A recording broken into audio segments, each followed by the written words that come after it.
Imagine a world where the temperature rises above 100 degrees. The heat is so intense that all infrastructure collapses. Even a brief touch to the ground burns your skin, and stepping outside for just 20 seconds could knock you out. Humanity is trapped indoors, and food and water are worth more than gold. In this chaos, our MC survived 5 years with his girlfriend, until she betrayed him and sent someone to kill him for the last of his supplies. But his thirst for revenge was so strong, he regressed back in time. This time, he'll be ready. With the help of his subspace, with infinite storage and frozen time inside, he'll stockpile billions of resources.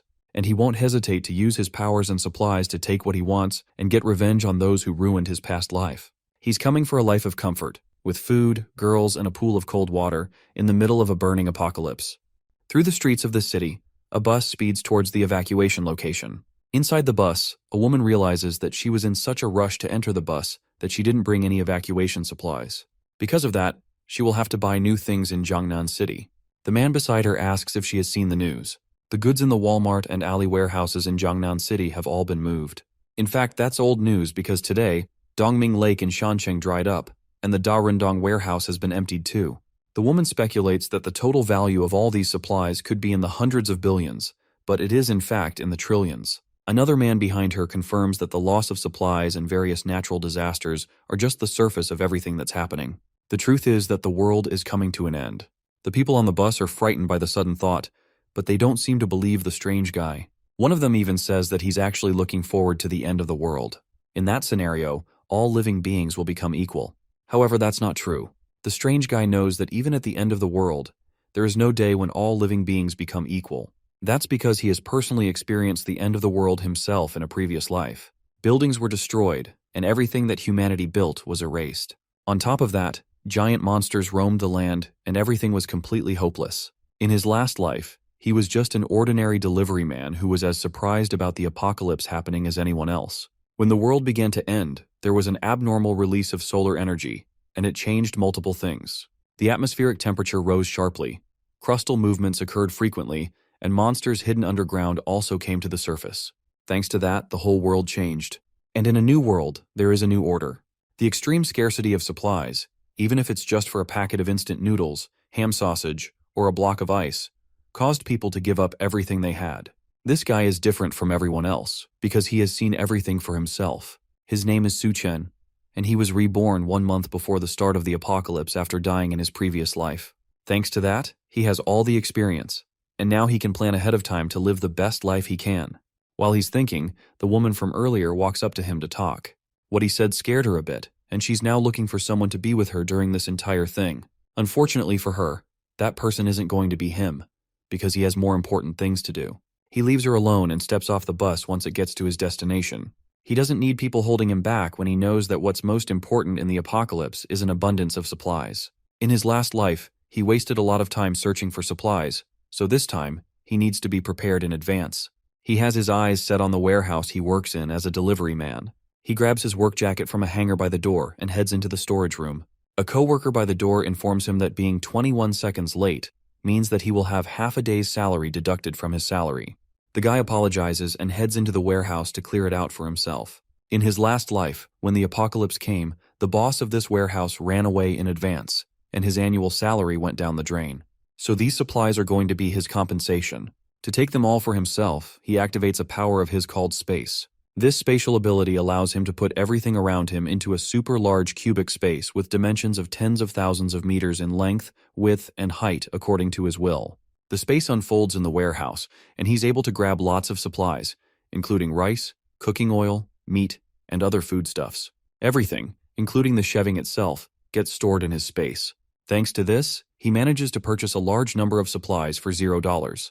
And thanks to this ability, he was able to dry up 2 entire lakes and plunder several cities that were destined to be destroyed thanks to the apocalypse. Back in his past life, even a packet of instant noodles was a luxury. But thanks to his spatial ability, he's able to store several tons of fresh food in frozen time, meaning that the food remains fresh no matter how long it's kept in there. He finally won't have to eat dirt in the apocalypse to survive like in his previous life. After collecting all the samples, he can finally breathe a sigh of relief, knowing that he's not going to suffer in this new life. While he's checking on all the supplies he'd managed to gather, 3 men walk into the storage area to start clearing out all the supplies. They are all surprised to see the place has been completely emptied and turned into nothing but a massive haul. There's no one else there but the strange guy standing in the center, so they ask him what happened to all the supplies that were in the storage area.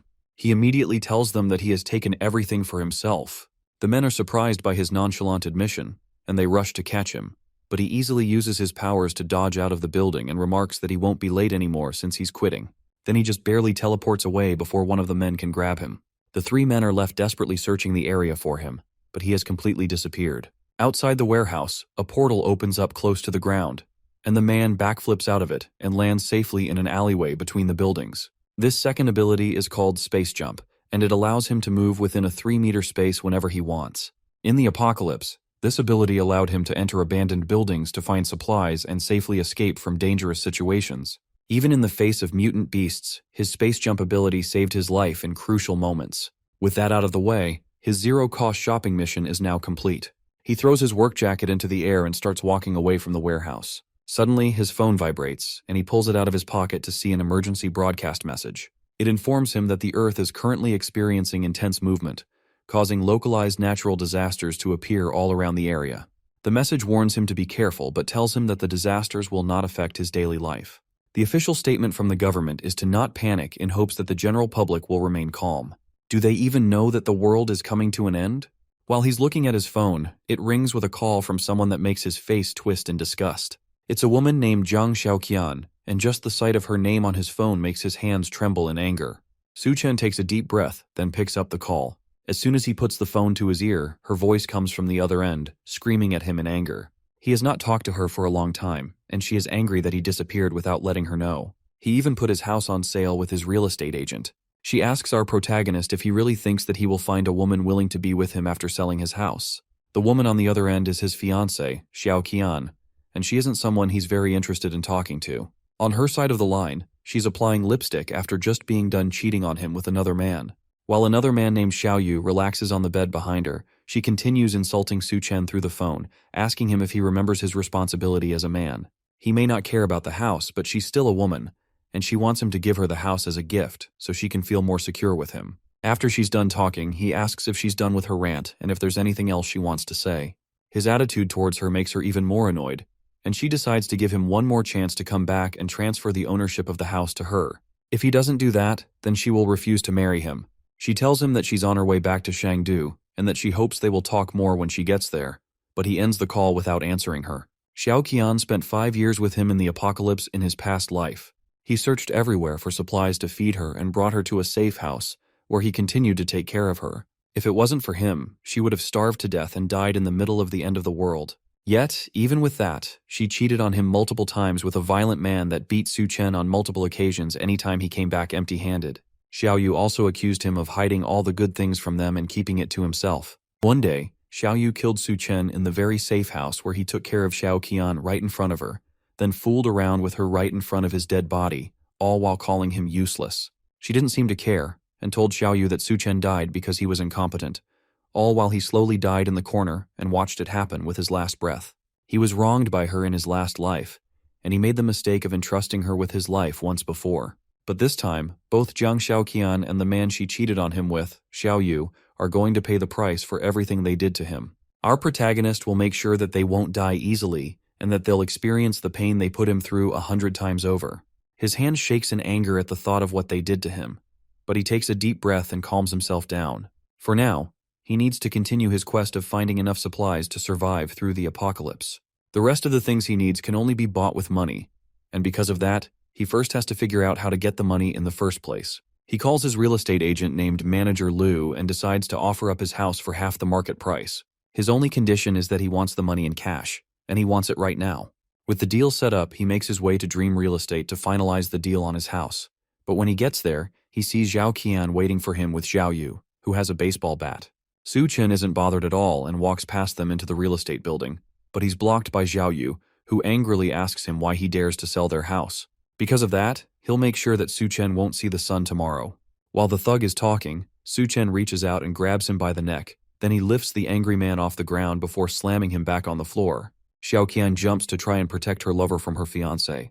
While she pulls on his jacket, she starts yelling for someone to save them from a murderer. Su Chen wastes no time before backhanding her across the face, sending her flying onto the ground. She stares at him in shock, completely surprised that he would touch her at all. While that is happening, he continues choking Xiaoyu on the ground as he begs for help. Su Chen assures him that he won't die too quickly, then lets him go, causing the disgraced thug to back up in fear, desperately coughing. Xiao Qian goes to check on her injured lover, while Su Chen steps past both of them and continues into the office. Xiao Qian still hasn't learnt her lesson and orders Su Chen to kneel down and apologize quickly while she's not yet angry. If he doesn't do that, she threatens not to marry him again. However, her empty threats are stopped once he turns around and glares at them. They freeze in fear before both of them run away, leaving him alone to handle his business. Now that they are finally gone, he steps inside to meet the real estate agent, who offers him a glass of water. The older man looks incredibly excited to be talking to Su Chen about selling his house at such a low price, but inside, he considers Su Chen a fool for selling a house worth over $1 million for just half the price. With that kind of deal, he can make a huge profit from a quick turnaround. Thanks to that, he agrees to make the full payment immediately and hands Su Chen the contract to sign. With that done, Su Chen walks out of the office with almost $1 million added to his bank account. Although various natural disasters are happening, Chengdu, where he lives, is an inland city far from the earthquakes, tsunamis, and volcanic eruptions happening throughout the rest of Asia.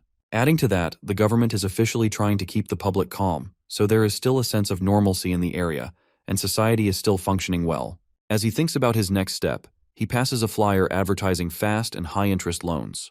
That gives him an idea, and he makes it his next step to get even more money by mortgaging his property with a property certificate. That leads him to Great Sea Loans, where he meets a large-bodied man smoking a cigarette. This man is Wang Dahai, Xiaoyu's older brother. In his past life, this man died in the mouths of mutant beasts pretty early into the apocalypse. Dahai notices that his house isn't worth very much. Su Chen only wants to know how much he can borrow even with his low-value house. The big-bodied man offers $500,000 for the property, as long as he also leaves the property certificate with him as a show of faith. Su Chen demands an extra $100,000 be paid to him immediately, and they will have a deal. He slams the property certificate on the table and stares straight at the man in front of him, while also promising to gather the money in a week. That way, he can make a profit from their exchange and pay everything back at once. Dahai is interested in this offer, and it seems that Su Chen is also a gambler. As long as he's involved in the trade and there could be a profit, Dahai thinks he might even sell his own parents. The older man thinks Su Chen is stupid for believing he can turn his life around in a single day. He has no idea just how far this plan of Su Chen's goes. Dahai smiles and takes a long puff of his cigarette as he contemplates the offer. He tells Su Chen that he'll agree to the terms as long as he mortgages the property certificate with their company. If he does that, everything else will be negotiable. After a long conversation, Su Chen walks out of the office with over $500,000 transferred to his bank account for the second time that day. Now he has all the money he needs to continue buying supplies in preparation for the end of the world. Meanwhile, Xiaoqian and Xiaoyu stumble through a park after they have finished running away from Su Chen. The other man is still out of it after being choked in the street and nearly dying. As they step out of a taxi, Xiaoqian continues to complain about Su Chen. All she wants is the house that they both own, and there's nothing wrong with that according to her. Yet despite her simple request, Su Chen laid his hands on her, and she can still feel the pain of the slap he gave her not too long ago. For that, she wants to make sure that he pays the price no matter what. Xiaoyu agrees as well, still holding his neck in pain from what Su Chen put him through. He'll make sure Su Chen pays the price. He already plans to ask his older brother to take him out. As they're talking, they notice Su Chen once again casually walking down the road, heading to his next destination. Xiaoqian and Xiaoyu are surprised to see him casually walking down the road in front of them after everything he had done. They decide to follow him and see what he has been up to that has made him so cocky. Su Chen, however, is searching for the next major grab of resources before society collapses. In his memory, many commercial buildings collapsed under the impact of seawater backflow and rapid freezing in severe cold. However, the Green City Hotel withstood all the natural disasters down to the very end. Because of that, he heads there next to figure out how he can take advantage of that. From what he remembers, the presidential suite inside is well equipped, and there's even a swimming pool that should help him manage extreme temperatures. For now, it might be a good idea to use the place as a base, and on top of that, living there for a long time wouldn't be a bad idea. Although many warehouses were emptied before, there's no shortage of hot meals and ingredients in the hotel's warehouse. As he walks into Green City Hotel, a woman notices him. She introduces herself as Liu Xinrui, the hotel's restaurant manager, and she asks how she can assist him today. Su Chen tells her that he wants to order 1,000 tables of food for a banquet and wonders if they can do that for him. The number of tables shocks the manager, and she struggles to respond for a moment, but then she eagerly agrees that they can definitely do something like that. However, the prices range from 5,000 to 10,000, even up to 100,000 per table. Su Chen decides to pick the tables worth 10,000, which means the total price will be about 10 million for the whole banquet. For that, he's willing to put down a 50,000 deposit as long as they deliver to the address that he will provide. The manager is impressed that such a young man has a grand demeanor and suspects that he might be a hidden source of second-generation wealth. She has no idea that all this comes from huge loans and a speedy sale of his house. She agrees to his terms of a 50,000 deposit and directs him over to her office so he can make the payment. Just the cost of the ingredients for the banquet alone is estimated to be 50,000, but being able to connect with rich people means that she has to be smooth with negotiation.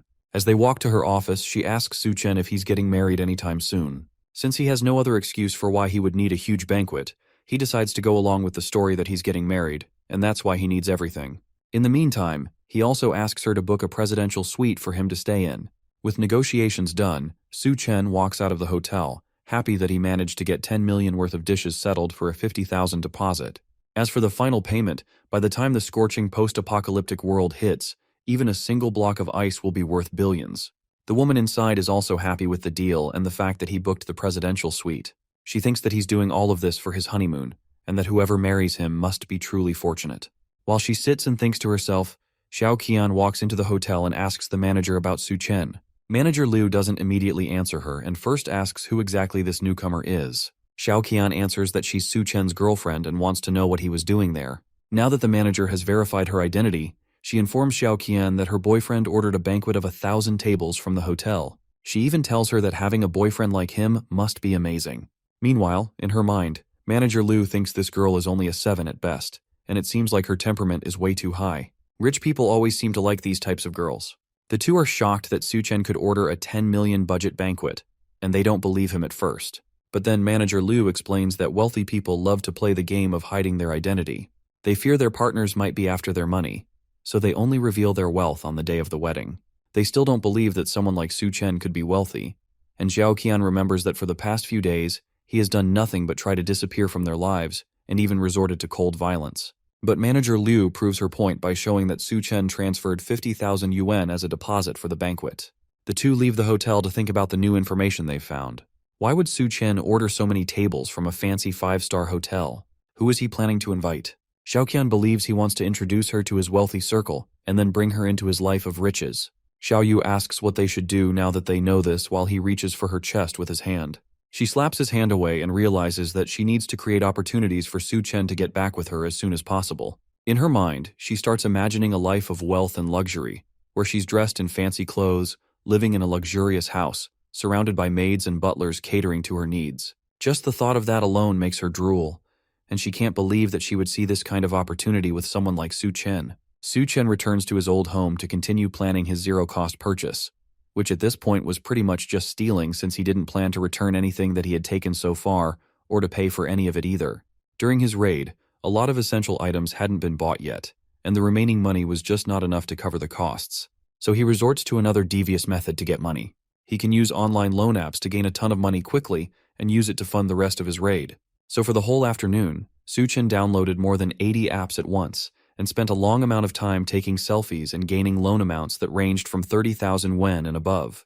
By the time he was done, he had gained about 970,000 wen in loans, and he was ready to start his shopping spree yet again. He collapses on the bed, feeling the urge to pass out, but there was no time to waste at all, and there were still many things to buy. He had to get fireplaces, ice makers, ice blocks, smokeless coal, and other supplies that weren't available in supermarkets. Fortunately, all these things can be bought online, and the delivery is super fast. He's going to need all these things to survive the extreme heat and the severe cold that will kick off the apocalypse. Him making it through the intense temperature changes will completely depend on whether he has enough materials to regulate the weather. So he gets to work, contacting multiple companies to prepare the materials that he would need. He starts by ordering 2,000 tons of smokeless coal and offers to pay 500,000 yuan in deposits. Then he does the same thing with the ice factory, ordering multiple tons of ice from them as well. A few of the companies request a face-to-face discussion, so he leaves his apartment to head over and talk to the ice makers. As soon as he steps outside, he stumbles into a new face, followed by an unwelcome old one.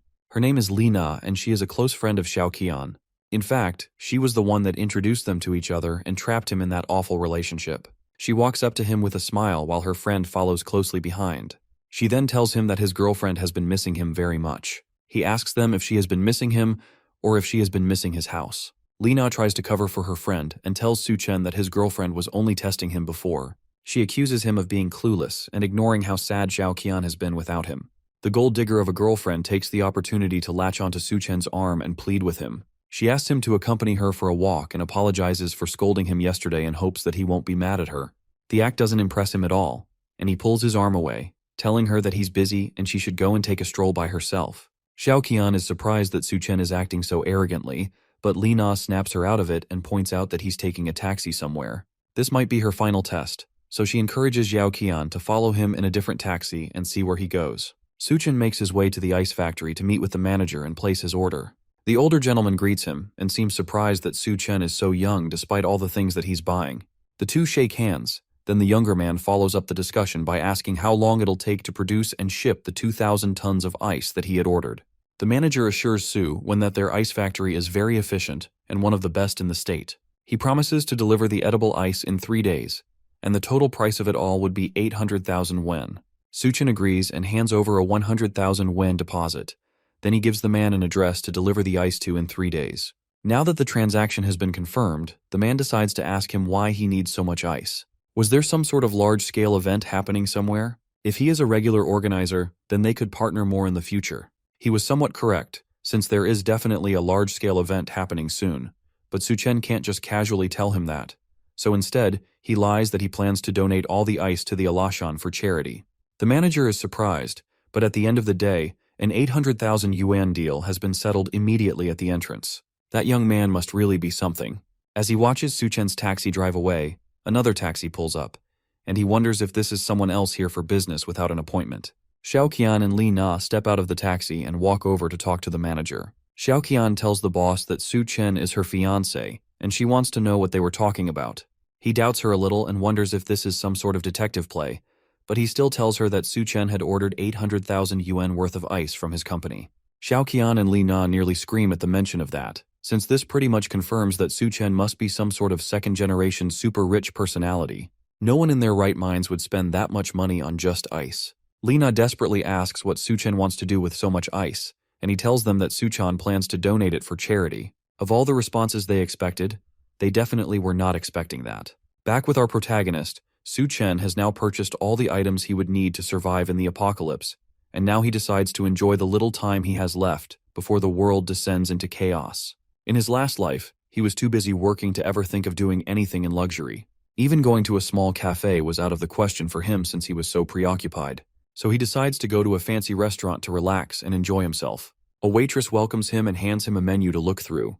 There's a lot of delicious foods like butter chicken, naan, and smoked steak, with each item on the list needing him to spend up to 4 digits. One menu item in particular catches his eye, and it seems to be a mystery item that costs 17,000 yuan. He asks about it, and the waitress confirms that it's a meal personally crafted by the head chef of the restaurant. The details completely depend on the chef's inspiration. That sounds interesting, so Su-chen decides to get that for himself. In his last life, at the beginning of the apocalypse, a strange force caused many creatures to mutate and turn into terrifying beasts. There were many monsters, like a giant serpent, that appeared in the midst of the floods in the early days of the apocalypse. He would need to prepare himself to deal with those things when they start to appear. But for now, his eyes are drawn to a pink-haired beauty walking towards his table with his food. She introduces herself as the head chef of the restaurant, and she brought the food she specially tailored for him based on his temperament. She doesn't need to introduce herself since Su-chen already recognized her. In his last life, she was known as Hell's chef, Duan Ya. She had the magical culinary skill to turn decayed monster meat into food, and no one could resist its temptation. However, those dishes were made using mutations sourced from inside monstrous beasts, and eating them would lead to certain death. She notices his dark expression and wonders if he thinks that a beautiful woman like her will poison his food, so she tries to calm him down by introducing the food. The dish is called Dual-Faced Life, and it's a piece of steak where one side is tuna fried in brown butter, while the other side is deep fried in puff pastry. It's a kind of steak with 2 flavors that leave a lasting impression. Su-chen hides his expression and takes a bite of the steak. It is definitely worth the 17,000 yuan he spent on it, and the taste is really good. If only she could cook for him in the apocalypse, but it's possible that she could poison his food, and he would have no idea. Meanwhile, outside the restaurant, Xiao Qian and Li Na watch the place in jealousy and wonder what exactly Su-chen is eating there. They've heard that each dish costs at least 10,000 yen, and the fact that he's casually going there for a snack just further proves to them that he must be some kind of second-generation kid. Once Xiaoqian becomes a rich wife, she will definitely be able to take care of her sisters. Next in his adventure around town, Su Chen heads over to the Arya Scans bar in the Golden Sales Vault of Shangdu. In his past life, he regretted not being able to enjoy these kinds of extravagant places, and once the apocalypse starts, then places like these will no longer exist. So he's taking the chance to explore this place as much as he can. A group of girls sit beside him as soon as he gets settled down. He agrees to drink with them, but his eyes notice that one of the girls doesn't seem as enthusiastic about being there as her friends. The girls tell him that her name is Yun Yun, and this is her first time in the club. Her boyfriend just recently cheated on her, so they brought her to the club to have some fun. The guy didn't sleep with her at all and went on to cheat on her with an old woman. She's so depressed that she drinks an entire glass of alcohol, then slams it on the table. She then asks Su Chen if he's single and if he wants to have some fun with her. The girls cheer him on while Xiaoqian and Li Na enter the club and notice the two of them getting comfortable in the back. He notices the two of them. Then he takes the girl by the shoulder and leads her up the stairs. The two girls chase after him as he runs up the stairs and into a random bedroom. He locks the door behind them and tries to apologize for bringing her upstairs in a rush, but the girl seems more interested in laying with him. Our protag doesn't have any interest in taking advantage of her when she's clearly sad, so he flicks her on the forehead and warns her not to go out and to try to stock up on food in her house while she still can. Then he tries to advise her not to come to places like these since she seems to be more love-minded than her friends. But then he realized that there's no point since there will be no future for her to worry about. It's rare for him to have an opportunity to come to a place like this. But in this situation, he has no choice but to avoid them. He walks into the back of the hall and sees the two girls kicking down multiple doors in an attempt to find him. With these two here, there's no chance for him to enjoy himself for the rest of the night. He manages to escape their manhunt for him and heads home to relax and escape from the rampaging girls. The next day, all the things he ordered, including the smokeless charcoal and the ice, were shipped to him. Several trucks show up in front of a warehouse he had rented for the drop-off, and he guides them in to deliver the goods. One of the truckers is concerned that the warehouse doesn't have a refrigerated room, which means that there's a chance that all the ice will melt, but he tells them not to worry about that. He instructs them to move the goods into the warehouse and directs them to specific places in the warehouse. While all of this is happening, Xiaoyu tracks down Xiaoqian to tell her that Su Chen has rented a large warehouse in the suburbs, and he also bought a lot of large machines that are being moved into the warehouse. She's interested in what he's doing, so she goes over to the warehouse with Li Na to see what's going on for herself. The first thing they see as soon as they get there is the massive banquet from the Green City Hotel being delivered and set up. There was even a red carpet laid out, and the whole setup looked like an after-party for a wedding. Lina is convinced that Su Chen would propose, and then guests will come in from all directions to see the wedding. Xiaoqian is still proud enough to say that even if he proposes, then she might not accept it. Then she asks Lina to accompany her to see just how sincere Su Chen will be towards her. They head over, and Xiaoqian asks him why exactly he's buying so many things and what he wants to do with so many supplies. He doesn't answer them. Then he tells her to help move the boxes into the warehouse. If she helps, then he will tell her everything she needs to know. Xiaoqian is disgusted by him suggesting that she would do menial labor. She's planning to become a rich lady, so how can he expect her to do such rough work? Lina reminds her that this is a test for her to see if she's qualified to become a rich lady. Despite still being appalled that she's being told to do grunt work, she decides to just do it for the sake of her future rich girl lifestyle. She manages to lift a heavy box onto her shoulder to prove to him that she's not just a delicate woman. Lina also tries to help out as well since she knows that second-generation rich people are usually lustful, and there's a chance that she could become a rich lady as well if she played her cards right. All the while, Su Chen just laughed at the free labor he was getting from these two. There were so many supplies to move around, and even though the hotel had sent some people to help, it would still take a long time to get everything into the warehouse. They spend the whole day moving things, and by evening, they are done. With all the work done, Xiaoqian is exhausted and angry. She worked all through the day without even a meal. Surely, after all this, she will definitely become a rich lady, just like she has always dreamed. Lina also lays on the floor exhausted. She can't believe that Su Chen made them lift heavy things all through the day. Just the ice blocks alone weighed over 100 pounds each. But now, the test is finally over, and he is going to make her his bride. Then they'll have a huge wedding, and all the wealthy guests will start appearing. At least that's what she thought when she walked over to confront Su Chen. The man is busy paying all the workers huge sums of money as thanks for their hard work. Then he promises to settle the remaining bill during the week according to their contract. The workers all sing in appreciation before leaving, while Xiaoqian leans against a door, waiting for him to propose to her. Su Chen walks past her and heads towards the warehouse. On his way, He thanks her for helping but tells her that she isn't getting any pay for her work, then tells her to leave. Xiao Qian desperately asks him to stop playing around with her. There had to be guests coming to see them start their good and happy married life. That's what all these preparations were for, right? Su Chen is amused by her thoughts of a good life. He almost wishes that their happily ever after would come. But now, not only did he sell his house, but he's in a ton of debt from the multiple loans he has taken out to buy all this stuff. Lina yells in surprise behind them. That had to be impossible. He bought over 10 million yuan worth of food from a restaurant, as well as tens of thousands of other supplies. How could he be broke after all of that? Su Chen decides to lie that there's a big boss who wanted to do a good deed, so he decided to help out. The boss wants to bring people from charity together and give them food and supplies. Xiao Qian can't take it anymore and lunges at him. She screams that he lied to her, and he has been leading her on this entire time. But our protagonist easily dodges the attack and tells her that he never lied to her. This entire thing was just her delusion, and she was left thinking something that wasn't true. She continues yelling at him while she lays on the ground. She thought he was a second-generation rich man, but now that she knows that he's broke, she tells him that he can forget about marrying her. That's completely fine with him since no one would ever care about a gold digger like her. That sends Xiao Qian over the edge, and she storms off, vowing that he will regret everything he has done to her. Lina follows behind, but not before warning Su Chen that he's finished. Su Chen is not even slightly worried about the empty threats. In the apocalypse, the only people that will regret anything are them once the apocalypse starts. With the two nuisances gone, he locks himself in the warehouse and looks at the mountain of resources that he has managed to gather. Now all he has to do is wait for the apocalypse to descend.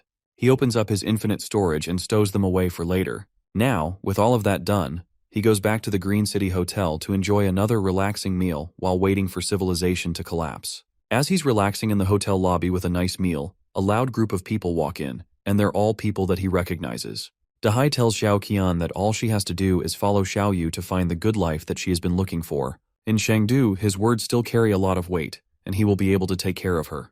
The younger man takes the opportunity to tell her that he will make sure to make up for the bad treatment that Su Chen gave her. He tells her that she should have dumped the abuser a long time ago to be with him. Xiao Qian falls for all of it immediately and allows him to hold her while they walk into the hotel. Then Xiao Yu assures her that his older brother will do everything he can to make sure that they take revenge on Su Chen for her. To her, Xiao Yu isn't that bad, and his big brother is quite wealthy as well. Being with him will be better than being with a bootlicker like Su Chen.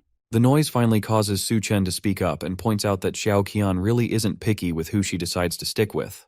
His sudden appearance shocks her, and Xiao Yu takes the opportunity to tell his brother that this guy is the man who dared to attack him.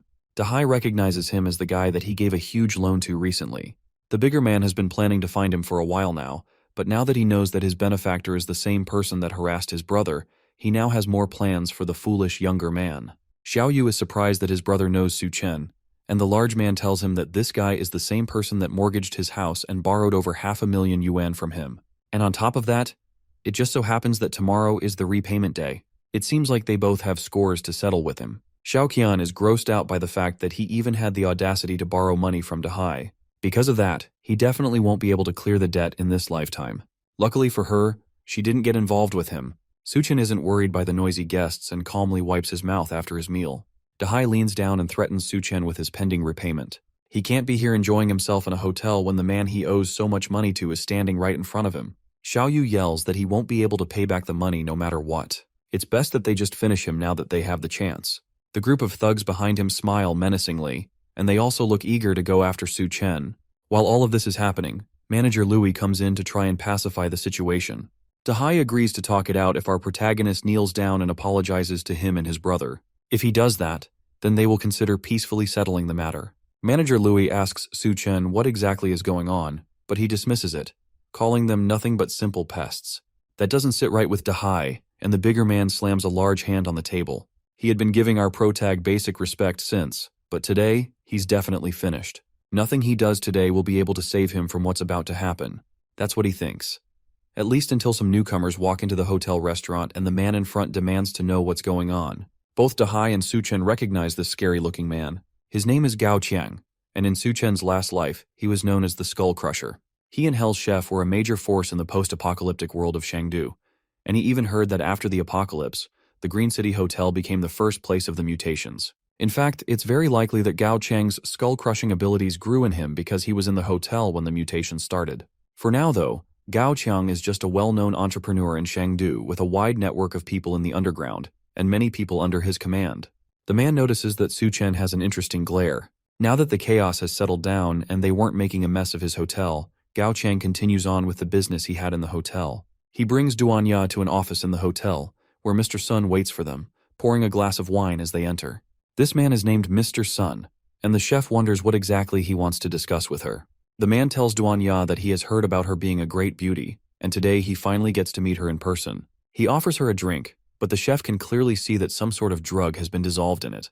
As she stares at the glass in disbelief, meanwhile, Su Chen swirls his own glass of wine in his presidential suite bedroom. In his previous life, he hid with Xiao Qian in their basement, and they barely managed to survive the extreme heat of the apocalypse. He never expected that at this time he'd ditch her and she would end up following him around. Either way, it's a good opportunity to settle old scores with her and get his revenge. He watches Xiao Qian and the others play outside in the pool, and they don't seem to notice him. The two men stand outside in their swimsuits and wait for the ladies to join them. Dahai notices that the air has been getting much hotter recently, and it almost seems like it's hotter at night than in the day. That's exactly the reason why Zhao Yu suggested that they go to the pool to cool off. Seeing the girls in swimsuits was just going to be an added bonus for them. The two men are excited just thinking about it, and they hug in joy at the bright idea. The two girls make their way towards the pool in their swimsuits, and they notice that the moon looks brighter than normal. When they reach the pool, Xiao Yu takes Xiao Qian's hand and confesses that his love for her shines brighter than the moon. She doesn't care about his pointless advances because it's too hot, and she just wants to get to the pool. Su Chen laughs at them from upstairs. The bright red moon means that the apocalypse is about to start. He swirls his glass of wine in the air and drinks to the start of the end of the world. Suddenly the moon explodes with a bright burning heat, and the four people outside immediately feel it. They make a run for the hotel lobby, but Dahai is too slow to keep up with them. The moonlight suddenly feels burning hot, and their skin starts to burn from the heat. The people inside the hotel notice that the outside has become just as bright as if the sun were out, and it were daytime. Dahai's men wonder whether he will be all right, but one of them mentions that he is probably just flirting around with the girls, and they should leave him to his happiness. As they are talking, Xiao Qian, Xiao Yu, and Li Na race back into the hotel lobby, looking like they just had a fight for their lives. They roll around on the ground and look around desperately for something to use and cool off. All the while their skin looks burnt and red. Xiao Yu notices a fish tank, and the three of them dive into it to try and cool off. While they're inside, they argue with each other on who can stay in the pool and who should get out. Dahai's men wonder what they are doing and why they look so injured. More importantly, they wonder where Dahai is and why they ran back without him. Xiao Yu realizes that they abandoned his brother outside, but by then, it's already too late. His skin is burnt worse than the others, and he has blisters all over his body. Everyone rushes to take care of him before he collapses. Meanwhile, Mr. Sun asks Duanya why she isn't drinking the wine.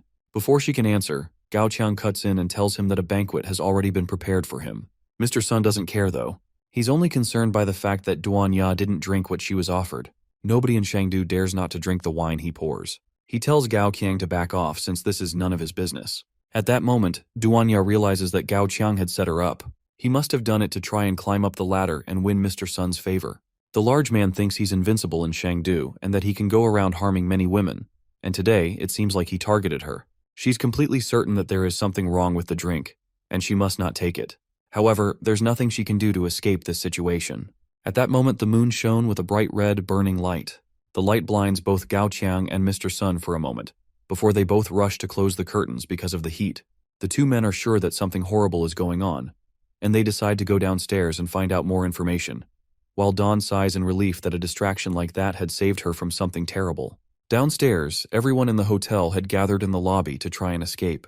Manager Louis urges them to calm down and tells them that a rescue team was on their way to take them to a more secure location.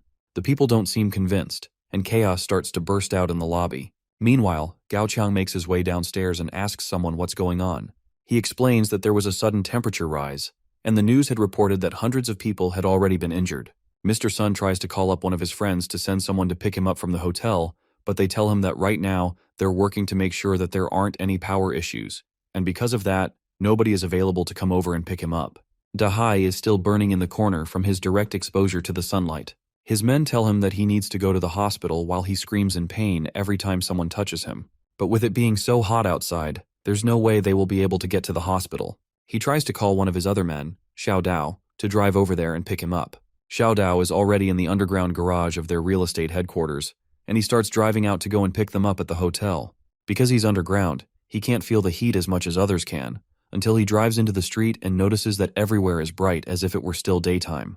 Then his tires blow out and the car stalls on the road. He's forced to step out of his car and run back to the building. He calls Dahai to tell him about the car blowing out, but his attention is diverted to something more painful. His shoes were dissolving with every step he took and he tripped, falling to the ground.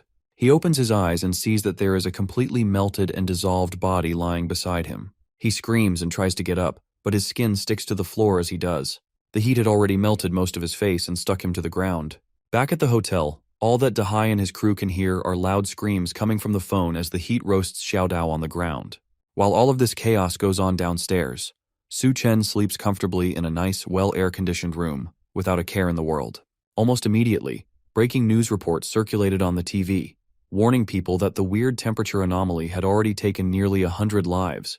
It advised people to stay indoors to prevent skin and respiratory burns. The heat is so powerful that not too long later, the city's power grid blows up, leaving everywhere without electricity.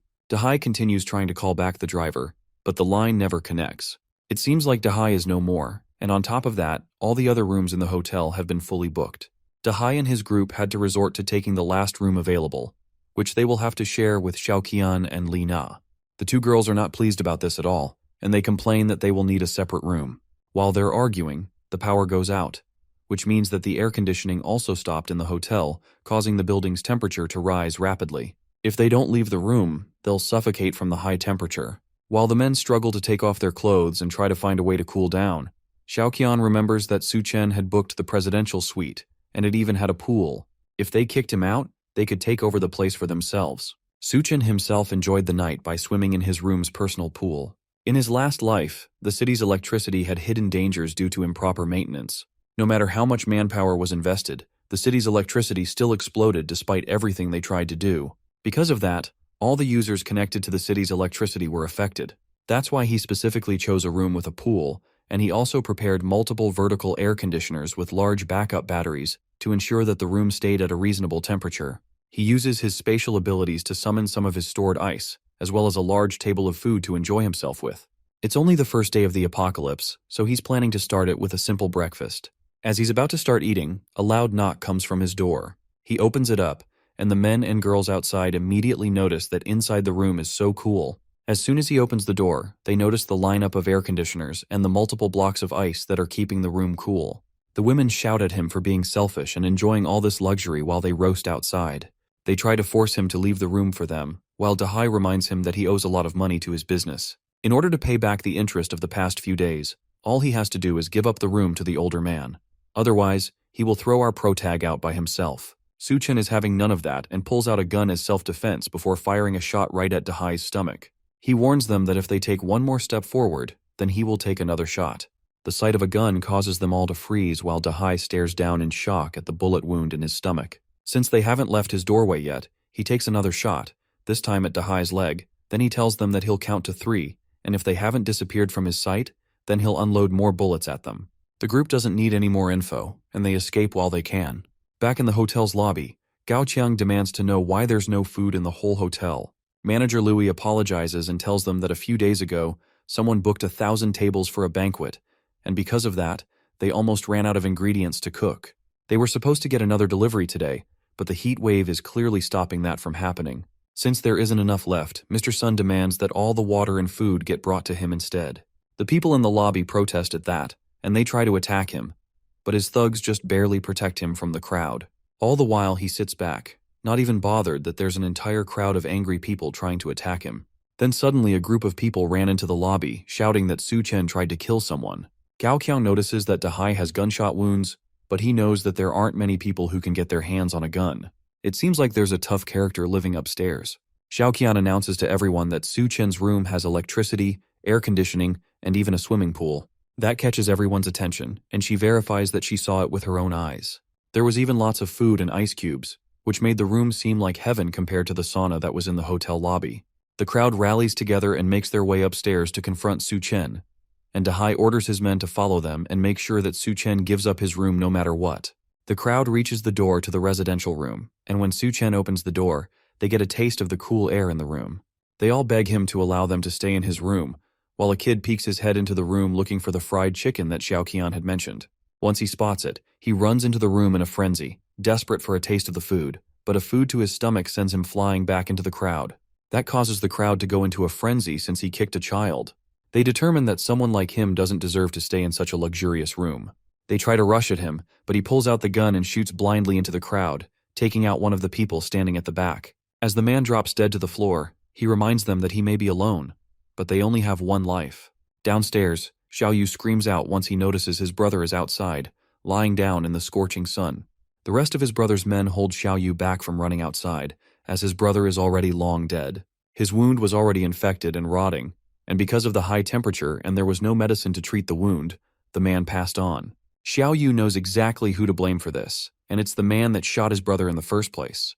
The man himself is currently being seduced by Zhao Qian and Li Na, who are trying to remind him how much she loves him.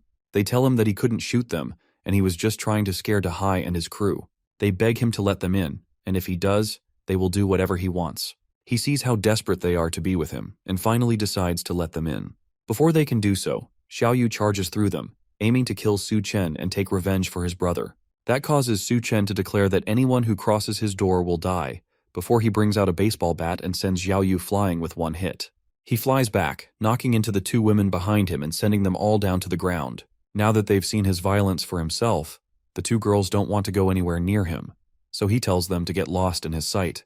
They drag the knocked out Xiao Yu away, and he glances up at the armed surveillance system that he mounted up beside the door. If they hadn't left, they would have died, regardless of if they managed to take him out in the process. Outside, a cargo of armed military vehicles drives down the burning streets towards the hotel.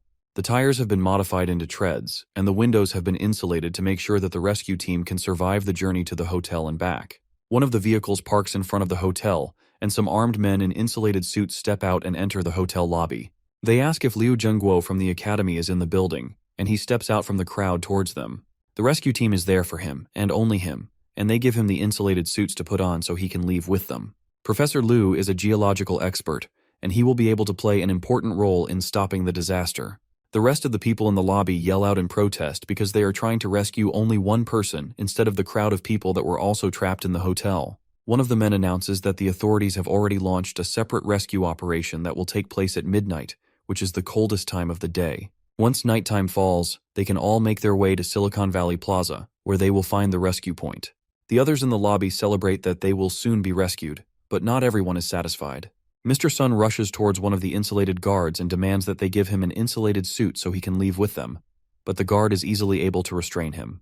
With no other options, he orders Gao Qiang to snatch up one of the insulated suits for him, but they can't move with several guns pointed at them. The soldiers turn to leave, but Xiao Qian stops one of them and tells them that there's a murderer upstairs. Li Na also announces that the murderer has a gun and he has killed several people already, and he almost killed them too. One of the soldiers, Xiao Feng, decides to stay back and investigate the situation. The other soldiers warn him not to be too impulsive and to focus only on completing the mission, but he declines and assures them that he will contact them after dealing with the situation. He heads up the stairs, and Zhao Qian celebrates the fact that after Su Chen is shot dead, then she will be able to stay in the room and wait for rescue. Xiao Feng sneaks up to the presidential suite, but then he notices a camera watching him through a plant in the corner. Before he can process it, the door opens, and two bombs are thrown out. The first is a flash bomb, which immediately blinds him. Then the second is tear gas, which causes him to cough uncontrollably. While he's trying to regain his senses, Su Chen sneaks up behind the soldier and hits him with the baseball bat, knocking him out cold. He wakes up a little while later, tied to a chair and still feeling the effects of the gas and the blow to his head. And the first thing he notices is that the place is very cool. Then he sees Su Chen looking at his military ID while holding his gun. He also realizes that he has been stripped down to his underwear, and all his armor has been taken as well. Now that he's awake, they can talk. But the soldier is more interested in how an ordinary guy got so many ice cubes and air conditioning. He's also curious about how he got access to so many weapons and flash bombs. Su Chen tells him that he's a recent graduate, and he got the guns and everything else during a trip to the Middle East. The story is completely unbelievable, but there's nothing our protagonist can do to change that, so he instead switches to asking more important questions. Su Chen wants to know if the government has set up rescue points for citizens to go to in the morning. The soldier is shocked that he knows about that, but Su Chen doesn't ask, and instead he explains that being exposed to the moonlight for more than 10 minutes can lead to fainting, and this will cause many people to die on the way to the rescue. Xiaofeng knows this, but there's no other way to save people. They have established safe zones and modified rescue vehicles in the area, and all they need is for the residents to reach the rescue point on their own. All they need to do is to wear some sort of insulated blanket, and they should be able to survive the walk to the rescue point. Su Chen places a hand on his shoulder and goes behind him with a gun pointed at the back of his head. The soldier begs for a moment for our protag not to kill him, but Su Chen cuts the ropes and sets him free. He respects the soldier's work and decides to let him go, but not before warning him about the mounted guns on the ceiling. If anyone comes after him again, those guns will activate, and no one will survive except him. He understands and decides to leave peacefully, but not before all his guns are confiscated. The people in the lobby notice that the soldier left without telling them anything except advising them to wear insulated blankets while they head to the rescue point. Mr. Sun slaps Gao Qiang in anger and blames him for everything not going his way. The others wonder just how long they will have to deal with the annoying man, but they have no choice for now. Once the rescue team has taken them in, they will need Mr. Sun's connections to live comfortably. Su Chen watches from the shadows and asks if Gao Qiang wishes to restore order even in times like these. The two men immediately become hostile once they see him, but he calms them down by telling them that he is only there to make a deal. To calm them down, he shows them a bucket filled with edible ice cubes. The two men go wild for the ice cubes, and one of them suggests that they kill Su Chen and go get more ice from his room. Su Chen politely counters that idea with an assault rifle to the throat. Gao Qiang seems to have more common sense and suggests that they make a deal with him instead. Thanks to that, Su Chen agrees to give them both some cubes of ice while they negotiate. The other man wonders just what is in our protagonist's room when just a cube of ice feels this good. Gao Qiang decides that for now they'll agree to his demands. Then they'll look for a way to kill him later. While they're enjoying the ice, Mr. Sun notices them enjoying the ice cubes and attacks Gao Qiang for it. The bigger man tells his subordinate that he better bring out better stuff next time, else he will be dead meat. Then he takes the bucket of ice cubes and enjoys them for himself. As he's eating, he notices Duanya in the corner, still fully dressed in her suit despite the fact that everyone else has stripped down because of the heat. She glares at him while he mocks her for being too modest, but that only causes him to grab her by the hand and try to pull her away because he's in the mood. She pulls back and slaps him across the face for touching her, and he retaliates by ripping apart her suit jacket in anger. Then he threatens to have his way with her right there in the hotel lobby for everyone to see. With her jacket gone, he notices that she's actually soaked with sweat, and he offers to take the rest of her clothes off. That's the last straw for Gao Qiang, and he finally stands up to the large man. Mr. Sun is frightened by the voice for a moment, but he turns around angrily and asks Gao Qiang if he really understands who he's talking to. However, Mr. Sun doesn't realize that he's talking to a man who doesn't care anymore. Gao Qiang takes a knife from his back and jabs it into the larger man's neck. The people in the lobby freak out now that another person has been killed. Gao Qiang tells them that Su Chen is right. The world is ending, and people like Mr. Sun need to die along with it. Now with that guy dead, the place fell under Gao Qiang's command, and everyone else can either listen to him and go to the rescue point, or stay there and die. Su Chen watches them from a higher floor. It seems like his words are effective, and since Gao Qiang was the boss of the hotel in his last life, he has successfully accelerated the process of him taking over the place. Later, the new boss of the Green City Hotel enjoyed a large drink from the bucket of water that Su Chen had given him earlier. Both Li Na and Xiaoqian beg at his feet for him to give them a little water out of it in exchange for anything he wants. He throws the water at them and tells them to follow him so he can have them do whatever he wants. As the two women fight for the water on the ground, one of Gao Qiang's men asks if he doesn't plan to head to the rescue point. The boss disagrees and tells them that since it's doomsday and they want to survive, then they have to rely on themselves. The rescue point is a kilometer away, and if they don't make it there alive, then it's certain death. Since they are low on supplies, then they should not be taking freeloaders with them. Gao Qiang agrees with that fact, and he decides to take a page from Su Chen's book by keeping them as cannon fodder. Once midnight hits, it's time for people to start heading towards the rescue point. Several people wrap themselves in blankets and leave the hotel towards safety. Ever since Gao Qiang took control of the supplies, the rest of the people in the hotel haven't been given any food or water. Staying in the hotel would be certain death, but if they head to the rescue point, then there might be a slim chance of survival. The large group of people walk along the empty roads with boards tied to their shoes, but even with that, the heat is still almost too much. One of the survivors trips on the boards and falls down on the incredibly hot asphalt. She immediately melts on the ground while the other survivors continue on without her. At a time like this, no one knows if they will be able to survive, so there's no time to worry about others, even if they are family or loved ones. Xiaoqian and Li Na wrap themselves in and get ready to leave the area as well. In the hotel, they only have enough snacks for about 2 days, so they're especially excited to reach the rescue point and eat as much as they can. But before they can leave, One of the men rips the towel away from Xiao Qian. He tells her that Gao Qiang gave them food, so they shouldn't be so quick to leave. He tells them to have some fun with him instead of leaving as he rips Xiao Qian's clothes.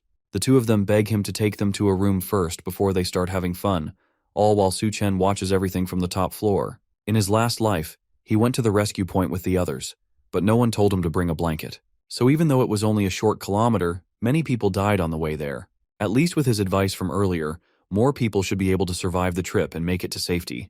Meanwhile, the two girls continue to beg the man to let them have some privacy, but he laughs at them and asks what they are even afraid of. It's not like there are ghosts in the area. As he says that, two zombies break through the glass into the hotel lobby.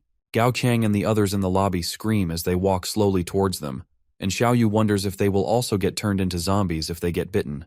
Gao Qiang grabs the other man by the neck and throws him at the zombies as a distraction, and his skin burns as soon as they touch him. After seeing all of this, Su Chen finally decides to join in on the action. He heads downstairs with a katana on his back and tells the other people to move aside.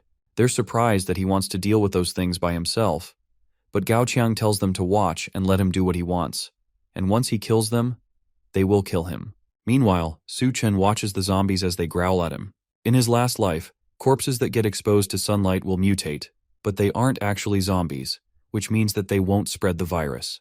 He calls them drought demons, and they are similar to monsters of the same name in a popular Chinese mythological creatures book.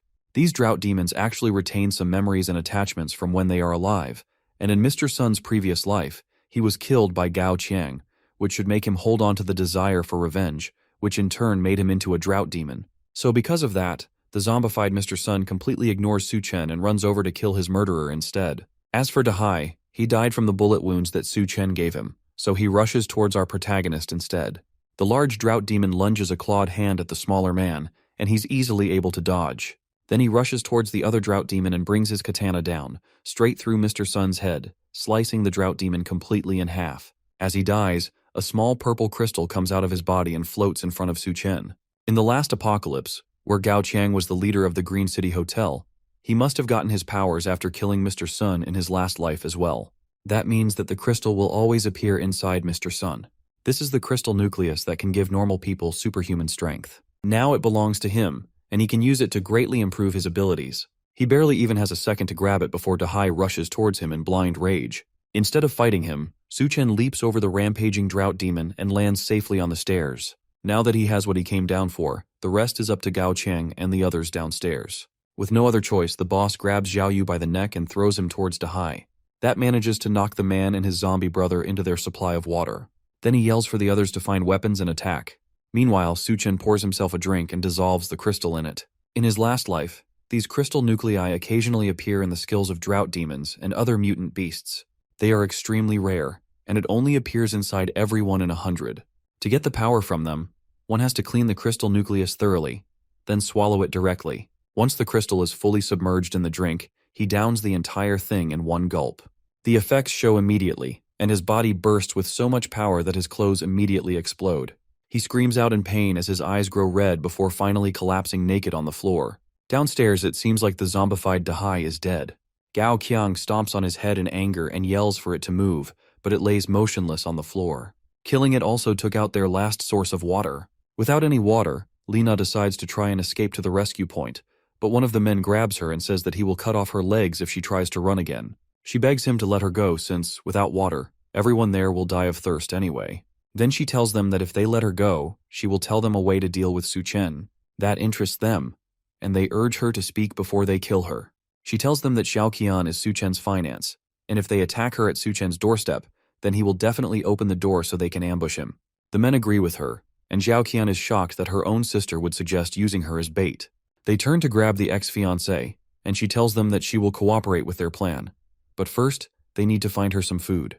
She specifically wants some meat. That's not possible since the meat in the electric fridge has already spoiled, but Gao Qiang has an idea. He gives her a knife while the other men gather and hold down Li Na. Then he tells her that if she wants meat, then it's up to her. Xiao Qian catches on quickly and realizes that they want her to eat her own sister's flesh. She thinks about it for a moment, then turns to Li Na menacingly while holding the knife. Li Na starts screaming as Xiao Qian walks towards her. She tries to beg and remind her that they are sisters, and that she shouldn't do this. The other woman doubts her words, and if they are really sisters, since not too long ago, Her so-called sister had suggested that they use her as bait. Without even thinking about it, she takes Lina by the neck and stabs the knife into her stomach several times. As she brutally murders her sister, even Gao Qiang and his men watch on in surprise as she tells her dying sister to blame herself for this happening. Then she laughs over the body as blood pools around her feet. Now that lunch is secured, she laughs crazily and promises that once she has finished eating, she'll go upstairs to his room and drink his blood. Gao Qiang tells them to let Duanya cook the meat since they will need all the strength they can get to deal with Su Chen. One of the men tries to protest, but the boss reminds him that without water, none of them will last a day, so if they don't want to turn into a dry corpse, then they should do as he says. The man is reluctant, but he eventually shouts for them to look for Duanya. Meanwhile, Su Chen has woken up and decides to rest his powers. He realizes that he has gained physique-type abilities, and his resistance to heat has also improved. On top of that, even his muscles and his strength have increased as well. He tests his new power by crushing a large block of ice with one hand.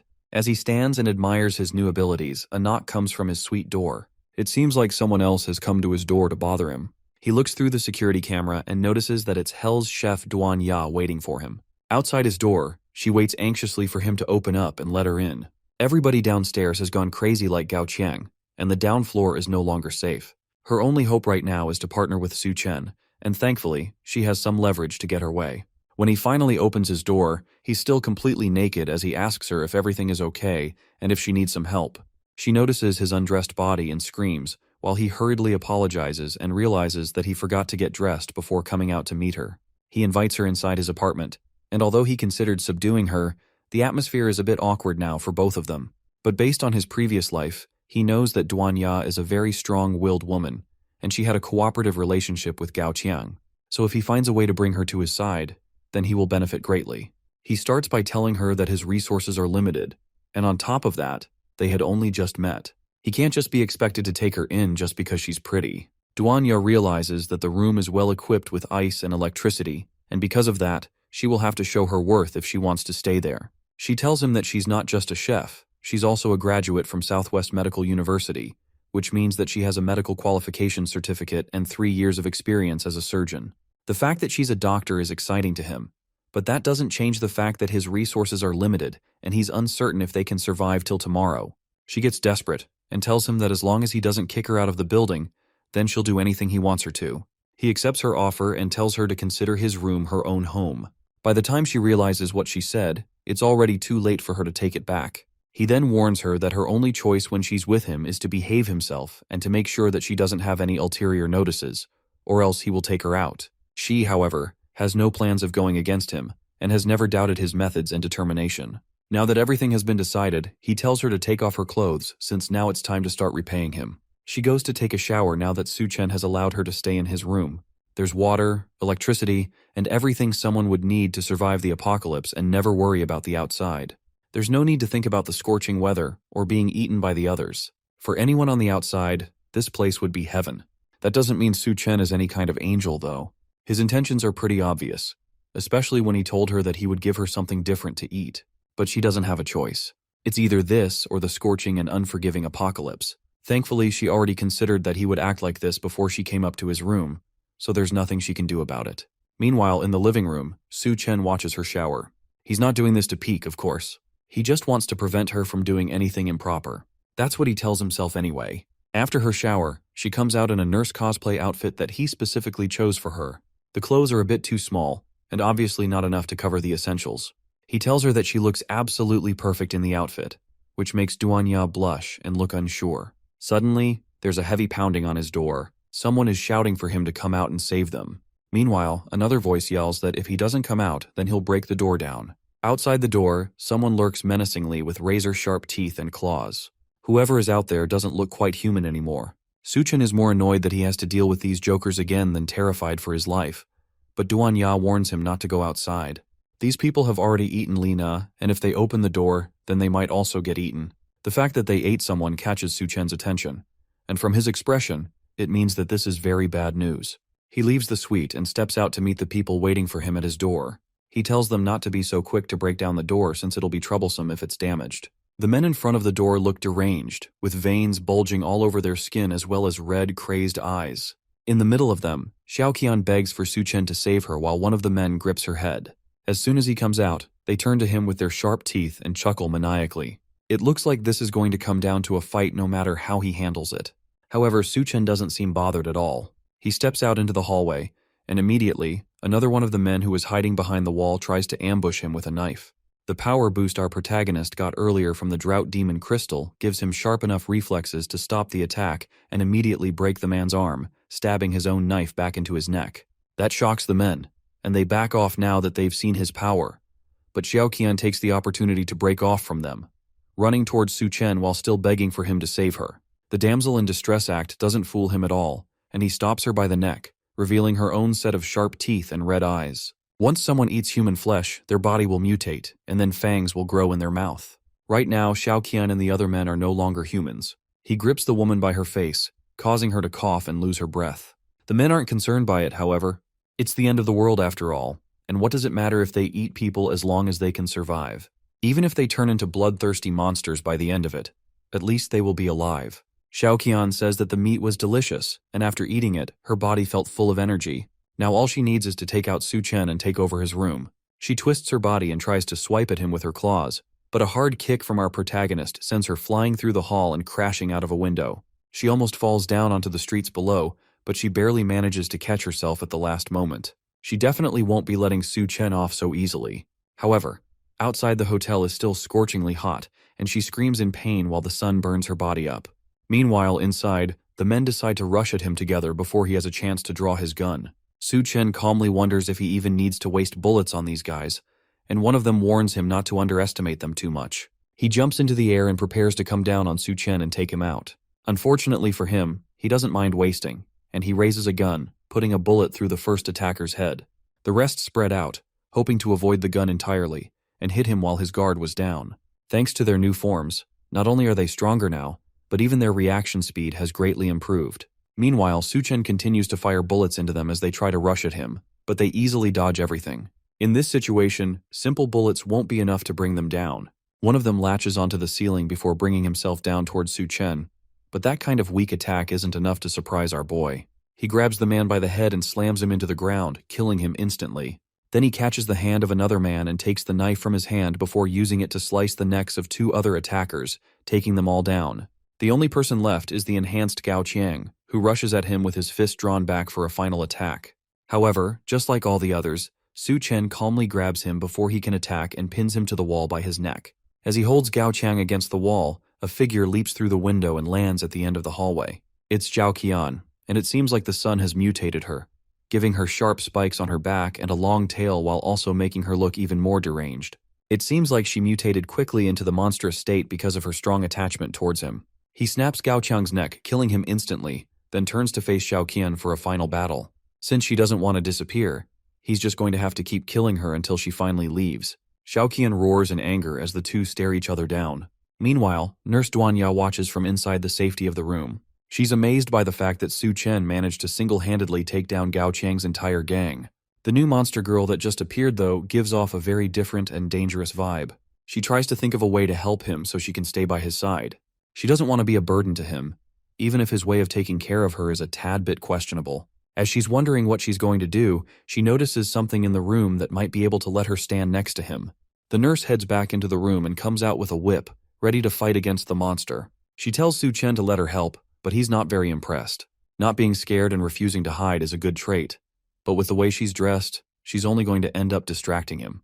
The monster roars again to remind the couple that they have bigger fish to fry before she charges at them with tremendous speed. Su Chen barely manages to dodge a swipe at his head, leaving his shirt to take most of the damage. Then he activates one of his abilities, Superpower, Berserker Mode, which boosts his strength and durability to huge levels.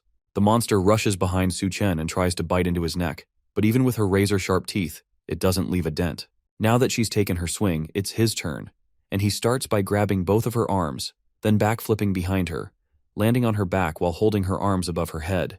He then asks her if she's ready, but she doesn't have a moment to respond before Su Chen rips both of her arms off, slamming her hard into the ground in the process. She screams out in pain as Su Chen lands behind her, ready to take her out once and for all. He had planned to let her suffer a bit more in the apocalypse while slowly torturing her to death, but now he has to kill her earlier. Or that's what he thinks, at least. She wraps her tail around the dead body of one of the attacking men and lifts him up in the air. Then she splits her mouth open, down to her torso, and swallows him whole, giving her even more power. As soon as she takes him in completely, her hands regenerate, and her strength returns tenfold. It seems that she can regenerate severed limbs. That's great for Su Chen, since if she can regenerate, that means that she's not so easy to kill after all. It also means that he can tear her apart many times over and have as much fun torturing her as he wants. He rushes towards her and goes behind her again, grabbing her left arm. Then he rips it off, pushing her down to the ground again. Before she can get up, he rips off her right arm as well, followed by her tail and both legs. Almost immediately, her limbs regenerate just like he had planned, leaving her in perfect condition again. That was only the first round, though. The second round starts immediately after as Su Chen continues to rip her to pieces over and over again, allowing her body to regenerate before ripping her apart again. He doesn't just go for the limbs either. He moves on to the tongue, then her internal organs and everything else. Apart from the head, it seems like everything else can regenerate, meaning that he can keep toying with her as much as he wants. By the 21st round, her body stops regenerating, and she lays defeated and broken on the ground. He was planning to gouge out her eyes, but he decided not to go that far. After all, he's now a devil. She shakily asks him why he's going too far to torture her and what his reason is for making her suffer before her death. He tells her that it's simply for revenge before bringing his foot down hard on her head, killing her instantly. Now that the threat has been taken care of, Duan Yan nervously asks him if he's all right. But instead of answering her, he asks her if she's ready. He has been so heroic that she should be ready to reward him. Elsewhere, at the rescue point, it seems like the outside temperatures are normalizing. It's not much hope, but maybe the apocalypse is ending already. At least that's what the soldiers stationed at the engineering university station think. Xiao Feng, the soldier that once had a fight with Su Chen at the hotel, is one of the people stationed at the university, and he notices something in the distance. He nervously calls out to the captain of the squad, a white-haired woman, and he tells her that there are a lot of people approaching the rescue point suddenly. She turns to see what he's talking about, but instead of people, she sees a massive horde of zombies marching towards them. They start running towards the two, and the captain wastes no time in giving out orders. She tells Xiao Feng to evacuate the civilians from the rescue point while she tries to hold them off. Xiao Feng tries to argue, but she forces him to go inside. Since he has no choice when given an order, he reluctantly rushes in while telling her not to die. Meanwhile, Su Chen plans to show Duan Ya the power of a berserker for probably the third time. At this point, she has rewarded him more times than she can count, and she covers herself, wondering how he wants to go at it again. Su Chen tells her that now that the extreme heat wave is over, he has to go out for a bit. Before he does that, though, he has to show her some unforgettable memories. She asks why she can't just come with him, but people around him must follow a couple of strict conditions. They must be valuable, and they must absolutely obey his orders. After their session, it seems that Duan Ya has completely submitted to him. Next, he has to hurry into town before the seawater surges in. In his previous life, many of the zombies were driven by the obsession to reach the rescue point, and eventually, they formed a tidal wave horde and attacked their former escape route. Many civilians and soldiers died in the tidal wave attack, and the incident also led to a large amount of military weapons being scattered. Thanks to that, a lot of idiots on the streets now have access to guns, and ordinary people went around shooting each other to survive and for fun. This is how various factions formed over time, and multiple people rose to power among the chaos. Some, however, were just too stupid to use their newfound power in productive ways. Like the group of people that thought they'd be able to stop his car by standing in front of it with a gun. They yell for him to stop the vehicle, but he simply barrels through them at full speed, running them over as he continues to his destination. As he drives through the city, he notices that, just like in his previous life, the walls crack from the scorching sun, and the combined onslaught of the zombie wave eventually led to the collapse of the subway station. Thanks to that, a large number of people died underground, and the number probably reached the thousands. He stopped the car for a moment to look into a hole in the ground, and a large number of zombie eyes stared back at him. The zombies underground are attracted by the roar of the car, and even though there could be a large number of crystals down there for him, not all zombies have crystals in their heads, and it would be way too time-consuming to crack each skull open one by one. Instead of doing that, he decides to head over to the engineering college and check out the situation for himself. It's the first time he has been back at the engineering university since he graduated. Now it's filled with more delinquents and zombies than he remembers. As he walks through the front door, he's greeted by a group of people who seem to be holding zombies as pets by chaining them to the walls. They tell him that he's entering their territory, and so he better hand over his backpack if he wants to get by without being attacked. Su Chen pretends to be defenseless for a moment, and pulls out a braised chicken leg from his backpack that he plans to give them in exchange for being allowed to pass. The group of people who likely haven't seen good food in several days immediately go feral at the thought of eating chicken legs. Suchen smiles and tosses the food for them on the ground, and they all jump over each other to grab it. But as they fight for it, our protagonist pulls the meat back using a piece of string and tells them that they aren't worthy of eating the chicken legs. This makes them angry, and they pull out their weapons to get back at him for messing with them. That forces Suchen to stop messing around, and he pulls out a gun to end them quickly. He doesn't remember so many idiots from his previous life. It could be that his warnings caused a lot more people to survive than before, and that ended up leading to the current situation. He heads up the stairs and reaches the Department of Reptiles and Snakes, and the large lock on the door tells him that nobody has entered the lab in a long while. Entering into the room, he can tell that many snakes have died since the air is filled with the smell of decay. He looks through the room for a little bit until he eventually finds what he's been looking for: the Golden King snake, which will mutate into the water rattlesnake army leader. It seems like it has survived for so long by eating all the other snakes. In his previous life, this snake was one of the earliest to undergo mutation, and it ate quite a few people. In fact, it almost swallowed him as well. In about a week, when the flood comes, it will begin to mutate, and it might become so strong that it will become difficult for even him to defeat.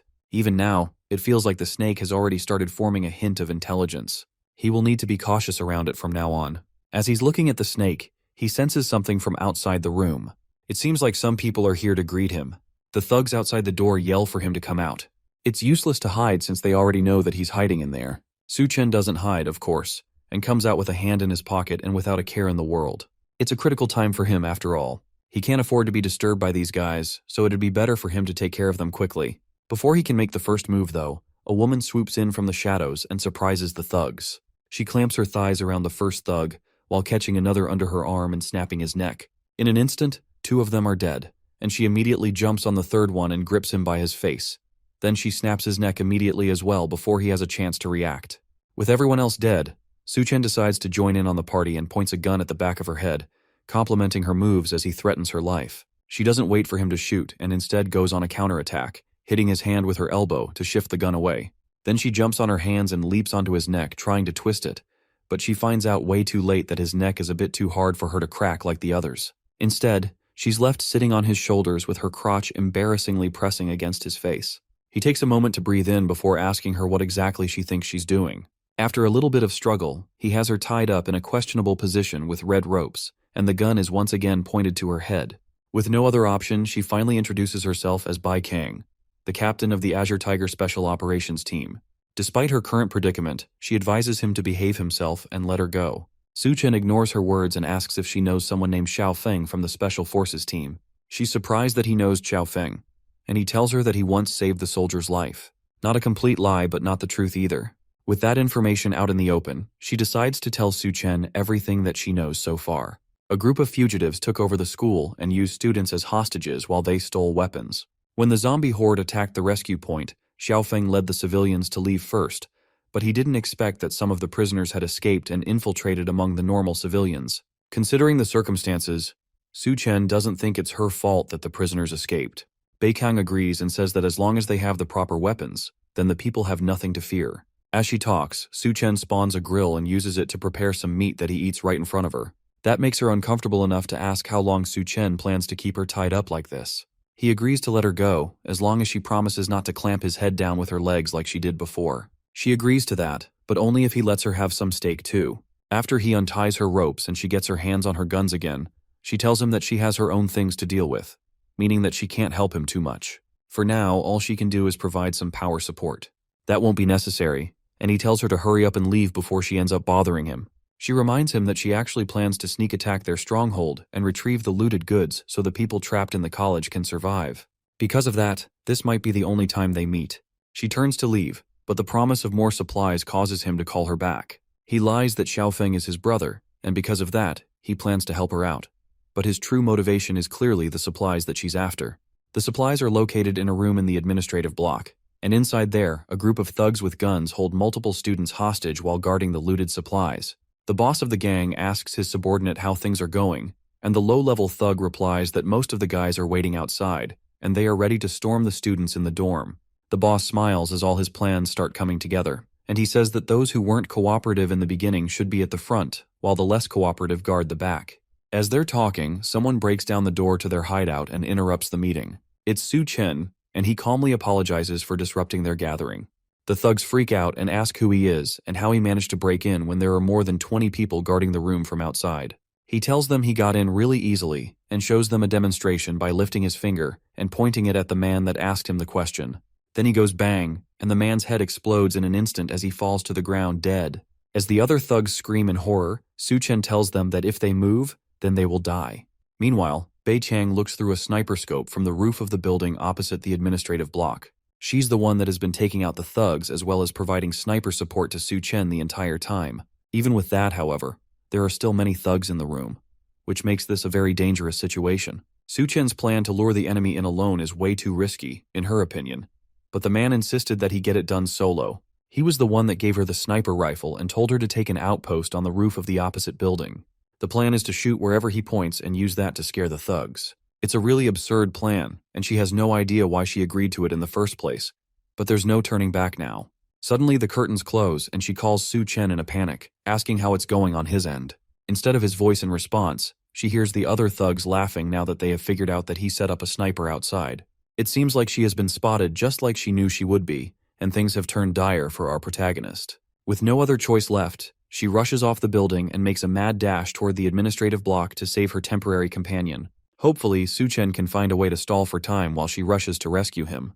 As she runs through the campus, she hears someone on the other end order for Su-chen to be killed. There isn't much time, and Su-chen must already be dead. When she finally reaches the room, ready to avenge her fallen companion, she's shocked to see that everyone in the room has already been taken out, and Su-chen stands in the center, holding the boss thug by his neck. It seems like she's already too late, and on top of that, there are no more supplies left here. The boss begs for his life as Su-chen holds him up by his neck, while also sneakily moving the supplies into his magical space. He claims that Su-chen would not dare to kill him, since the people behind him would never let him get away with it. Our protag is not fazed by the empty threat and snaps the man's neck, promising that the people behind him will join him in death soon enough. Bei-chang is surprised that Su-chen managed to defeat everyone in the room so easily without her help. He tries to play it off by saying that he has been doing exercises regularly, and that's the reason why he has the strength to pull off these amazing feats. Besides, there are no more supplies in the room, and they were probably already starving and weak by the time he got there. Bei-chang is not convinced and wonders if anyone else could have raided them and taken all the supplies. And now that the supplies are gone, then what will happen to the students? Su-chen will share some of the supplies he raided with them if he needs to, but it all depends on how they behave. While she's still asking questions, Su-chen walks past her and heads to the girls' dormitory, since he asked the thugs earlier, and they told him that Xiaofeng and the other students had all gathered there. Now that they have left the room, one of the bodies hanging out at the back starts to move. She twitches, then her eyes open, revealing that she's actually alive and was listening to the whole thing. Meanwhile, one of the thugs walks through the campus looking for someone who has run off to cause trouble. He finds her in the room that Su-chen and Bei-chang had just left, and it's the girl that listened to the entire conversation. They hurry up and get her down, and she falls to her feet as soon as they set her free. He asks her if she found what she's been looking for by pretending to be a prisoner for several days. She then tells him that since she had a close call with death, she needs the comfort of the man whose name is Steel Fang. He agrees to comfort her and pulls out a thorned whip that he uses on her back. She screams out in pleasure as soon as the whip hits her back, and the thug asks her how she's feeling. It seems like the painful comfort managed to make her feel much better, and she tells them exactly what she saw while she was hanging up as a prisoner. Steel Fang asks her who took all the supplies, and she tells him that it was a devil, and his name is Su-chen. Meanwhile, Su-chen and Bei-chang make their way back to Xiaofeng. The soldier is bandaged and looks hurt, but he tells them that he's fine. He's more interested in the other man that walked in with her. Su-chen asks to see his wound, and although it started out as just a scratch, it's been getting much worse recently for some reason. Su-chen tells him that the wound was caused by the cannibals, which are creatures that eat people. Their nails are full of bacteria and viruses, and without medicine to treat the wound, it could become life-threatening. Now, medicines are rare resources, and they are impossible to find, but at the same time, it would be unacceptable to die like this. After hearing this, Su-chen decides to share some of his medicine with him. They are both surprised by the amount of medicine Su-chen provided them, but he tells them that he did it because Xiaofeng is his brother. In his previous life, there was a man in the military whose combat power was comparable to a humanoid nuclear bomb known as the God of War. If that person turns out to be Xiaofeng, then investing in his friendship and survival will definitely benefit him. Xiaofeng tells our protagonist that he owes a favor, but he also knows that Su-chen didn't come to their hideout just to deliver medicine. He asks Su-chen to tell them what he actually wants, and he tells them that a great flood is coming soon, and they will need to evacuate quickly. The extreme heat is already causing the glaciers to melt rapidly, and because of that, seawater is flooding the mainland rapidly. If they don't leave as soon as they can, they, as well as the entire land, will be submerged in floodwater. The people listen to him in shock, but one of the other survivors doesn't believe him. She accuses him of only trying to drive them away so he can monopolize the school's resources. He remembers exactly who this loud girl is. Her name is Fang Qing, and she's his classmate, a famous female boxer at his university, and a second-generation rich girl who likes to create gender divides. She walks up to him and asks if he has any food in his bag. Before he can answer, she reaches for the bag and tries to take it from him. But Su-chen stops that with a quick dose of gender equality and a slap to the face that's heavy enough to immediately leave her cheek swollen and take out a tooth. While she nurses the wound, the rest of the people in the hideout start to cheer the attack. She has been a nuisance around them for a while, and she has also been hogging a whole dorm by herself just because she has some money at home. Because of that, everyone has been fed up with her for a while, and they immediately cheer for her to be kicked out of the dorms immediately. It looks like she's already quite infamous there, and the cheers for her to be thrown out cause her to lose her mind in rage. She threatens to go and find her father and get them all killed, then she storms out of the area.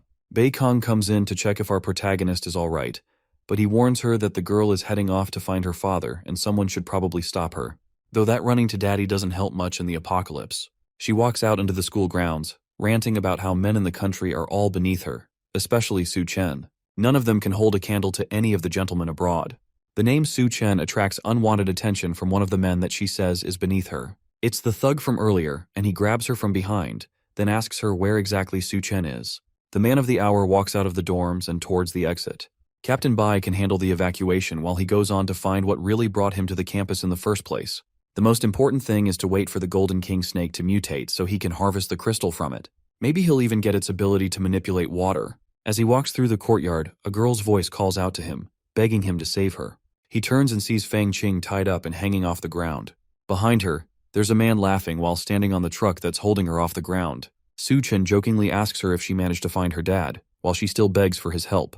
The man on the truck introduces himself as someone from the Federal Bureau of Evolution, and he's here to get back at Su-chen for snatching up his supplies. For their meeting today, he has prepared a truckload of surprises. He opens up the back of the truck, and it's filled with a small army of drought demons who all swarm out and surround him. Inside, the soldiers and the civilians hear the cry of all drought demons that have just been released. They know that the sound is coming from the direction Su-chen left in, and that means their new companion could be in danger. Bei Chang tells Xiaofeng to stay put and guard the civilians while she goes and checks up on the situation, but he refuses. This time, he won't let her go off on her own again. Meanwhile, back with Su-chen, the thug asks if the loud girl with the still swollen face is his classmate. If that's the case, then this is his opportunity to be a hero and save the beauty. All he has to do is kneel down and beg, and the girl will be let go. Su-chen takes a moment to think about the offer, and the snobby girl yells at him to hurry up and kneel down to save her. It's not impossible, but there's just one problem. Fang Qing doesn't even wait for him to say what the problem is, and starts desperately asking why he won't be able to save her. He just said he will save her after all, and it won't be impossible. How could he go back on his word when he's a man? Su-chen tells her that he is definitely a man, but he's not worthy of saving her. Instead of him saving her, he can help her contact those foreign gentlemen she keeps boasting about to see if they're willing to save her. That explains why he's so reluctant to help her. It's because she called him inferior, so he's taking revenge on her by doing this. Well, if he thinks that she'll apologize and beg him to save her, then he is completely wrong. According to her, she doesn't even need him to save her. Su-chen laughs and points out the huge horde of zombies rushing towards her from behind the truck. Hopefully she won't regret her own words in a moment. Fang Qing nervously glances at the zombies that she forgot about in her anger. In her last moments, as the zombies gripped her legs, she screamed for help and begged for Su-chen to save her. It seems like she was wrong after all. As the zombies tear her apart, she screams at the top of her lungs for him to save her. But it's already too late. After the screams die down, the Bureau of Evolution officer laughs at how insane the situation was. It seems like Su-chen truly is a terrible person, who can't even help another in a dire situation. But that's alright since he'll be joining her soon. Then he tells our protagonist that he will now show off the technology of the Federal Bureau of Evolution. He pulls out a jar of powder and rubs it on his face. All he has to do is apply this powder to himself, and monsters will obediently listen to anything he says. That's because the powder is actually the ashes of dead drought demons. Once anyone applies it to themselves, that makes the zombies think that that person is one of them. That causes the man to pause and take a look at the bowl in his hands in fear. It seems like he didn't even know that he had been rubbing his face in monster ashes. The man rushes to spit out any powder that might have gotten in his mouth, and he's disgusted by the thought that he had been rubbing monster powder on his body the entire time. Now he's mad, and he orders the monsters to tear him to shreds. They growl and rush at him with their claws out and their teeth bared. Suchin wastes no time and summons a pair of katana from his personal storage, then rushes through the crowd of zombies, slicing them all into bits in less than a second. He finishes them off so fast that he's standing right in front of the truck before the man is even done coughing. The bureau official turns around and sees his opponent casually staring up at him, looking completely unbothered. There were still several zombies swarming him from behind, and his two soldier allies arrived just in time to see him about to be surrounded. The bureau official orders the zombies to attack again, but none of the zombies move. Suchin pats the dust off his shirt and tells the man not to bother shouting. It's pointless since no matter how much he screams his lungs off, the zombies won't do anything. The man from the bureau asks what he means by that, and his questions are answered as all the zombies spontaneously fall to pieces behind him all at once. The man has no idea how that was even possible. Suchin doesn't answer him and instead uses his power to teleport behind the man and grabs him by the neck. He never wanted anything to do with the Federal Bureau of Evolution, so he asks who exactly ordered the man to come and kill him. If he doesn't give up his master, then Suchin has no reason to spare his worthless life. Our protagonist pulls on the man's metal mask while smirking down at him. The man starts to scream as the pressure becomes too much for him to take, and in an instant, Suchin rips his head right off of his shoulders, with the bottom still connected to his spinal cord. Beikang is shocked that he resolved the seemingly impossible situation in an instant. It's similar to before, and this sort of power is not something that can be achieved through training alone. This guy must be some kind of monster. Suchin is more frustrated by the fact that he had to use so much force against these small fries. From now on, he's going to have to show more restraint against people before things get troublesome for him. If only he had a capable assistant that he could work with, then everything would be easier. Meanwhile, back at the hotel, Duanya is startled awake by a sudden dream. Once again, she had a dream about Suchin, and she can't seem to get him out of her mind. Why hasn't he returned to her yet? A loud voice comes from outside the room, and she jumps in fear for a moment. Then she remembers Suchin's words about who he needs close to him. Whoever he keeps by his side must be useful to him, and if they are useless, then he will not take care of them. The remainder of Suchin's words motivates Duanya to pick up a gun from the cupboard and face her fears head-on. She's determined to become his right-hand man no matter what, and to do that, she needs to be able to take care of herself. The former cook pushes her way into one of the study rooms in the suite, armed with 2 pistols and a mean poker face. Even with all that, though, there's no one in the room, despite the fact that she's sure that the voices came from there. Another growl sounds behind her, and she turns around just in time to see that one of the drought demons had snuck up behind her. The zombie walks menacingly towards her and pushes her back against a table in the room. She has no idea where it came from or how it even got behind her, but there was nowhere for her to go now that she's been backed up to the table. Her only hope now is the gun that she swiped from the room before she stepped out to fight. Before she can use it, the drought demon slaps it out of her hand and sends it flying behind the table. Then it shrieks at her, opening its mouth wide to attack the former chef. With no other way to defend herself, she shuts her eyes and prepares for the worst. But luckily for her, the zombie misses his attack completely and instead bites into a chair beside her. She has no idea what's going on or what this guy is doing, but it seems like she's safe for now. He has been sniffing around this entire time, and it looks like the eyes on his face are gone. Maybe he actually can't see anything, and he's relying on his sense of smell to find her. She somehow got lucky this time, but now he's way too close. If she makes any sound, he's going to attack her right away. She turns and notices that the gun is still on the table, just at the edge, away from her reach. She turns and tries to stealthily grab the gun while the zombie is still unaware of where she is. She stretches her hand just a little more, but the gun still stays out of her reach, and before she can grab it, it's already too late. Her back bumps into the zombie's arm, alerting him of her presence. It screams at her as it's about to attack, and just then memories of Suchin's words flood her mind. He told her that his resources are limited, so he can't keep her around just because she's pretty. She has to find a crystal core in a monster's head that will give her abilities similar to the ones he has. If she can't do that, then he won't allow useless people to stay around him. That thought triggers a reaction out of her, and she goes on the offensive before the zombie can take her out. With the heel of her shoe, she stabs her leg straight into the zombie's eye so hard that the other side pops out at the back of his head. The zombie stops moving, and she tries to pull her leg back, but it suddenly grabs her ankle, forcing her to stab its face a few more times before it finally falls to the ground. Then she grabs an axe from elsewhere in the room. It's a shame that Suchin wasn't here to see her proving that she's not useless, but now she can check to see if it has a crystal core in its head. Back at the engineering university, Bai Kang and Lu Xiaofeng took Su Chen's advice and started organizing the students to evacuate. Bai Kang even contacted her brother Bai Ming and asked him to bring his troops to join them and ensure the students' safety. With that taken care of, Su Chen returns to the snake in the school's reptile laboratory and continues to pay special attention to it. After a time has passed, the creature starts its mutation and begins to grow in size. Su Chen watches it with interest, wondering just how far it can mutate, and the creature stares right back at him in contempt. To help with its growth, Su Chen even prepared a large bucket of water for it so it could grow faster. As soon as he drops the water bucket on the ground, the snake slithers in. It seems like it already knows that it needs to get into the water to complete its mutation, which saves him the trouble of trying to force it in. As soon as its body touches the water, it starts to grow into a large and terrifying beast, with a dragon head and a large, scaly body. Su Chen watches as it violently beats against the sides of the bucket until finally the bucket explodes, spreading the water all over the room and revealing the evolved form of the former snake. It had such massive growth from just the initial mutation, and all of this came from a simple bucket of water. If he had decided to wait until the flood came, then this would have been a much greater disaster. Now that the beast has grown up, Su Chen summons one of his swords and makes it an offer. If it chooses to submit to him, then he might consider keeping it as a pet. The monster is having none of that and tries to escape through the window before Su Chen can catch it. It looks like it really did develop some intelligence and knows that it won't be able to properly fight against Su Chen, especially in that closed-off room. It breaks through the window, out into the campus courtyard, and Su Chen jumps out right behind it.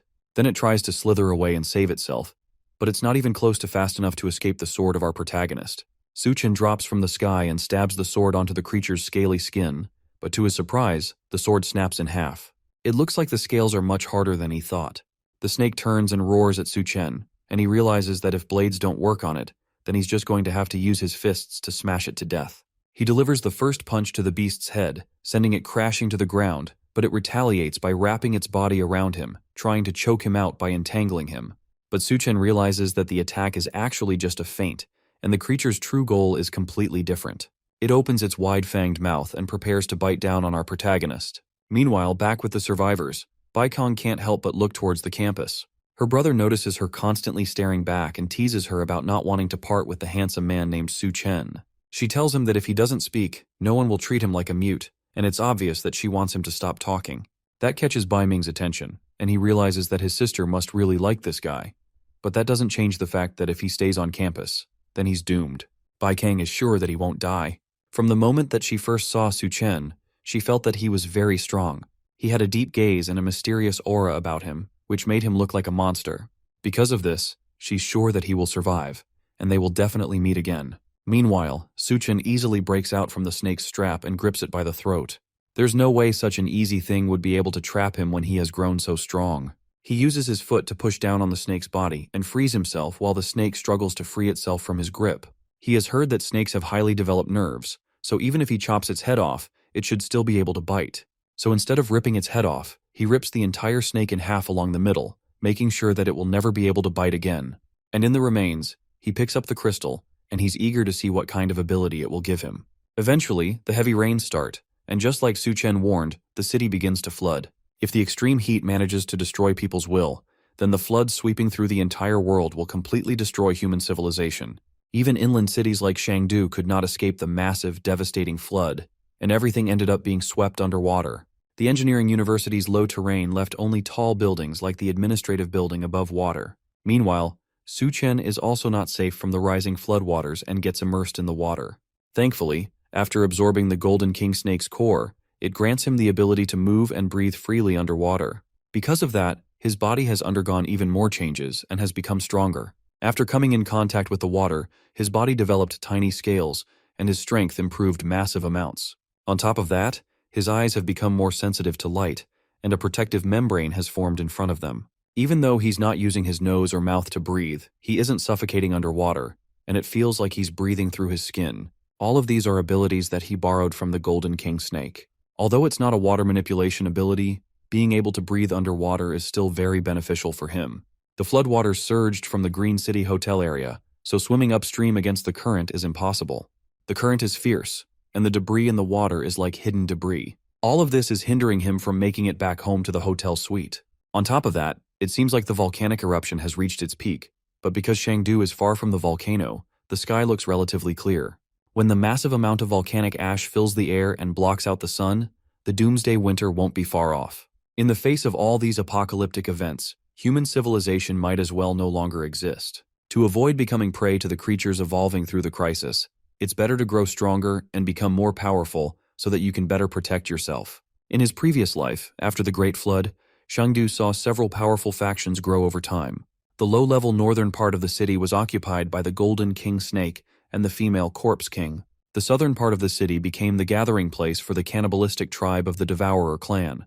The western part of the city was controlled by the Rat King and his army of rats, while the eastern part was occupied by the Skull Crusher Gao Qiang and Hell's chef, Duan Ya. In his previous life, Su Chen almost died multiple times at their hands. However, in this life, he has already dealt with Gao Qiang and the Golden King Snake ahead of time. In order for him to stay strong, the best method is to get the remaining crystal cores for himself. However, the Devourer clan has a large population and numerous factions. On top of that, the female Corpse King is elusive, which makes it nearly impossible for him to find her now. In his previous life, the University of Technology had experienced a rat plague, which means that the Rat King should be there. All he has to do is find it in advance so he can get its crystal core with minimal effort. A few sounds from underwater break him from his thoughts. It seems like he has relaxed for too long, and multiple underwater creatures have ended up surrounding him. Meanwhile, elsewhere in the flooded city, two men hang on for dear life against the raging floodwaters. They desperately wonder how a flood broke out from the middle of nowhere. As they're clinging onto the tower, they notice someone rapidly swimming towards them. Anyone in the water should be as good as dead, but it looks like whoever that is has a lot of energy in them to be swimming that fast. It's not just that either. They also recognize the man speeding towards them. It's Su Chen, the guy that the Bureau had sent them to watch over. If it wasn't for him, then they wouldn't be stuck here in the flood. If he dares to join them up in the tower, they'll kick him right back into the water. One of the men notices that Su Chen is moving really fast for someone that is barely surviving in the floodwaters, and on top of that, it seems like someone is following him. Behind the man swimming like he owns the sea, there are multiple sea zombies sprinting through the water behind him. Despite that, Su Chen is swimming faster than them, against the rising current of the water. He continues getting closer to the men, and they shout warnings at him not to come any closer. Our protagonist recognizes them as people from the Federal Bureau of Evolution, and he's surprised that his influence has already spread that far. That's perfect for him since he can get information out of them in this situation. Our man leaps out of the water onto the tower and uses one of the men as a stepping stone to get to the top. The man loses his grip and falls off the tower towards the zombie-infested waters below. Just before he can meet his wet end, his companion just barely manages to catch him by his arm and save him from death. But now, with the extra weight on one person, the two don't have a lot of time left to survive, and at this rate, they will both end up falling into the water. The first man reassures his friend that he will definitely pull him up, but it's pointless, and if he doesn't let go, then they will both definitely die. Su Chen takes the opportunity to ask them to tell him everything they know about the Federal Bureau of Evolution. The men refuse to speak up and warn Su Chen that even if they die, there will be others to avenge them. If that's the fate they've chosen, then they can't blame him for what happens next. One of the zombies manages to latch onto the bigger man's foot and pull him into the water. His companion screams and dives in after, prepared to die with his friend. That turns out to be the wrong move, and they are both left at the mercy of the hundreds of creatures in the water. When all hope seems lost, Su Chen dives into the water and uses a sword to slice through all the zombies that were about to attack them. In a second they are saved and all the zombies are dead. The man wonders if Su Chen really is human since he seems to be way too strong. Regardless of the circumstances though, they owe him one for saving them. They decide to tell him what they know. They tell him that they were sent by the Federal Bureau of Evolution to monitor him. The Bureau is located in the Science and Technology University, and it's led by Chief Liu and a team of researchers. They were just doing what they were told and following orders that came from above them. In Su Chen's last life, the rat disaster happened at the Science and Technology University, and it seems like there is a connection between the rat disaster and the Federal Bureau of Evolution. He asks them if they research rats in the university's labs, but only researchers are allowed into the labs, so they don't know much about what goes on inside. Su Chen realizes that no matter what, he has to go and investigate the situation before the rat disaster starts. Meanwhile, Duan Ya, who is still in the Green City Hotel, had luckily obtained a crystal core from the zombie's head. After swallowing it, she starts to feel the same burning sensation that Su Chen felt when he first evolved. She wonders if she has succeeded and what powers this will unlock for her. But at the same time, she notices that the water has flooded all the way to the top floor. Inside that water, several small tentacles circle around her feet, ready to attack. By the time she notices the swarming tentacles, the monster has already wrapped itself around her body, lifting her off the floor and wrapping itself around her. It's slimy and gross, and with the way it ties around her, there's almost no way she can escape. Suddenly, the tentacle beast raises its mouth to her face and roars at her, revealing a throat filled with hundreds of razor-sharp teeth. It lunges at her, and she barely manages to catch it in her hands and stop it from biting into her, but the creature wraps itself around her hands, further stopping her from moving. More of them burst out from the water, and before she can think, she's completely entangled and surrounded by dozens of them. They all attacked so fast that she didn't even have enough time to get used to her new abilities. Her mind drifts back to Su Chen, and she remembers when he first showed her his space manipulation powers. He told her that as long as she finds and consumes a crystal nucleus, then she can obtain its ability. But because many monsters look ordinary, she won't always be able to tell what power a monster has just by their appearance. The best way for her to figure out her ability when she doesn't know what it is would be to feel it in her body and in the environment. Once she gains new abilities, she will be able to feel every change and then try to master and control it. She focuses on the environment, and eventually she's able to feel the change in her body. She can see the little brains of the monsters that are attacking her, and she uses her new power to yell out a command, forcing them to stop moving. The tentacles listen to her command, and all of them fall limp at once as if they had all just died. That leaves her free but still covered in sticky goo. Now that they are all immobilized, she picks up her axe and cuts through all of them in an instant, turning them into minced meat. By the time she's done, she's covered in monster guts and slime, so she decides to take a bath. A voice behind her asks if he can join, and she turns around, ready to fight off another intruder. However, it's just Su Chen, and it looked like he had seen her take down all those monster eels by herself. He's impressed by the fact that she managed to even grab a weapon for protection. Duanya rushes towards him and grabs him in a hug, just happy to see him again. He has been gone for so long that she has started to get worried that he will never come back. The reunion is short-lived, though, when she realizes that he's naked again for some reason. She pushes herself away from him and asks why they keep meeting while he's undressed. And he tells her that the water was dirty, so he took all his clothes off. The two of them go to take that bath together. And for the first time in several days, Su Chen gets to relax. After being gone for so long, he realizes that only when you go out do you realize that home really is the best place to be. Duanya gets up from the bath and goes behind him to give him a massage while they both relax. With the mood a lot calmer than when he had first arrived, he asks her whether she managed to awaken an ability. He didn't see her use her ability directly, but he could feel that something had changed in her due to the temperature of her mouth. She asks him how he even knows what kind of temperature could be in her mouth, but he ignores her and again asks if she managed to awaken an ability. She tells him that it seems to be some kind of mind control ability, and Su Chen already has an idea of what her ability might be. He asks her if her mind control ability can be used on food, and she tells him that she doesn't know since she hasn't gotten enough time to practice first. She decides to practice by testing out her ability on him and uses it to make him think that she's wearing a revealing gown. But she immediately notices that Su Chen has immense mental power. If it weren't for Su Chen's consent, then she might have collapsed as soon as she tried to influence him. Regardless of his abilities, he's still impressed by her ability. It's a good one, and as a reward, he'll make her practice more until her legs grow weak. She laughs as the two have fun all through the night. By the next morning, Su Chen teaches her how to hold and use a gun, and they both use it to take out the remaining tentacle monsters. He tells her to focus her mind and control it with her thoughts. Then all she has to do is set her aim and fire.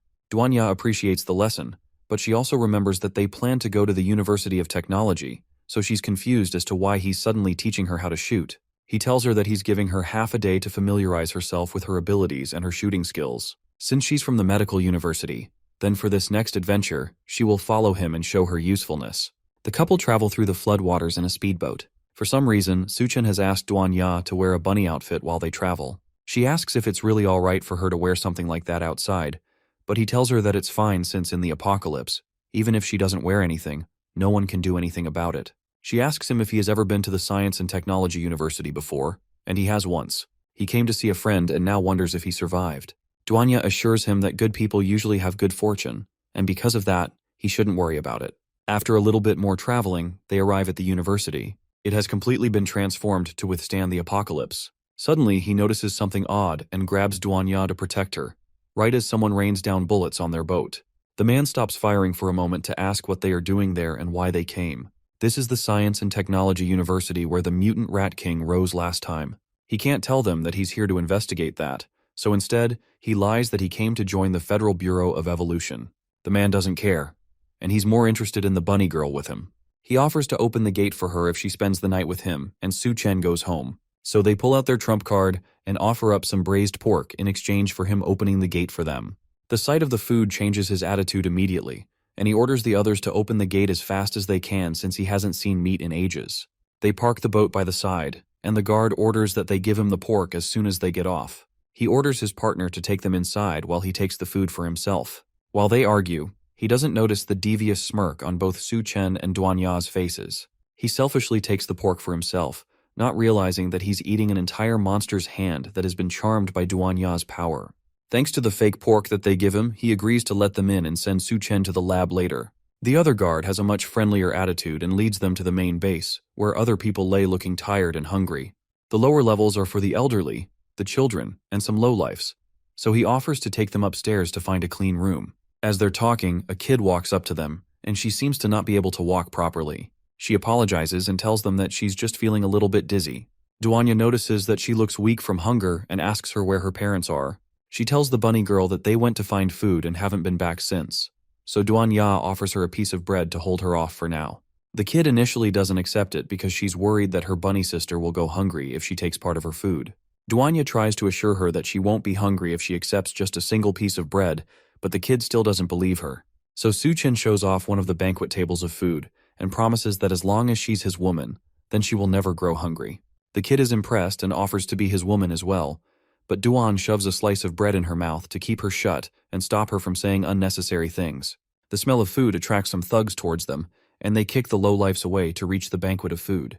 Hoarding food is against the rules in this makeshift society, and all materials must be handed over first in exchange for contribution points. The angry men scare the young girl, and she clings to Duan Ya for comfort. She tells the girl not to be afraid and tells her that she will try to talk to them. Then she looks to Su Chen for confirmation before getting up to summon another banquet table of food for the men to eat. Her eyes glow with malicious intent as she tells them to eat the meal to their heart's content. Clearly something is wrong with the food, but it looks so delicious that the men cannot resist. They all push each other to be the first to get a taste of the meat, and the food is so good that they almost cry tears of joy. Because of this, they tell Duan Ya that they will reward her later for bringing them all this good food.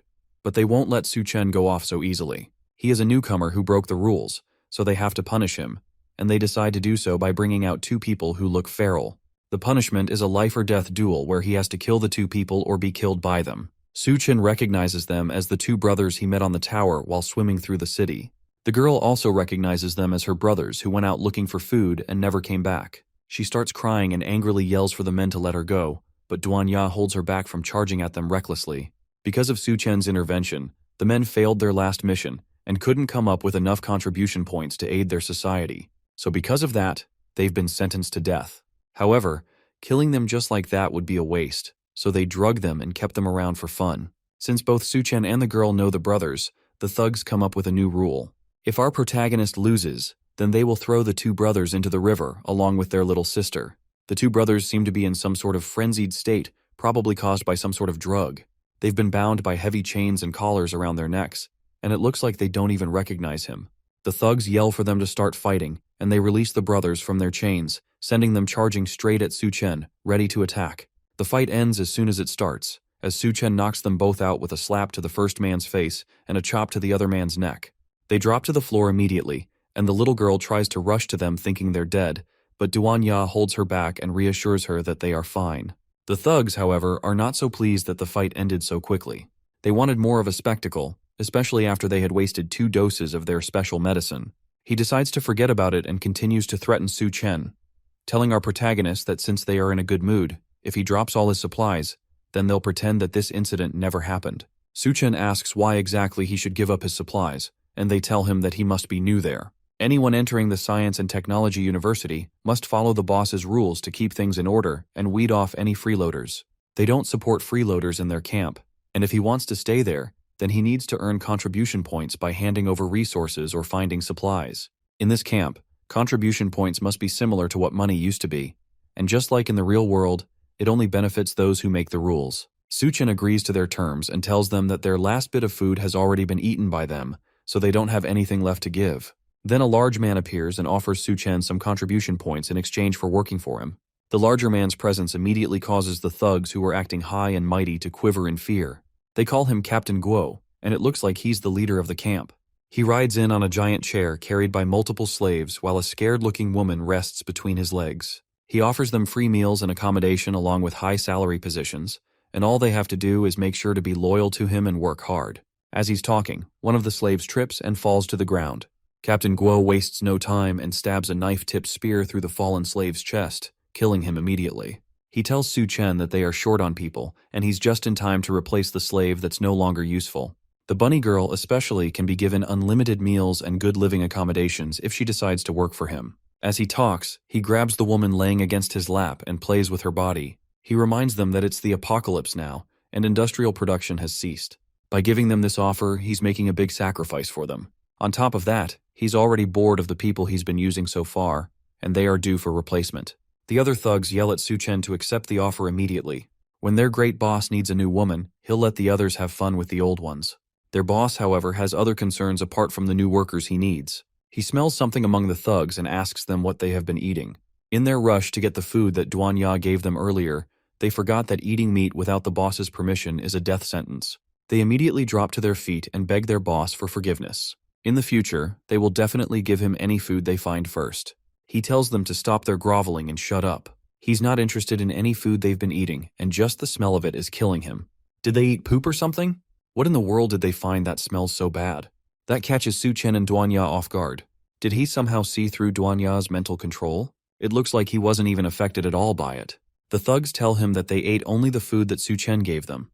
But with the mental control broken, they immediately realize what they've been eating this entire time. Their stomachs protest the horrible food, and they rush to the bathroom, desperate to push out everything they've been eating. Captain Guo sighs in exasperation and wonders how he ended up surrounded by such idiots. One day he'll get rid of all of them, and bring in people that are actually reliable. Su Chen notices that despite his immunity to Duan Ya's mental control, he can't sense any abilities from the large boss. Despite that, he gives off a very powerful aura that's noticeable even by him. On top of that, his influence was enough to snap everyone out of Duan Ya's mental control. He wonders what kind of person Captain Guo is, and just judging by his subordinates, he can't be anything good.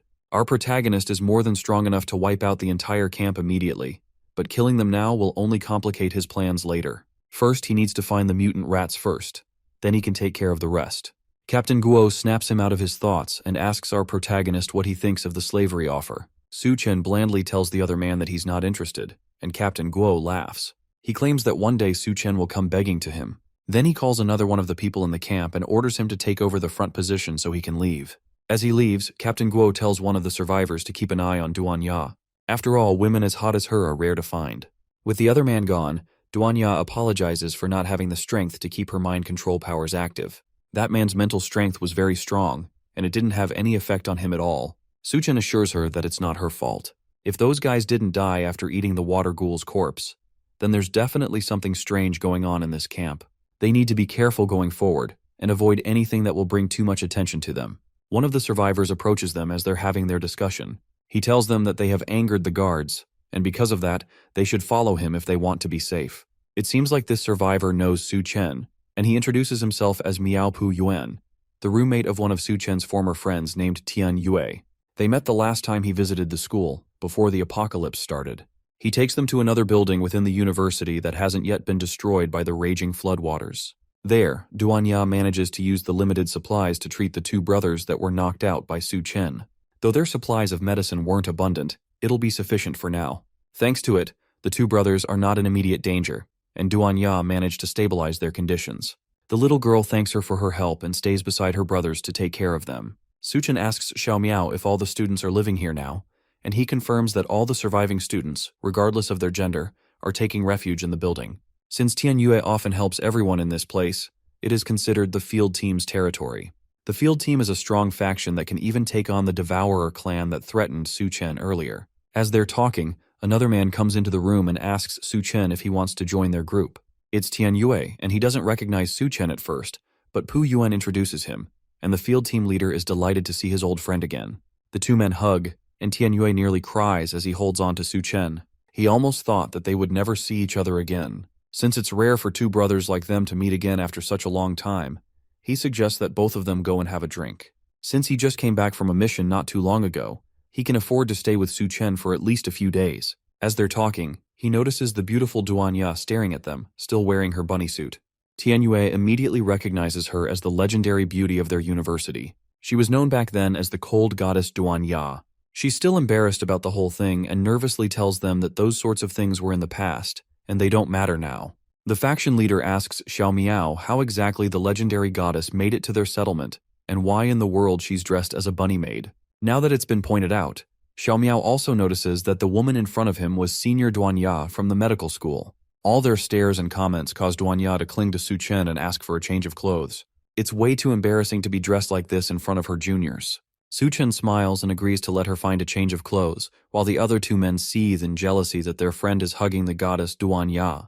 After that, Tianyue offers her a private room to change into. It's a bit messy, but she can sit anywhere she wants and get changed in peace. Su Chen notices that it's a luxury room, and Tianyue must have purchased it with a large number of contribution points. The faction leader also notices that the two of them didn't bring any bags with them, and he wonders where the clothes came from. But Su Chen changes the topic immediately and asks about his regular missions. They must be dangerous if it takes several days for him to go and return.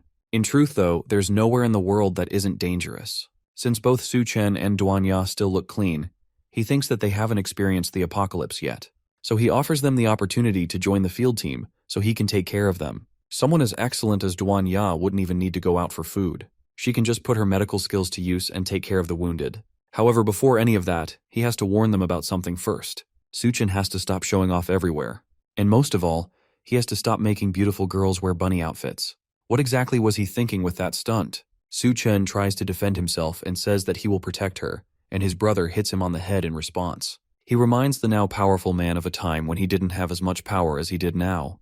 Back in high school, when he used to get bullied and never dared to fight back, it was Tianyue that fought the bullies away. The guard captain Guo is not a nice guy, and when he sets his sights on a woman, they usually don't have good endings. Beautiful women like Duanya are no exception, and now that he has his eyes on her, he won't let her go easily. Meanwhile, in the private room, the chef tries to take off her clothes quickly, but a knife is pressed against her throat by a mystery attacker. She nervously asks this new face who she is and what she wants.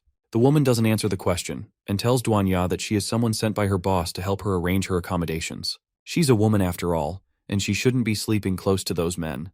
Duanya may not know who she is, but we already know her as the freaky lady is. She's the woman that listened in on Su Chen's entire fight back in the school administrative building, and she saw firsthand the kind of power he has. Right now, though, she's just a messenger sent to capture the beautiful senior Duanya. The chef tries to tell her that there is already enough space in the settlement, and she doesn't need any help. But the other woman insists. The boss asked her specifically to come over, and no one refused the boss. Duanya, however, is about to become a pioneer. She uses her mind control powers and tells on the woman, causing her to pause, unable to move her own body. Then she tells her to let go, and the woman complies, stepping away and dropping her hand. Using her mental power to forcibly control people is always difficult, but she can manage to do it for a short time. For now, though, she has done her part, and Su Chen can handle the rest. As she walks towards the door to alert the others, the woman forces her body to move and manages to stab her own hand. The shock of the pain forces her senses to return to her and uses the brief moment of clarity to attack Duanya. The two slam against the wall, and the commotion alerts the others outside. They bang on the door and ask Duanya what's happening. There's no way someone would make so much noise while just changing clothes. The attacker tries to silence her by covering her mouth, but it's no use. Since they don't hear any answer from inside, they assume the worst and break into the room. The first person to walk in is shrouded in shadows, and the mysterious attacker doesn't recognize him at first. So she rushes at him with blinding speed, ready to attack and kill. Tianyue tries to get in front of him and protect his friend, but that's not necessary since the attacker recognizes who she's up against immediately. She saw what he did in the University of Science and Technology, and she knows his name well at this point. The one called Su Chen took on several zombies by himself and won with little to no effort. Although she has killed many people, her instincts tell her that if she makes a bad move against him, she's not going to survive what comes next. With little opportunity to stop herself or change direction, she instead kneels while still running towards him, causing her to come to a grinding halt right at his feet. Then she nervously asks him to punish her and calls him her master. Su Chen has no idea what she wants and what her intentions are, and she asks him if her sincerity is not enough to please him. To show that she's truly giving herself to him, she strips down her clothes and asks him again if that is good enough for him. Tianyue asks our protagonist if his taste in women has shifted so heavily, while Xiao Miao nervously looks away. But taking off her clothes was just a distraction to get their attention away from her. With everyone properly flustered, she launches a smoke bomb, covering the entire area in a thick fog before rushing off in an attempt to escape. Before she can get very far, Su-chen grabs her by the neck and raises her off the ground, stopping any escape plans that she might have had. He asks her if she really thought that she would be able to escape so easily, and it's obvious that he's going to get rid of her. The assassin begs for her life and tells him that he can't kill her. She tells him that the girl he saved, as well as her 2 brothers, have been taken to the settlement's arena. If he kills her, then there will be consequences, especially for those 3. Su-chen couldn't care less and tosses her into the floodwaters outside the building. The others, though, are more concerned about what she said. The girl she mentioned is Xiao Mei, and the guards must have taken her as well as her 2 brothers while they weren't paying attention. Xiao Miao asks what they should do now. If they don't save them, they'll be bitten to death by the big mutant rats. The topic of rats catches Su-chen's attention, since that was the main reason he came to the settlement in the first place. He decides to go and check it out for himself, and Tianyue asks him to stay calm and avoid conflicts. Meanwhile, in the arena, Xiao Mei nervously stands in the middle of the field, prepared to fight for her brothers. Captain Guo sits on a stage in front of her, clearly controlling the whole thing. He tells her that since her 2 brothers failed to complete their tasks, then they have been given the death sentence. However, since she is willing to enter the arena and fight, he has decided to give them one more chance at life. The 2 brothers hang by their necks behind the man, inches away from their deaths. They shakily try to tell Xiao Mei to not believe him and run for her life, but Captain Guo tells them that it's already too late for that now. Xiao Mei, on the other hand, refuses to leave. If there is even a small chance that her brothers will be free, then she will fight with everything she has to get them out of there. She asks the large captain one more time if he will really let them go, and he tells her that he will keep his word only if she manages to survive.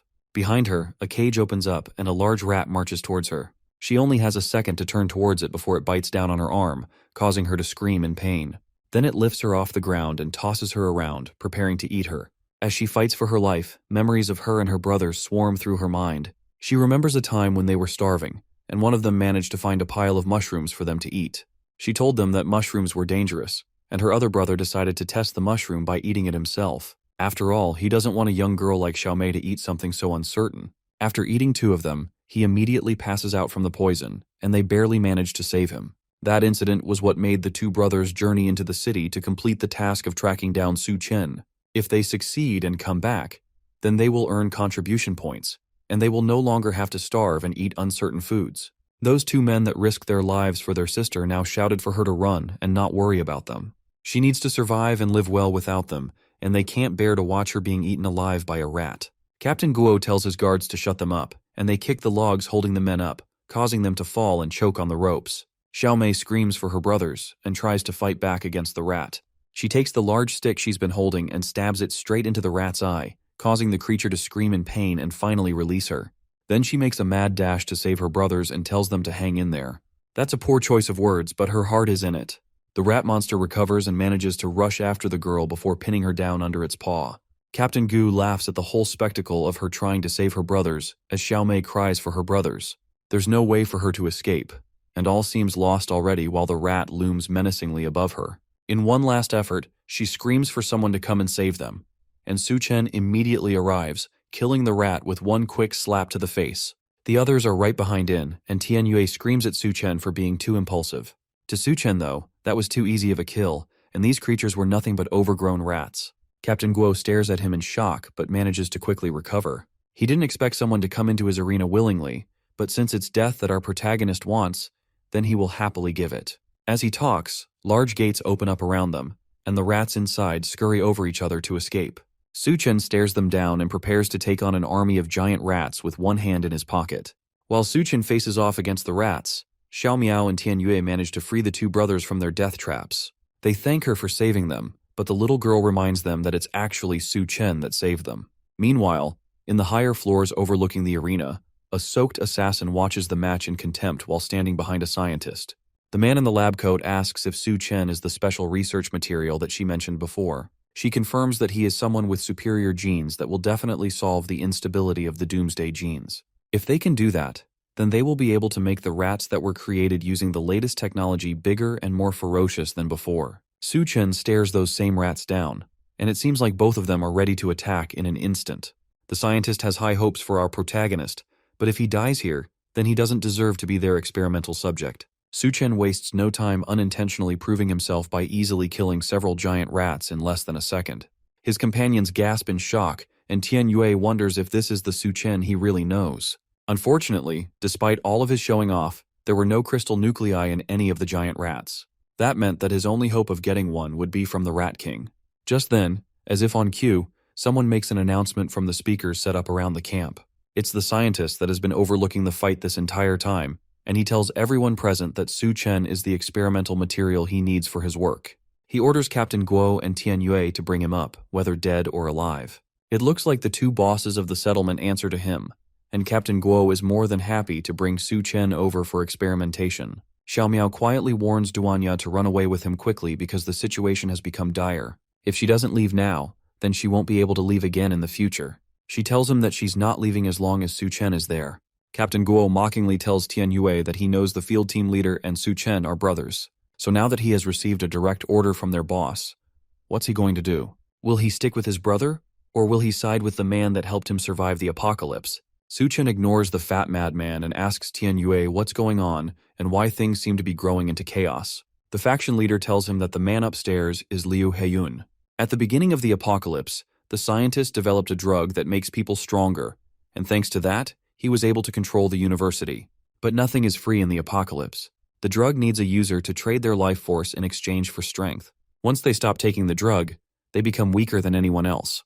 Because of their dependency on the drug, they have to follow all the orders from the scientist no matter what. His only hope in this situation would be Su Chen, who offers an escape from the drug dependency, but only if Tian Yue follows him. The faction leader bows his head and tells his brother that unfortunately, he doesn't have a choice in this matter. Captain Guo laughs wildly at the apparent betrayal between brothers. Seeing them turn against each other motivates him to take out our protagonist once and for all. He jumps at Su Chen, ready to strike the younger man down, but at the last second, Tian Yue leaps into action and kicks Captain Guo away before he can attack. The large man clearly didn't expect the attack and gets sent flying by the kick. He growls aggressively at Tian Yue, who takes off his shirt, ready for a life-or-death brawl between captains. Despite the odds against him, he decides to stand up for what's right and what he cares about. Tian Yue tells the large man that he's betraying the doctor because he only wants to use the drug to control them. There's no need to stand beside someone who's using his life as a bargaining chip. If he has nothing to lose, then it won't matter if he dies at the end of the day. But if anyone dares to touch his brother, then he will fight them to the death. Su Chen smiles at his brother as he stands in front of the group. In that moment, the faction leader looks exactly like our protagonist remembers from many years ago. Tian Yue rushes over to clash with the powerful captain, and the larger man promises to crush them all together since he's so eager to die. Tian Yue manages to land several powerful punches all over Captain Guo's body, but the larger boss reveals his trump card. Their boss knew that he'd betrayed them, so he gave the captain a higher level drug than he gave to Tian Yue. Thanks to that, the fat is his strongest defense, meaning that no one can hurt him. The captain raises his weapons over his head and brings them down on the unsuspecting Tian Yue. The faction leader just barely manages to catch both clubs before they crush him, but the shock causes him to cough up blood. Then Captain Guo flips a switch on the weapon that causes electricity to surge through them. Tian Yue barely manages to hold on, but just as it looks like he's about to collapse, Su Chen comes in to help out his brother. He rushes in with a large kick to both metal mallets and uses his feet to push them out of Captain Guo's hands, causing them to pierce into his body and fall back. The stabs from the mallets and the surge of electricity cause Captain Guo to immediately pass out dead. The feats Su Chen pulls off just get more and more interesting as time goes on. So far, the scientist has spent all his resources and manpower to find ways to evolve humans into perfect beings, and his research has led to significant breakthroughs in his experiments. However, our protagonist's recent display of strength shows that all those experiments were pointless. The perfect human has been out there this entire time. The scientist gives Su Chen one more opportunity to join him and become the first truly perfect human. Of course, Su Chen knows that there's more to his plan than just humans. When he talks about perfect humans, what he's really referring to is a rat. For the scientist, rat genes are the closest to human genes, and using the rodent's genes, he can create an army of rat men and then conquer the world.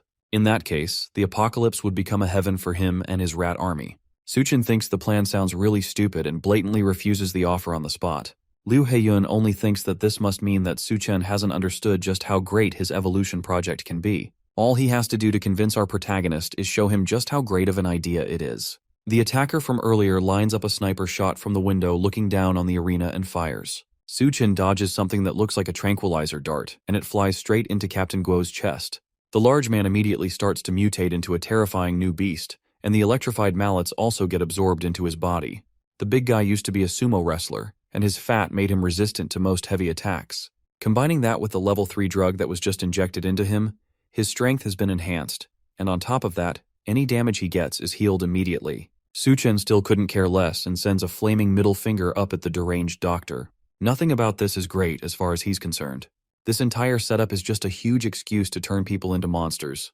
That insult is the last straw for Liu Heiyun, and he orders the newly mutated Captain Guo to kill Suchen so that he can extract the genes he needs from the corpse. The monster roars and immediately charges towards Suchen with a sumo spin. Our protagonist manages to catch the rolling man just in time. Then he plunges his arm into the large man's head and rips out the battery from the electric mallets before stuffing it into Captain Guo's mutated face. The battery immediately explodes, which should be enough damage to kill the large man. However, thanks to his newly improved healing factor, his wounds heal immediately, leaving him horribly disfigured but strong enough to still fight. Suchen finds the whole thing annoying and rushes back in to end the man and stop the fight all at once. He lands a devastating punch straight to what should be its jaw, causing the man to fall into a crater.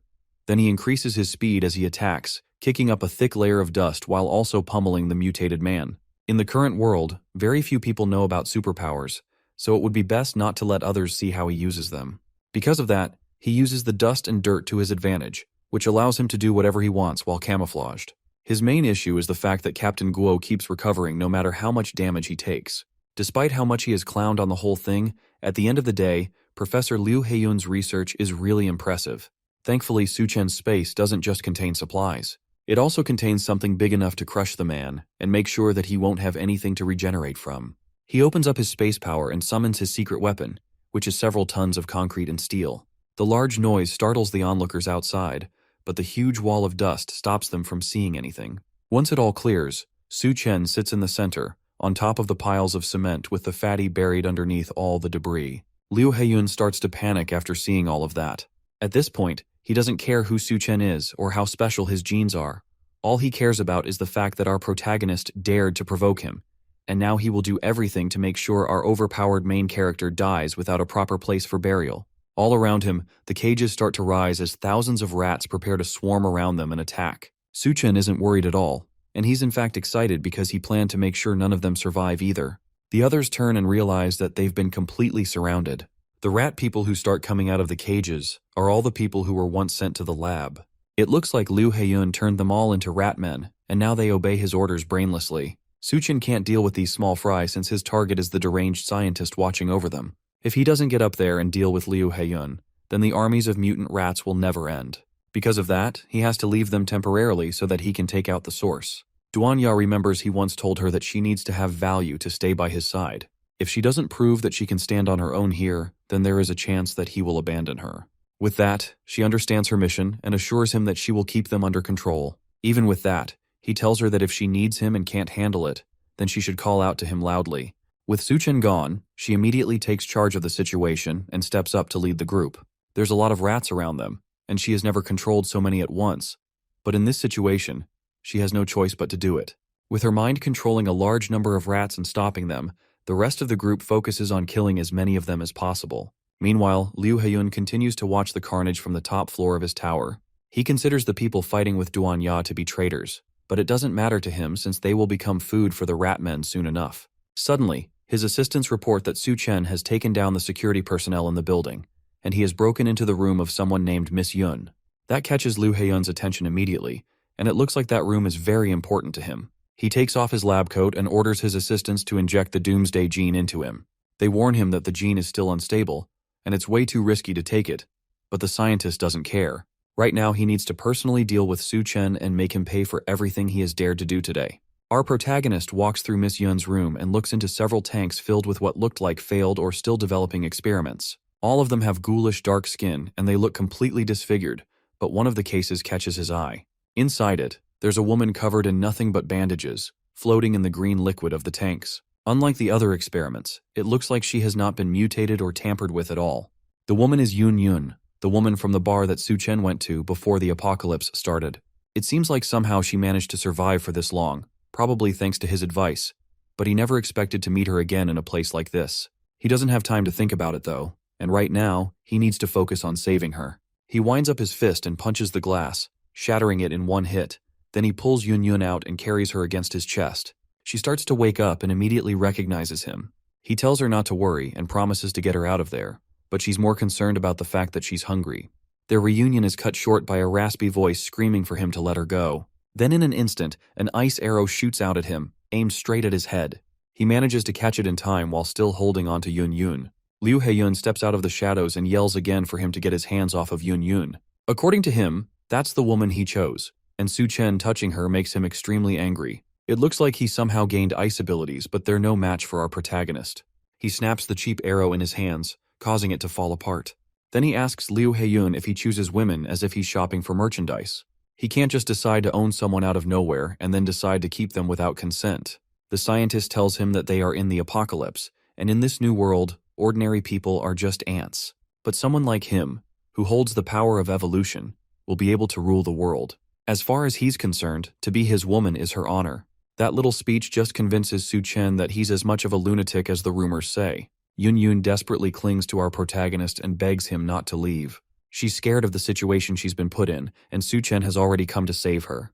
That makes Liu Heiyun even angrier, and he grits his teeth while asking Su Chen one more time to let go of her. Then he rushes at them, screaming that Yun Yun is his woman and she belongs to him. Su Chen reacts quickly and kicks a shelf at the scientist to slow him down, but the man swats it away like it's cardboard. But in that brief second he spent defending himself, Yun Yun jumps up and kisses Su Chen on the lips as a reward for saving her. She tells him that she's still mad at him for leaving her hanging last time, and she's only taking what he owes her. But that used up the last bit of energy she had, and she collapses on his shoulder in an instant and passes out. That finally sets Liu Heiyun over the edge, and he hunches over in anger while gritting his teeth. This is the worst betrayal he has ever felt, and the anger causes him to lose control of his mind.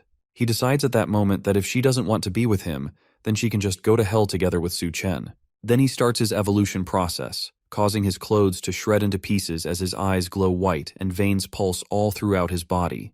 Then his skin starts to grow dark and his teeth sharpen and grow until they become fangs. Then his body starts to grow, while his skin shrinks around him, and his nails turn to sharp claws. By the time he's done with his mutation, he has turned into a vicious-looking, half-man, half-rat. Then he promises Su Chen that he will show the true power of a god, but Su Chen is not intimidated at all, and calmly holds on to Yun Yun while inviting the scientist to come and attack him. He helps Yun Yun lay on the ground and tells her to rest against the wall. She once again complains that she's hungry, so he gives her some of his chocolate to eat. Yun Yun looks very weak and frail because she has been trapped inside the lab for some time, and Su Chen seems very worried about her. As the two of them share that private moment, his eyes light up as he suddenly notices a hostile presence. An ugly-looking monster appears by his side, angry that the two of them are ignoring it. The monster looks very menacing with its sharp teeth and long claws as it gets ready to rip them to shreds. It tells them that they will be meeting their maker since they are so bold to be distracted. But Su Chen maintains a cool composure and isn't fazed by the filthy monster's threats. The monster almost looks gravely ill, and its body looks skinny and disgusting. In an instant, he weaves his hand and destroys the monster's upper body. The mutated rat's parts fly across the room with its blood and guts spilling everywhere. It is a befitting end for such a repulsive creature. As the blood splatters everywhere, Su Chen is disappointed and asks if that is all the monster has.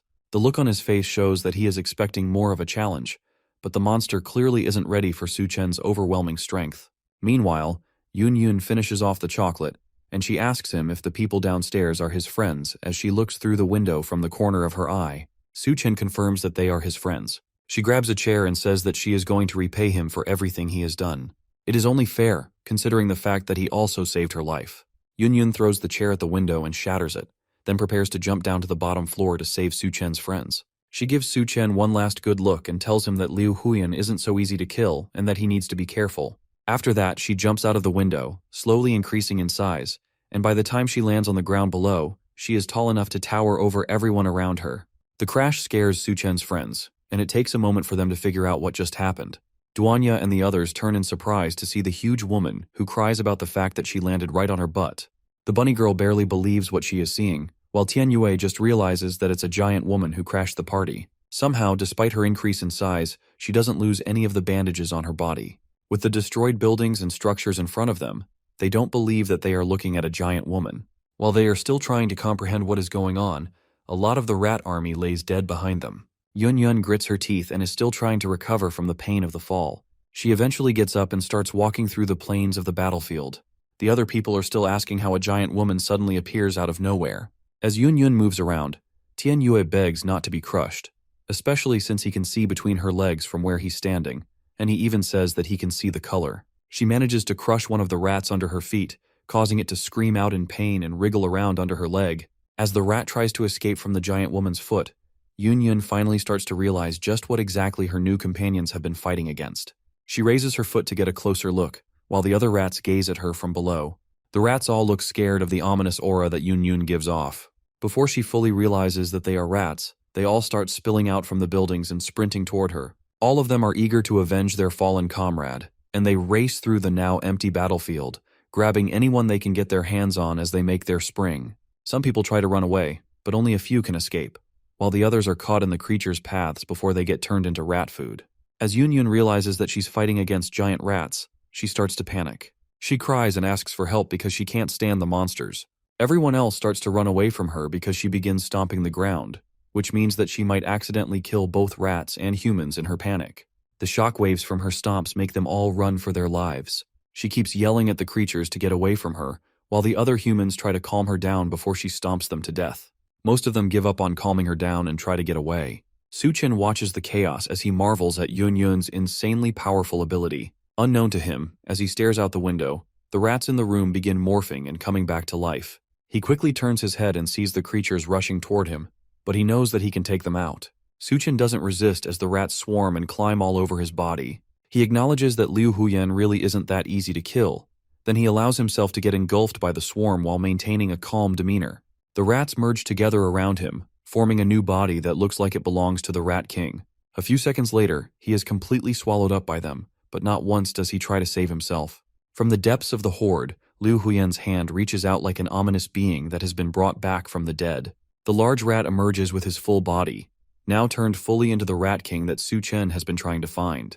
He laughs and says that his body is practically immortal, mocking Su Chen's futile efforts at trying to defeat him. Now that the main thorn in his side has been taken care of, it's time for him to start taking over the world. The rest of the fighters below are shocked when the rats suddenly stop attacking. They all just stand like mindless figures, as if their minds have all been connected to a hive, and they are awaiting their next orders. Duanya and her companions wonder why the rats have suddenly stopped. With the rats all in sync, they gaze up to the top of the building, where their leader stands like a cartoon villain trying to take over the world. There at the top, Liu Huyan revels in his glory. He stands and smiles with his gross-looking body, feeling like he has won and there is no hope for his enemies. His eyes glimmer, and he has an overly confident look on his face. The other fighters recognize him as the king of the rats. They start to panic as they look at the sinister creature. All the rats kneel in unison, pledging their allegiance to their leader and honoring the one who makes their existence possible. The bunny girl and her companions are surprised that the rats are even intelligent enough to perform such actions. Meanwhile, Yun Yun continues to prance around as she swats the rats away and tells them to get out of her way. She is angry enough at the unpleasant creatures and doesn't need their unappealing king, making matters worse for her. She walks up to Liu Huyan, confronts him, and asks where our main character is. She is ready to confront the Rat King on the spot if he doesn't tell her where Su Chen is. Besides, she still isn't done having her way with his chocolate.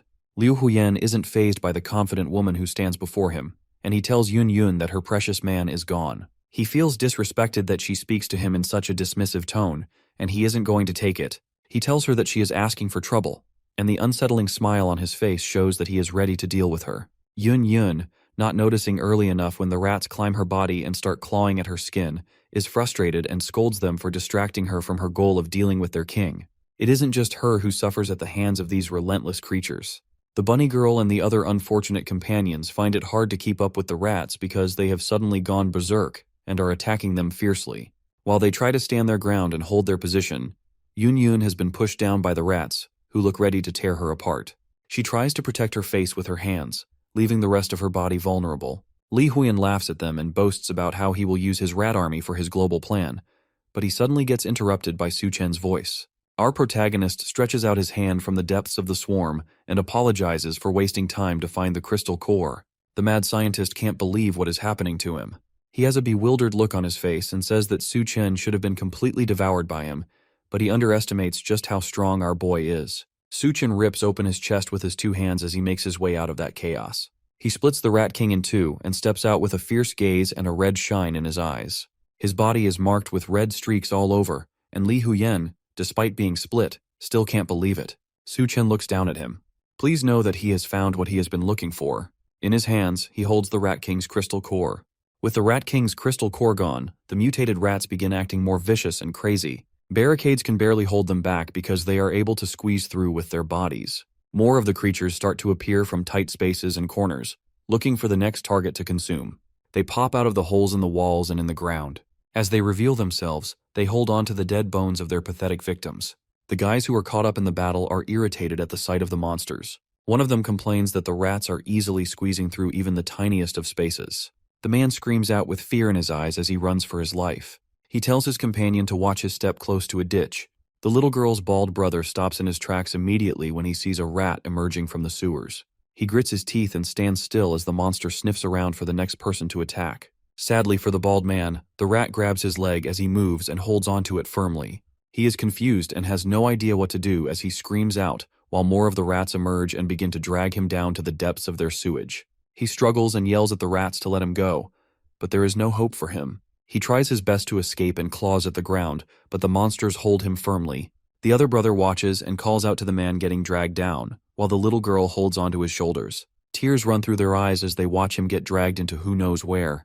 There is nothing they can do, and as their brother is taken to his death, he tells them not to worry about him, trying to ease their minds as the monsters take him away. He tells the little brother to take care of the little girl, and his voice gradually fades out as the rats finally pull him away. The rats retreat to their depths to continue their meal as the two keep calling for their lost brother. On the other hand, Tianyue is completely exhausted. He doesn't look like he can still keep up with holding the rats back. There are injuries all across his face, and his mouth is bleeding badly. His eye bags are so heavy, and it looks like he's about to collapse. The faction leader realizes that the whole thing is too much for him, and he looks like he is about to pass out. Su Chen needs to show up fast and do something, or it's all going to be over. With the little strength he has left, he keeps trying to fight back the rats. He slashes the monsters as they approach him, but he has already reached his limit. The rats can't give up a chance to attack weak prey, so more of them swarm him. At this point, Tianyue is basically seeing Jesus already. He is beyond exhausted. He can barely keep his eyes open. His arms give out, and it looks like it's finally the end for him. After the last of his energy leaves, he accepts his fate.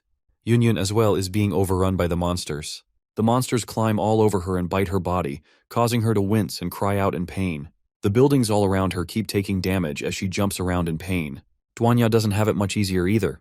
The rat monsters run towards her, and she says that it is impossible to block out or mind control all of them. Tianyue looks towards the sky and he notices a black figure at the top of the building. The strange figure leaps from the roof and suddenly lands in front of all of them with a menacing aura. As it lands, it kills some of the filthy rats and sends them packing. It has a dark face and a bright, sinister-looking grin. The Shadow's aura is immensely powerful, and Tianyue is frozen on the spot out of fear. He shouts that it must be the Rat King and thinks it is the end for him. Duanya almost starts to cry as she thinks Su Chen might have failed to defeat the Rat King. It's almost impossible to believe that he somehow failed his mission despite how powerful he is. The monster then speaks to them and tells them not to be afraid. The former chef can tell that the voice belongs to Su Chen, and she is able to calm down for a bit. The dark aura around him clears from his face, and it reveals that it really is our protagonist. Despite their fears, he managed to take down the Rat King and absorb his power. Although the remaining consciousness in the crystal core wants to devour him, thanks to his sharp mental strength, he is managing to hold it back. When in a tough situation, he isn't going to lose a battle of mental strength. He has a wicked smile on his face as the shadow slowly fades away from his body. Tianyue is glad to finally see his brother again. Su Chen thanks the faction leader for all the hard work he has done, and how he managed to hold back the horde until the Rat King was defeated. Just as the shadow fades from his body, the mutated rats all fix their eyes on him. Now that a new threat has joined the party, they look eager to feast. They all rush towards him from behind, hoping to catch him off guard and overwhelm him, and Tianyue warns him to be careful as he sees the monsters rushing towards him. Nevertheless, Su Chen is unfazed and slightly turns his head to tell the monsters to get lost, with a devilish glare in his eyes. The rats stop in their tracks instantly, and the anger in Su Chen's gaze causes them all to scurry away. They turn to run, clearly terrified of going up against our man, and all of them look like they have just seen a ghost. The barriers that are meant to hold back the mutated rats end up being their escape route, as they squeeze their bodies to get through the little holes. The others escape through their underground tunnels, and the rest go through the vents. The rest of the human survivors can't believe their eyes. They wonder what has caused the rats to suddenly get scared and run away. Now, with the battle over, it seems like they just barely made it through the whole ordeal. Even though Su Chen isn't the Rat King, the remaining power of the crystal core is enough to intimidate the rat men into retreating. If he hadn't made it back in time, they would have just kept on coming out of every corner and attacking them. But there's no time to celebrate just yet. Tianyue starts to cough violently now that his body is going through withdrawals from the scientist's drug. Su Chen rushes to hold up his brother as the man looks ready to fall over and faint. It looks like the drugs that the scientist has been giving them are also a type of poison. It gives immense strength, just like they thought. But the more power they use, the deeper the poison effect. Su Chen desperately asks Yun Yun what he can do to help his friend. She tells him that in Liu Heiyun's lab there is a corpse that has the answer to their problems. If he can get to it and extract a sample of its blood, then they can use it to make a serum that should be able to neutralize the poison. With a clear mission in mind, Su Chen heads back into the lab to try and find the monster that Yun Yun described. He reaches a door deep in the building where he found the Rat King, and wonders if this is the place that Yun Yun mentioned earlier. As soon as he gets there, he notices that there is a strong oppressing aura oozing from behind the door. Something unnatural is behind that door, and he can feel it just from outside. With no other options, he opens the door, allowing what seems to be stale, frozen air that is in the lab to leak outside. He notices that walking into the room feels like stepping into a black hole. As he walks in, he seems to pass through a thin barrier blocking the entrance of the lab. He breaks through it, but can't believe the feeling that it gives him. To him, it feels like he has passed through a wall of pure mental power. He analyzes his body to see if anything has changed, but there is none. He glances ahead and becomes confused about who he is staring at. From what Yun Yun told him, there are supposed to be only corpses in the lab, but instead of a rotting corpse, he sees a lady sitting and working on the computer in front of her. From how she greets him, it's almost like she expected him to come and meet her. The lady turns and refers to him as her classmate Liu. Su Chen is confused as to why she is calling him Liu. She must be mistaken. After all, he looks nothing like that madman. He turns to look at himself in the reflection of one of the lab machines, but he sees that he really does look like Liu Heiyun. He immediately realizes that this must be some sort of illusion, and he has to wake up quickly. For now, though, all he can do is play along with the trick. He greets the older woman, calling her Professor Xiao, and she invites him to come and take a seat. Su Chen assumes that he has entered Liu Heiyun's memories as well, since he seems to be reliving his past experiences. Xiao then takes off her jacket, and he asks her what she is doing. She tells him that the lab is really stuffy, and she needs to cool off. On the table beside them is a crab that is being experimented on. Liu explains to her that a common parasite is found in these crabs. She confirms it, and says that it is a strange creature that uses its host to protect itself while coexisting with it at the same time. It's a parasitic organism called a succulina, and that's what both of them are trying to research with the crab. Or at least they were supposed to be doing that until Professor Xiao gets a better idea. As they look closer, Xiao asks if he finds the creature interesting as she rests against his back and starts feeling his chest. Liu is trying his best to keep his cool composure. She isn't making it easy for him at all, considering how revealing her clothes are. She continues to rub his chest, making him more nervous as well. The moment gets more heated when she leans in on him and says that she doesn't expect him to be so knowledgeable, and also have a good physique as well. Liu gives a sly smile and looks like he is ready to make the best out of his current situation. He turns his seat around and Xiao sits on his lap, almost looking like she's trying to push him down. He tells her that she must have dressed so provocatively to try and influence him, and he's not one to look past an opportunity with a beautiful woman. She says that she prefers to practice some chemistry with him rather than work on the experiment, and the moment gets especially heated between the two. The chair Liu is sitting on is making squeaking noises as the two of them are having their fun. As they continue to fool around in the lab, Liu pins the professor against the glass window. At that moment, she looks outside and notices that the moon is looking a little strange. It's the day that the apocalypse begins, and the moon releases its blindingly hot burst into the room directly on the couple, and they both happen to not be wearing much clothing. Suddenly, they are surrounded by a blazing hot fire. She screams and asks for the curtains to be closed quickly. The heat is too much for them to bear, and they wonder when it will all end. The room of fun is turned into a survivor's hole, and the two of them try to ration the little supplies left in the lab. After some time, Xiao tells Liu that they are running low on food, but she is going to take the last snacks they have. There is a small bag of junk food that would only be able to last for one person. Liu gets furious as she takes it and slaps her away before she can touch it.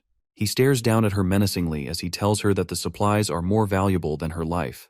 The scientist looks like something has possessed him, and you could see the furious rage in his eyes. The professor shakes in fear and apologizes for taking the food, saying that she is too hungry. She can't believe her eyes when he picks up a sharp knife and decides that if he hurries up, then he will be able to get the rest of the food in her stomach that hasn't digested yet. He plans to cut her open and salvage whatever meal he can find inside her. With a firm swipe of the dagger, her blood is sprayed everywhere in the room. Xiao's dead body lies on the floor, while Liu is glad that he has found some food, despite the fact that it is all in her stomach. Later on, he also says that the rats from earlier have evolved after eating her flesh, although their crazy evolution is far from perfect. Then when he starts with his experiments, and while using her blood, he is able to make a serum and finds out that it can detoxify the poison. But what surprises him the most is that her body is still alive and still changing. He sees her as the perfect research specimen to work on and decides to use her to create something amazing. Looking closer at the data he gets, he is amazed by it and considers it to be really incredible. According to him, it wouldn't even be an exaggeration to call it a doomsday gene. As Xiao's decaying body hangs in chains in the lab, he smiles as he tells her to expect more surprises from him, since she just won't die. Then he revs up a chainsaw while laughing crazily and proceeds to cut her up some more. Xiao, who barely looks human anymore, asks if he has found the crystal core that he has been searching for and encourages him to eat it. While he holds a crystal core in his hands and continues his maniacal laughter, she asks him why he is hesitating so much. But Liu comes back to his senses and tells her that he won't eat it because it's just a piece of rotten meat. He shatters the crystal core, which surprises her and asks him how he finds out. Slowly, Liu's image fades and Suchen's face is revealed. He says that if he truly has a crystal core in his hand, she would have died long ago. She curses the fact that Suchen had managed to escape. She finally found a suitable human for her goals, and she was just one step away from victory. But it all got taken away by our main character's insane mental fortitude. Suchen slowly reaches for her head and says that he is going to open up her brain, but she tells him to wait. She starts crying out in anger and desperation, telling him that she is just a poor woman who'd been hurt. Then she tells him that if he wants her power, then she is willing to give it to him as long as he lets her go. Suchen looks at her in pity for a moment and reminds her that once a Sakulina enters a host, then it takes over the host's consciousness. With that in mind, there's no reason for him to let her into his mind. After that, he grabs her head, and she tries to beg one last time, but Suchen isn't moved. He squishes her head, causing her blood to spill everywhere. Her body starts to fade away slowly, and he wonders if it is due to the absence of the crystal core. With the crystal core finally in his possession, he is glad that there is no problem this time. Seconds later, he remembers that his original goal was to get a sample of her blood. With Xiao turned to ash, he wonders what will happen to the antidote he is searching for. Thankfully, he realizes that there must be samples of the antidote in the lab somewhere. It is said that once the crab parasite takes hold of its host, it will form root-like branches in the host, connecting various parts of the host's body and controlling their behavior. The parasitic relationship eventually results in the host becoming a slave to the crab parasite. Now, with the university completely cleared out, dozens of refugees are left wandering the streets looking for a new home. Thankfully, the floodwaters have receded, which means that streets are clear for them to travel through. But it also means that the corpses that were originally under the water have begun to mutate once more. As the group walks through the empty streets, they are told to stop looking around and to keep walking in order not to waste time. Yunyun is noticeably nervous and scared, and she asks Duanya where Suchen is taking all the medical students. Duanya tells her that the escaped mutant rat men are lurking around the University of Science and Technology, and it is no longer suitable for human survival. The surviving medical students are scarce talents during the apocalypse, so Suchen plans to take them to the safe zone area in the next town.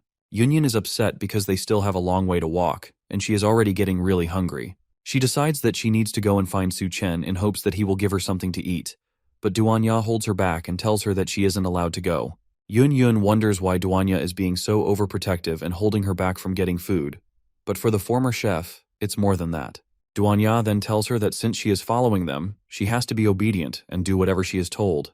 Duanya remembers a time when Suchen once stood over her as she sat vulnerable on the floor. At that time, she was wondering what had gotten into him because he was acting strange. Suchen has a fiery look in his eyes as he grabs her and tells her not to be afraid. He is just a little hot, and he needs to cool off by any means necessary. She couldn't believe it when he suddenly kissed her, but she didn't back out of it either. After that, her body started to feel weird, and the two of them started to fool around in the midst of a night of heavy rain. Back to the present, Duanya thinks about how wild Suchen became after that moment they shared. She starts to wonder if it is a side effect of the crystal cores that he absorbs. As the group continues moving through the city, Suchen says that after the flood recedes, bacteria, viruses, and even plants will start to undergo major mutations. Many resettlement areas will also start to collapse due to a lack of doctors. Doctors are really scarce at the time for them, and if they are able to make good use of the doctors they have, then they will be able to establish their own resettlement area. Apart from being able to get their own area, even if multiple forces emerge in the future, he also believes that they will have the capital to fight against them. In addition to that, the harvest at that time was good because Yun Yun found a method of making serums and recovery potions. Suchen believes that after Tianyue and the others are done recovering, then they will be able to give him a helping hand when needed. Thanks to his space ability, he was able to store all the research equipment and materials from the laboratory building within his dimensional space. He then wonders about the rat's crystal core that he absorbed. Not only did it enhance his berserker ability, it also increased his physical strength.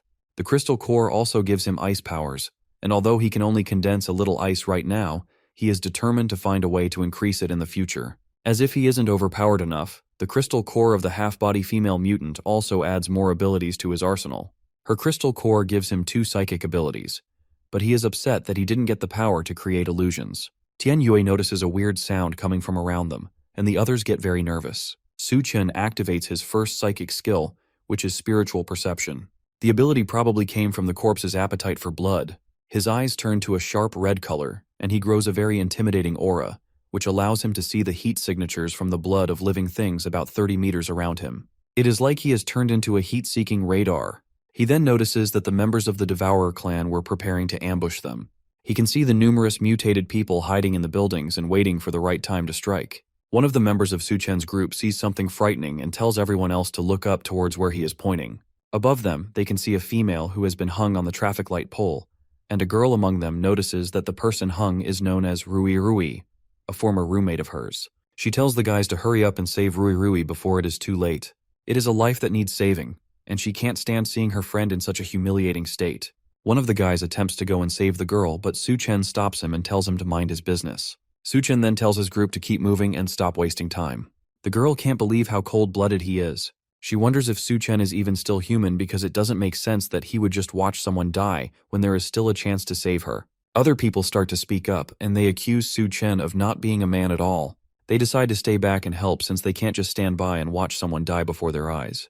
The girl orders them to put Rui Rui down quickly so that she can give her medical attention. Some of the men move to the traffic pole quickly and begin loosening the rope in order to rescue her. As they are loosening the ropes, arrows rain down on them and manage to pierce through most of the guys, killing them instantly. The sudden turn of events causes the once confident girl to shiver in fear. All of them can't believe that they just lost 2 innocent souls in an attempt to save one person. They finally realize it is a trap, but it's much too late for them to escape. 2 other guys burst out from the windows above them with axes. They quickly surround the girl and the guy she is with. The 2 men from the Devourer clan are as tall as mountains, and they tower over the group of people who tried to save their friend. One of the Devourer brutes grabs a girl by her face and licks her cheek to get a taste of her.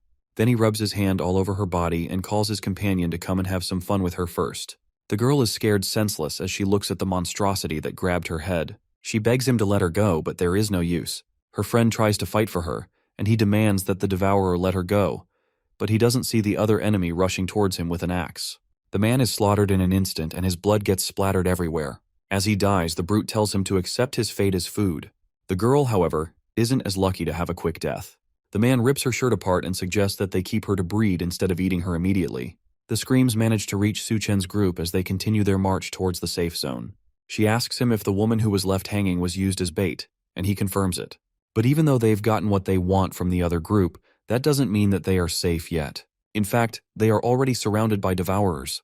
The guys start to panic and look around, hoping to find the attacks before they jump out. Suchen, however, is as calm as usual since this is a perfect chance for him to test out his latest ability, Corpse Control. He activates it, causing his eyes to glow a bright purple, and immediately, several undead corpses start to march out of an alleyway to attack the devourers hiding away in the buildings.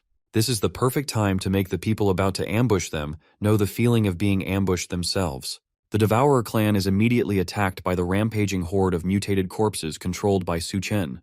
They have no time at all to react, but they are still able to cut through most of them like paper. These things are nothing but distractions getting in their way, and the 2 brutes manage to rip and tear through them with ease, sending the rest of them back and knocking out the larger group like bowling pins. But in their tussle with the mutated corpses, Suchen and the others manage to leave undetected. The 2 brutes can't accept that, and they jump out of the building they were fighting in down to the streets to try and chase after them. As soon as they land, they see Suchen calmly waiting for them with his hands in his pocket. They fell right for his trap, and now there's no hope of them escaping anywhere. The 2 brutes are excited that there's one more person waiting to die, and they decide to kill him first. But Su Chen isn't bothered. It's too bad that the Devourers don't have crystal cores, unless he would have personally taken them out. Since they aren't worth his time, then he'll let the mutated corpses play with them instead. As he says that, several zombies rush out of their hiding places and surround them again. This time the numbers are way too large for them to just brush off like they did before, and they are forced to fight for their lives. Meanwhile, in Hecheng, Su Chen's group of survivors finally makes it to the safe zone they've been traveling to this entire time. A loud voice asks them what they are doing and why they are trespassing in their safe zone, and Duan Ya, who's leading the group, responds that they are travelers from the University of Science and Technology seeking refuge in the safe zone. Suddenly, a man leaps off the top of a building and lands in front of them. The man has a threatening aura and does not look happy to see them. Apparently, they don't accept trash in this place, and anyone who he doesn't recognize is trash, so he tells them all to get lost. Duanya tries to use her mind control powers on him and asks him what gives him the right to deny them entry when this is a safe zone. But her powers don't seem to work on him. For a moment, it looks like he's under her control, but he's able to snap himself out of it with a few light taps to his head. Duanya realizes way too late that this man must be an able user just like them. The brutish raises his axe and leaps into the air to finish them off, but someone jumps in to defend them just before the large man can land a hit on Duanya. It's Xiao Feng, and just like usual, he's fighting to protect people. He tells the larger man, whom he calls Captain Sun, that these people are only seeking refuge and there is no need to attack them. Sun doesn't care since these clearly aren't normal people.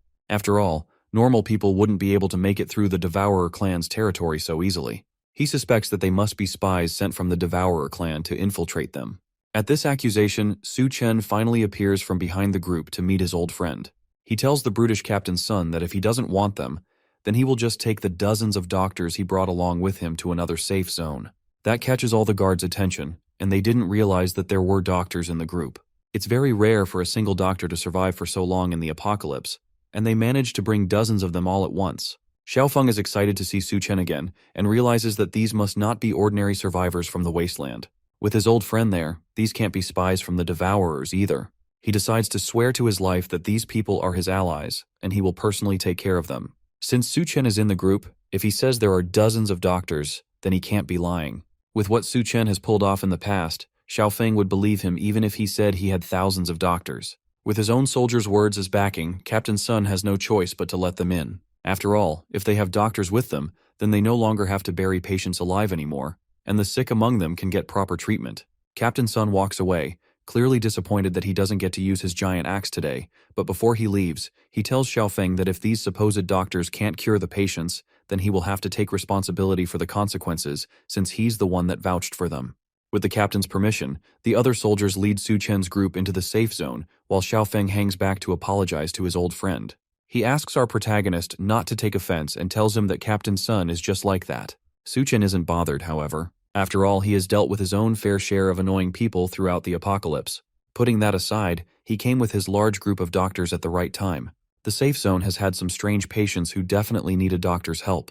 The soldier leads them to a warehouse deeper in the safe zone, where they keep the dying and the ill together. In the very back of the warehouse, he shows them the corpse of one of the victims of the strange condition affecting the camp. It's a woman who looks like she has been long dead. Her body is covered by hundreds of small white mushrooms that look like they were growing straight out of her body. They don't know what is causing these things to grow, but cleaning them off only causes them to grow back faster, and each time it makes the person weaker, until they eventually pass on. Su Chen immediately knows that she has been infected by some kind of mutated fungi. The plants are also mutating as well as the people, which means that they can infect and control people. He advises that they warn the others to be careful of young plant shoots and to make sure that they don't get pricked by them. Duanya takes a closer look at the plants growing on the young woman's body and realizes that they are using her for nourishment. For now, all she can do is take a sample of it and try to analyze it so she can develop a cure or medicine for the infection. However, this is just the beginning of the rapid mutations that will take over the world. If these newly mutated plants aren't cleared out, they will quickly grow and start attacking humans. When that happens, the Devourer tribe will use the opportunity to attack the safe zones, and many people will become livestock for them. Because of that, the Devourer tribe will become stronger, and that definitely isn't in Su Chen's best interest. Which means that he has to do his best to protect this safe one so he can use it for his own needs in the future. For now, though, it would be best for him to check out the situation and make sure that everything is secured. As he's considering his next move, a loud noise comes from somewhere else in the safe zone. It sounds like a van, and someone on top of it is shouting for people to get out of the way. It's the Lord's son, and he's driving recklessly through the streets. On top of that, he's firing a gun in the safe zone and attacking innocent people for no reason. Despite all of that, Xiaofeng's team isn't doing anything to stop him. The soldier tells Su Chen that his team has already been disbanded. It's probably because they let the newcomers into the city despite the warnings from Captain Sun. On top of that, this isn't the first time that the city lord's son has caused chaos in the city. He believes that the elderly and children don't matter, and they are useless to the safe zone. Because of that, he casually goes around running them over and shooting them down, and because of his status, there's nothing they can do about it. As he's driving, he notices Yun Yun, who's looking over an injured person lying limp on the street. He pulls his car to a stop beside her and cockily asks if she wants to get in his car with him. If she follows him, then he can take her to get something good to eat. Yun Yun slowly gets up and tells him that she's so hungry that she can't walk anymore, so if he wants to take her out, then he's going to have to carry her. The Lord's son happily agrees and calls her over so he can carry her, while Xiaofeng gets ready to confront him. Su Chen, however, holds him back, knowing exactly what Yun Yun has planned for the Lord's son. As long as he can carry her, then he can take her wherever he wants. As soon as he agrees, Yun Yun smiles deviously, then leaps off the ground into the man's waiting arms. But just before she lands, she grows rapidly to her largest size and smiles down at him as she falls. The Lord's son realizes the situation just in time and manages to avoid getting crushed by a giant woman. Her new size rips her jacket into pieces and makes her heavy enough to destroy the man's car. Unfortunately for him, he isn't fast enough to completely escape and ends up with a crushed leg. The noise of the crash alerts everyone else in the safe zone, and they make their way to the source to find out what happened. Meanwhile, the Lord's son screams as the pain from his broken leg hits him in full force. Yun Yun looks down on him, and luckily tells him that even when he's given the chance to prove himself, he still turns out useless. Then she steps on his already broken leg with her giant foot, causing him to scream even louder. The sound attracts the soldiers from deeper in the zone, and they hurry to check on him and ask what happened. He immediately points an accusing finger at Yun Yun, calling her a monster since she turned into a giant woman and broke his leg. Duanya steps in and uses her mind control ability to warp the memories of the people around them, and they turn on him immediately. They tell the young master that he actually fell out of his car and broke his leg himself. Thanks to Duanya's mind control, they all turn on him, and they are convinced that they saw him fall with their own eyes. The young master figures that they must all be involved in this somehow, and they all did this to set him up. With no other choice, he calls for his father, the lord in control of the safe zone, to come and help him out of this mess. Captain Sun chuckles menacingly and figures that this interaction will be fun to watch. A car surrounded by dozens of soldiers pulls up to the scene of the incident as the young lord still sits on the ground, unable to move. Su Chen's group and Xiaofeng watch as the city lord steps out of his car and demands to know what's going on. The way several people rush to answer him, plus the crowd of security that pulls up behind him, shows that the city lord has an air of importance around him. Xiaofeng defends his friend and tells the city lord about Su Chen and the fact that he brought dozens of doctors along with him to seek refuge in the shelter. Then he starts to talk about the young lord and how he started to cause trouble around the place. But the younger man cuts in and demands that his father kill them all for breaking his leg. The lord doesn't pay attention to his son's ramblings and slaps him across the face as soon as he starts talking. It looks like he has already warned the chaotic kid about his actions, and he's aware of the things that happen while he isn't around. This isn't the first time that he has told his son to treat everyone that comes into the settlement with respect. His vision is to turn the safe zone into a beacon of hope in the apocalypse, and to make everyone that comes to them feel some warmth. Because of his great dream, even his own son gets punished when he does wrong.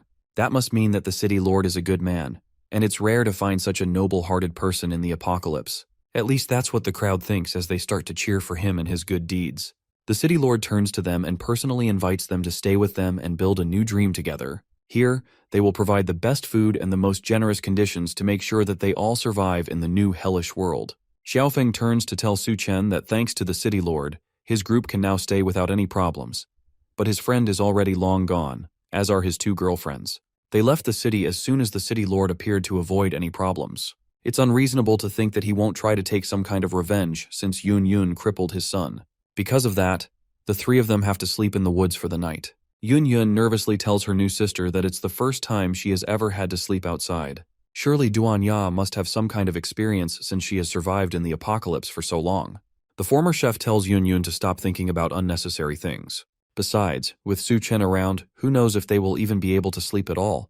Our protagonist comes up behind them and warns them to stop messing around. Someone is coming and they need to be ready for an attack. Then he calls for the people hiding behind a pillar to come out and face them. It looks like they were trying to sneak up on the group without being detected, but Su-chen already knew they were there a long time ago.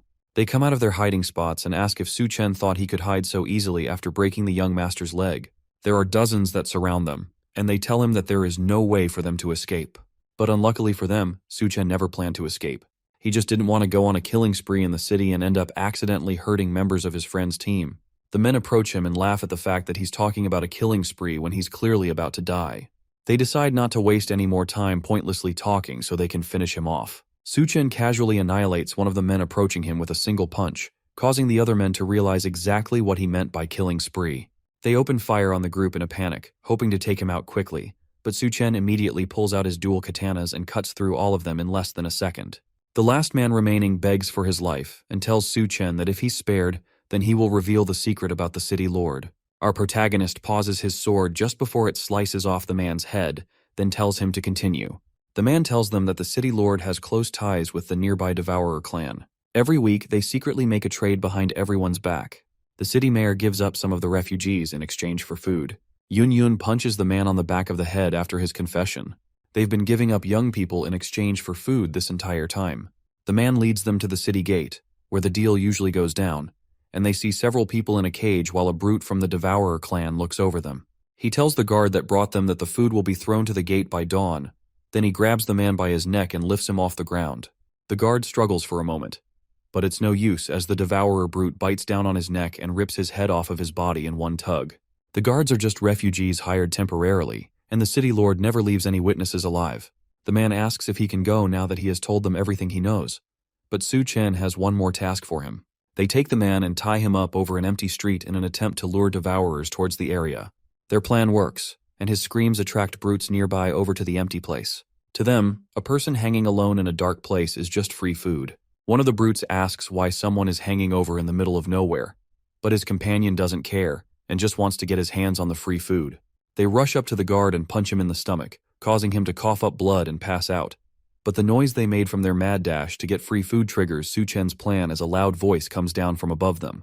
It's Yun, who has been the one dangling the man over the alleyway this whole time. She grabs one of the brutes who fights for his life, while another one notices the glare of a sniper scope from a window above them.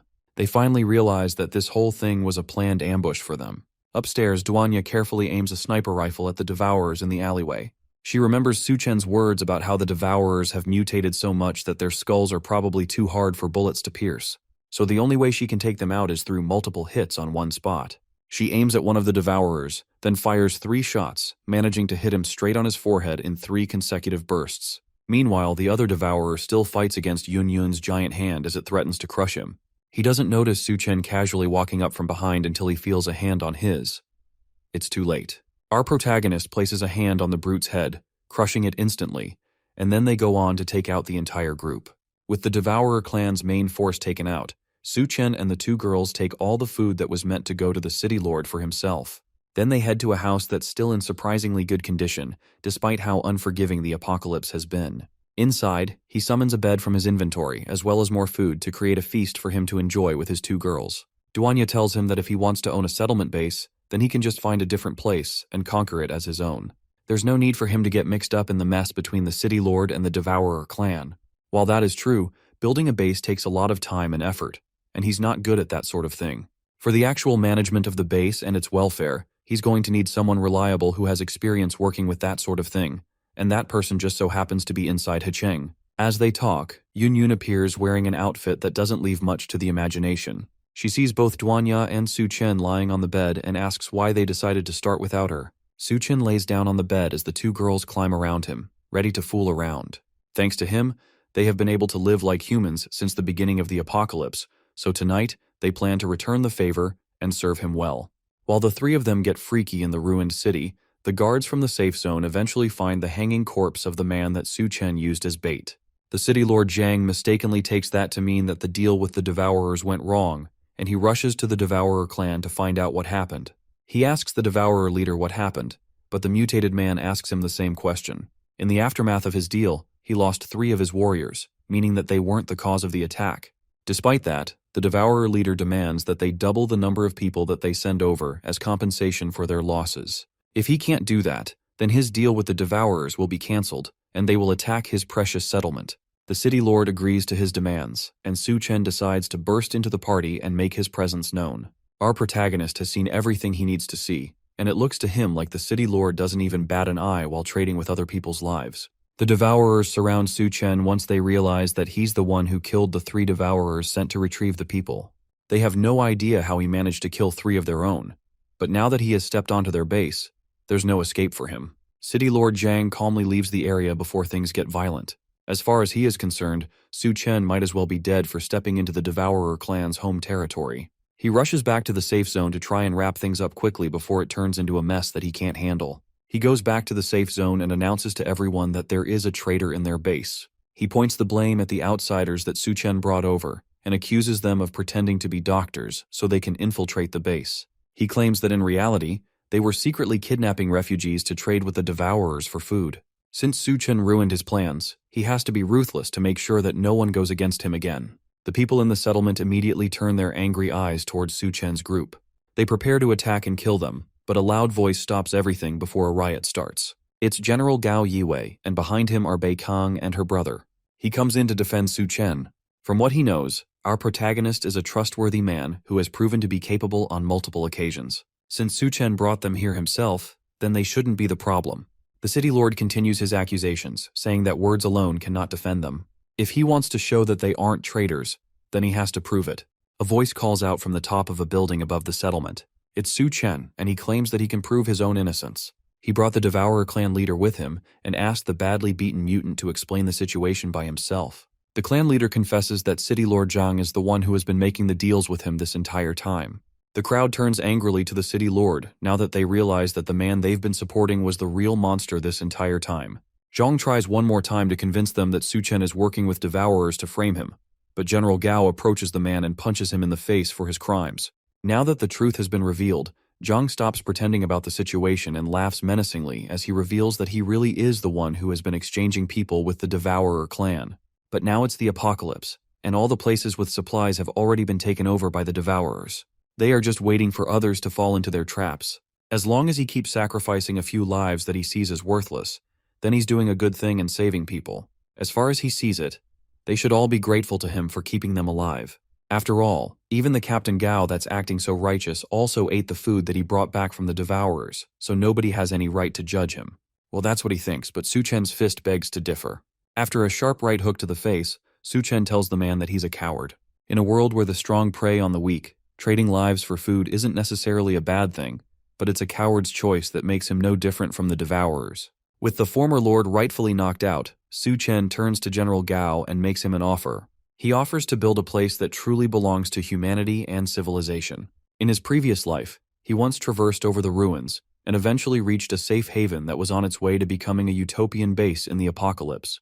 There were no shackles of class and nobody cried of hunger. Everyone was well fed and they all had peace of mind. All this came from its creator, Gao Yiwei. But for now, he's only a deputy under the current city lord. In his past life, it wasn't until he discovered the dark side of the base that he decided to leave and build his own. All Su Chen did was make things happen a little earlier. However, the other soldiers had their reservations about the whole plan. Even though building a base from scratch is way too hard, and if they want to do things their own way, then they can't live under someone else's roof. They have to establish a new base by themselves if they want to survive on their own. The city lord laughs at their plans of building a new base. Outside the safe zone of his city, beasts run rampant and zombies are everywhere. There's no guarantee of basic food and safety. Leaving his safe zone would be a surefire way of sending people to their deaths. The crippled lord's son advises his father to let them leave if they want to go. They'll eventually come crawling back once they've suffered enough. The other survivors also start to doubt if they can survive outside of the city lord's safe zone. If they don't want to die, then they have to take their chances staying with the coward, but at least they will get to live. The city lord feeds into their fears and tells the people that if anyone believes in their delusions, they can leave. But if they starve to death in the wasteland, then he won't be blamed for anything. But in that case, if the only problem is food, then Su Chen has the answer to all of their problems. After all, he was able to bring out the Devourer clan's leader so easily, and he has already made a name for himself as a powerful ability user. For someone like him, providing food should be easy. The Lord's son notices how all the survivors are starting to side with Su Chen, and he angrily asks the man if he thinks that he's some kind of savior. As far as he's concerned, our protagonist is doing all of this just to get attention. There's no way he even knows how much supplies a base needs. Suchin estimates that even though his supplies aren't much, they are probably enough to support about 2,000 people for a month or so. Those numbers sound suspiciously similar to the amount that the city lord has in his warehouse. Just where could he have gotten those supplies? Meanwhile, at that very warehouse, Duan Ya and Yun Yun work together to take out the guards who are monitoring the supplies. Yun Yun uses her giant size to overwhelm them, while Duan Ya provides sniper support. With the warehouse completely emptied, he tells General Gao to hurry up and make a decision. He can either work with Su Chen or stay with the traitorous city lord. With the options laid out in front of him, the decision on what to do isn't hard for General Guo. In this current settlement, people have had to deal with no proper clothing while also being constantly bullied. Now he learns that they have all been treated like livestock and sold to the devourers. Captain Guo decides that he cannot stay in a place like this for another second. He decides to join forces with Su Chen and establish a new base. Then he tells the crowd that anyone willing to leave with him can step forward so they can build a base where they can live in dignity. Bei Kang and her brother call their troops together and stand behind their captain. These were supposed to be the city lord's army, but after his betrayal, they are now only loyal to Captain Gao. He orders the few soldiers that are still loyal to him to point their weapons at Captain Gao and his men. The lord's son menacingly points a gun at Su Chen and fires rapidly. If our protagonist had never shown up with his people and his plans, then his leg would never have been crippled. The bullets all miss, and Su Chen takes the opportunity to rush over and grab the younger man by the throat. He tells City Lord Zhang to order his men to drop their weapons, otherwise he'll snap the boy's neck. Not wanting to lose his only child, Zhang calls off the attack, and Su Chen tells the captain to take his people and the refugees away. Our protagonist will personally handle things from here. Captain Gao agrees to the plan and tells him that they will all be waiting for him at Shangyun University. With everyone gone, the city lord asks for Su Chen to release his son so they can both take a step back and talk it out. That is simply a plan to get Su Chen standing alone so that a sniper stationed on the roof of an opposite building can take him out. Our protagonist sees through that and orders Duan Ya to take out the sniper. In a second, the sniper's head pops like a balloon. With the sniper dead, Su Chen finally lets go of the city lord's son. But right as the father catches his son, he notices a grenade in the younger man's mouth. Just before it explodes, Su Chen asks Lord Zhang how human flesh tastes. Zhang barely has a second to respond before the bomb explodes, killing his son and leaving him shirtless and angry. That confirms Su Chen's suspicions from his past life. The former city lord Zhang Jianshu is a devourer hiding among humans. He's a level 2 devourer, which means that he's too much trouble for Su Chen to take on right now, but next time he won't be so lucky. Several days pass after General Gao leaves with his new followers to form a new settlement. A raid team storms into a warehouse, ready to gather up all the supplies that they heard would be inside. Except instead of the swarms of devourers that they expected to be there, all they find are corpses scattered along the ground, and it looks like all the devourers have already been killed. The soldiers walk up to the supply truck, and despite looking like it has been driven through the desert, its gas tank is full. It has more than enough fuel to drive all of them back to the new base. Su Chen wasn't lying when he told them that there was a truckload of supplies in the building. Captain Sun is disappointed that there wasn't a big fight like he was expecting. This mission is too easy for someone like him, and it's nothing but a complete waste of time. One of the soldiers tells Sun that the general gave the more important missions to Su Chen, even though those important tasks used to belong to him. That ticks the large man off, but he's sure that Su Chen is just a pretty boy with no skills. There's no way he will be able to compete with a trained soldier like him for credit. Back at the new base, Yun Yun wonders why Captain Sun hasn't returned yet, despite the fact that all the devourers in the warehouse were killed by Su Chen a long time ago. All they had to do was get to the supermarket and drive the truck back. Even someone as brain-rotted as Captain Sun can handle that. Yun Yun isn't worried about him at all, and she's more concerned about the medical care of the refugees that Su Chen tasked them with.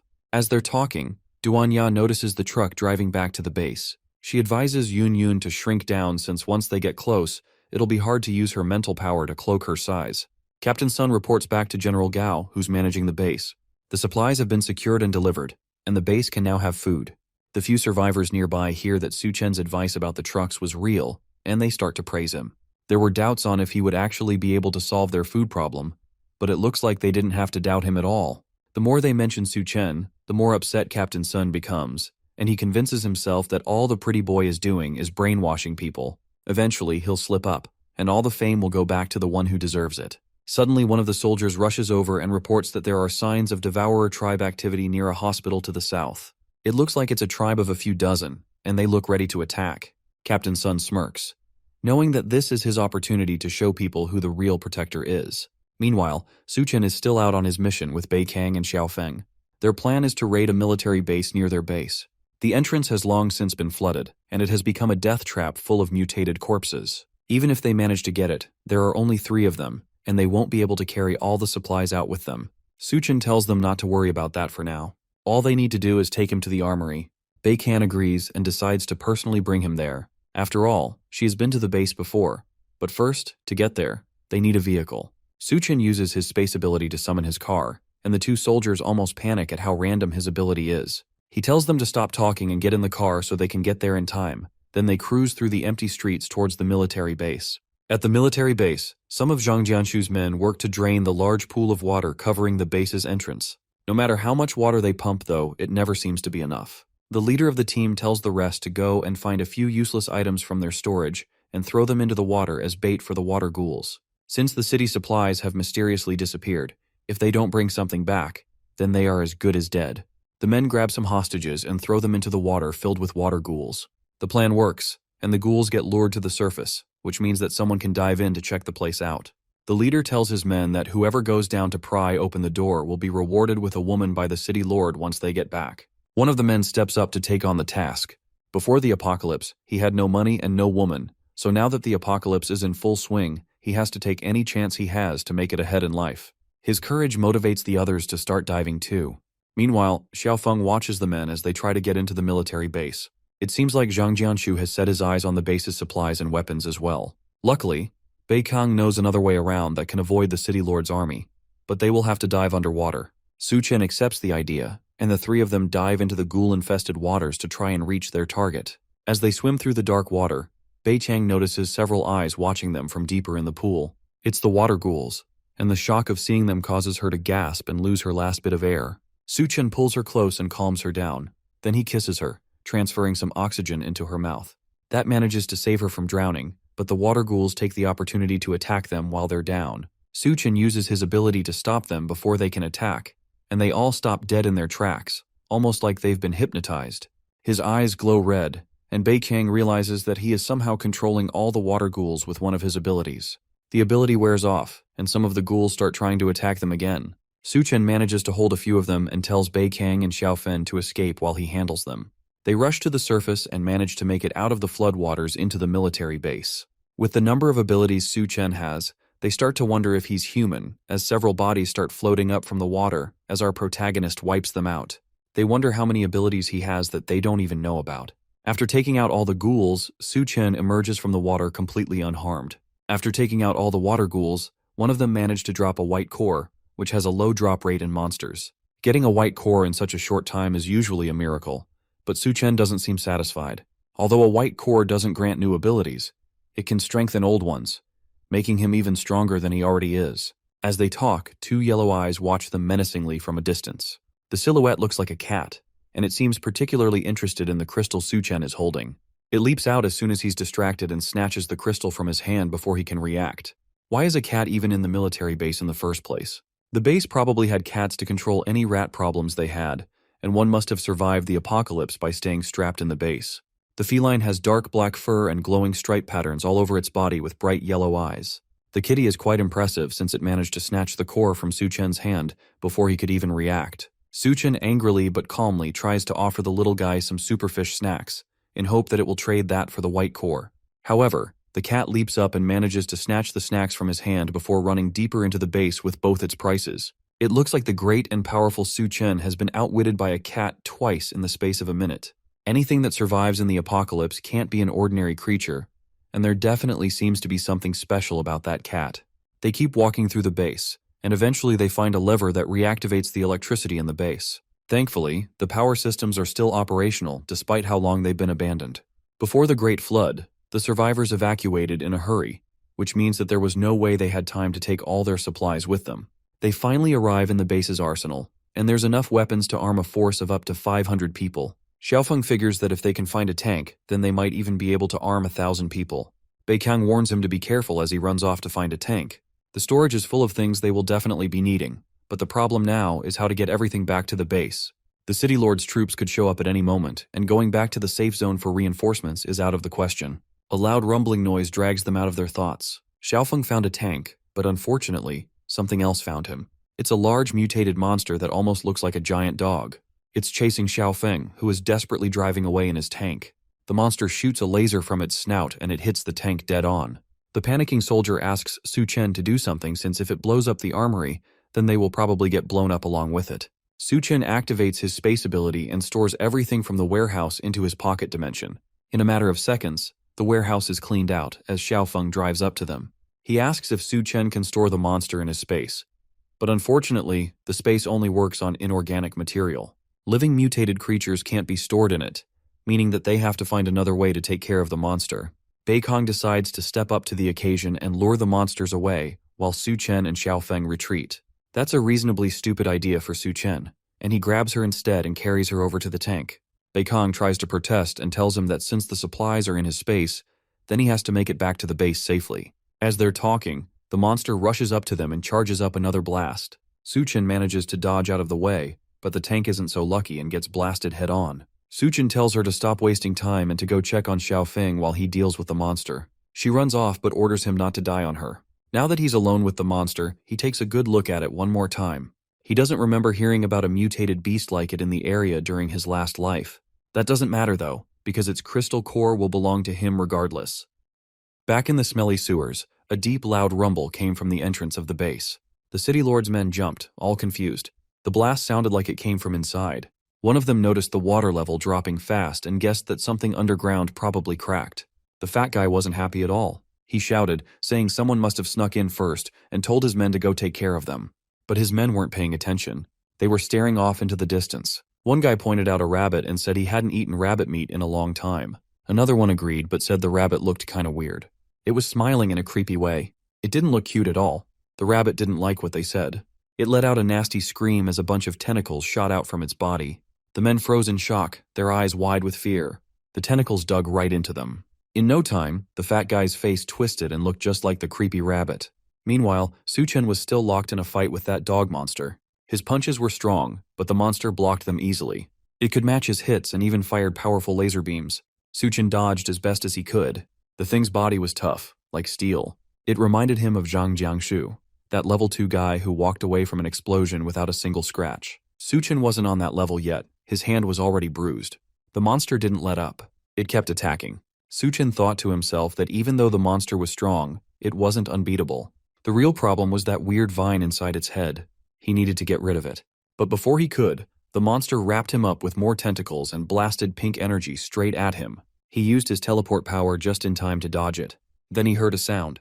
It was that cat again. Its body looked like it was glowing with power as it walked toward him, growling. Su Chen was surprised to see it here and told it to stay back since things were dangerous. But the cat kept coming.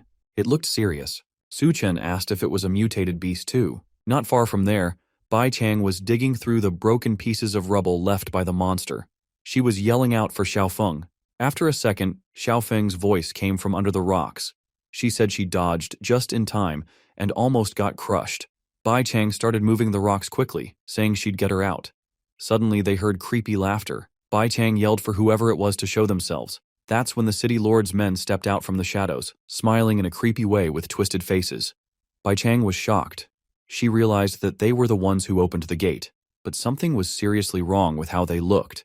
The pig-faced guy stared at her with a gross look in his eyes. Bai Chang could tell they weren't normal anymore. Back with Su Chen, the cat let out a loud roar. Its claws grew longer, and its eyes were glowing like crazy. It seemed angry that someone called it a kitty. Su Chen, feeling a little nervous, asked if it just got bigger. But the cat wasn't focused on him, it was going after the dog monster. Su Chen watched and thought cats and dogs really don't get along. It was clear the two monsters hated each other. Su Chen stepped closer and said the cat probably used that energy core to bring them here.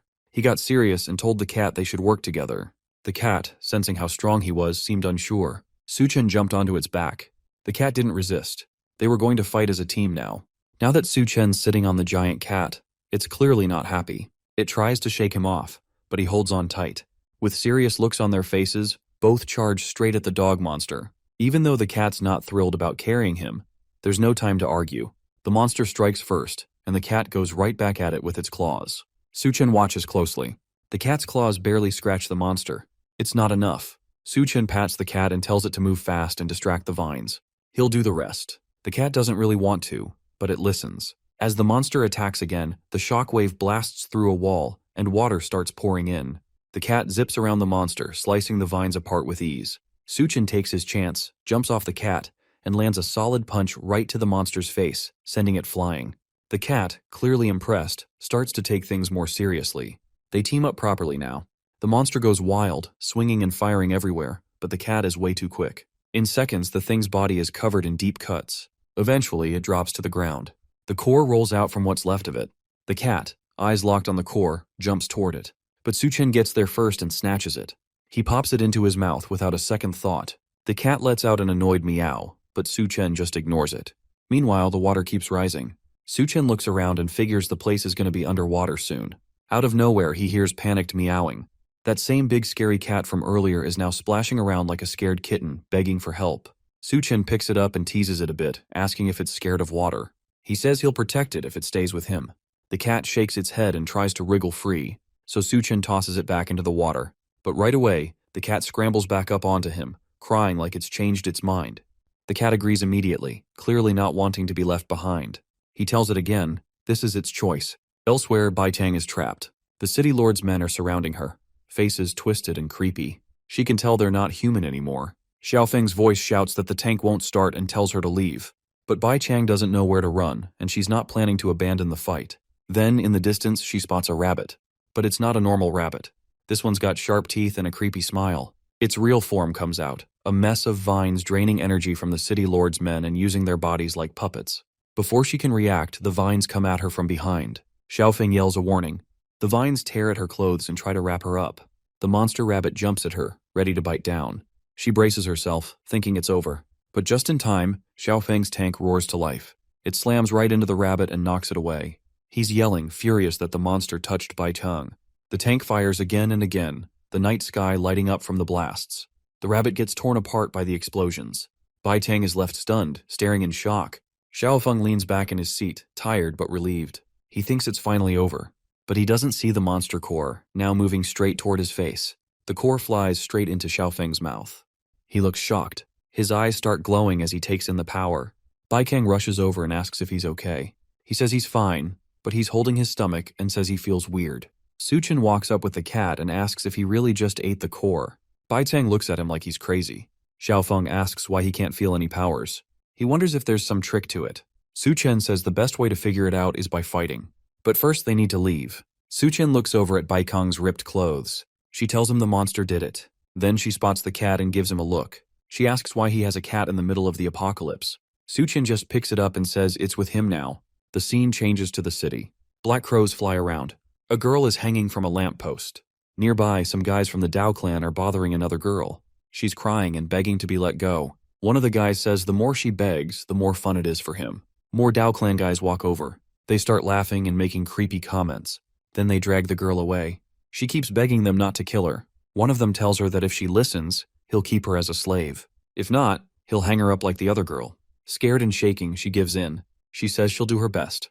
The guy smiles and calls her a good girl. Then her screams start echoing through the city. Suchin's car drives in. One Dao clan guy sees it and gets annoyed.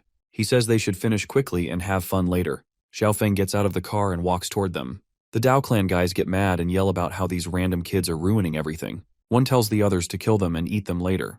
Bai Kang asks if Xiaofeng can handle 3 guys on his own. Su Chen, still playing with the cat, tells her not to worry. He's here as backup. He thinks to himself, if Xiaofeng really is the god of war like in his past life, then this should be easy. Fighting is also the best way to unlock powers anyway. The Dao clan guys feel disrespected because Xiaofeng isn't even moving. They yell at him for standing there like he's tough. Then they charge at him and start punching. Bai Sang freaks out and says he's going to be killed.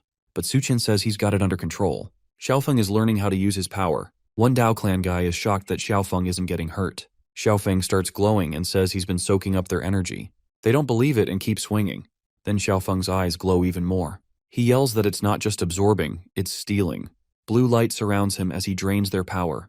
The Dao clan guys scream, saying their strength is being sucked out. Su Chen watches and thinks this is wild. Xiaofeng is like a black hole. He's pulling in everything around him. Su Chen is now sure this guy is the real deal. Out of nowhere, a giant axe flies through the air and slices off all 3 Dao clan guys' heads. Xiaofeng stands there stunned. Captain Sun shows up with 500 soldiers. He says he came just in time or Xiaofeng would have ended up as food. Then, without even blinking, he asks for their food as a thank you. Xiaofeng is confused, but Suchen tells him to get in the car. Suchen walks over and hands Captain Sun some food, saying this is all they have left. Captain Sun opens it, takes a look, and loses it. It's dog food. He starts yelling, but Suchen is already driving off, yelling back for him to enjoy the meal. One of Sun's men asks why he didn't kill Xiaofeng when he had the chance. Sun says the axe moved on its own. He looks mad and says the general trusts that outsider more than his own soldiers. Another guy says now that Xiaofeng has powers, they'll be kicked out of the spotlight. Captain Sun says if the general doesn't trust him anymore, then he'll just make his own move. He clearly wants to take over. Back in the car, Suchen asks Xiaofeng if Captain Sun has a problem with him. Xiaofeng says nope, he's always been like that. Suchen thinks Xiaofeng can't even protect himself from his own team. If he didn't step in, Xiaofeng would be toast. That means Captain Sun might be up to something. Suchen figures he's building his own team inside the base. If that's the case, he'll handle it himself. Meanwhile, at the base construction site, the workers cheer as Yun helps build the wall. She's moving fast and getting it done like it's nothing. One worker says they've gotten way faster with her helping. Yun smiles and says that she needs to eat a lot whenever she transforms. The workers say it's fine. As long as the wall keeps everyone safe, they don't care. One guy even wipes away tears while saying it. Then Yun spots a car in the distance. She gets so happy as she sees that Suchen is back. Suchen's car enters the base, driving through streets packed with workers fixing the place up. The cat jumps out of the car, but Suchen tells it to chill and not scare anyone. The cat meows like it actually gets what he's saying. Baikeng watches it and says the cat looks super happy. Xiaofeng asks if Suchen's not scared it might run away. Suchen stores the car into his space and says he spent a ton on snacks and ice cream for it on the way back. He says the cat's basically living like a king. Where else would it get that kind of life? Later, they head to a big empty warehouse. Galway asks if the space is big enough. Suchen says yeah, it's good. Then he uses his power, and a flash of light fills the room. Galway stares with wide eyes. Huge piles of stuff from the military base suddenly appear, like mountains of supplies. Suchen says with all these weapons, the base's safety is pretty much handled. Galway is still shocked and asks why Suchen told them about his power. Suchen just laughs and says they're all in this together now, so if he doesn't trust them, who can he trust? Galway agrees and says without Suchen, this new base wouldn't even exist. He promises to keep Suchen's secret. Then General Baikong says the base doesn't have a name yet. She says since Suchen helps so much, they should name it the Dawnlight Base. Galway thinks about it and says that name sounds nice. It stands for hope and new beginnings. Suchen's a bit surprised and says in his last life, the base Galway built was the last safe place left. Now it's named after him. That's a big deal.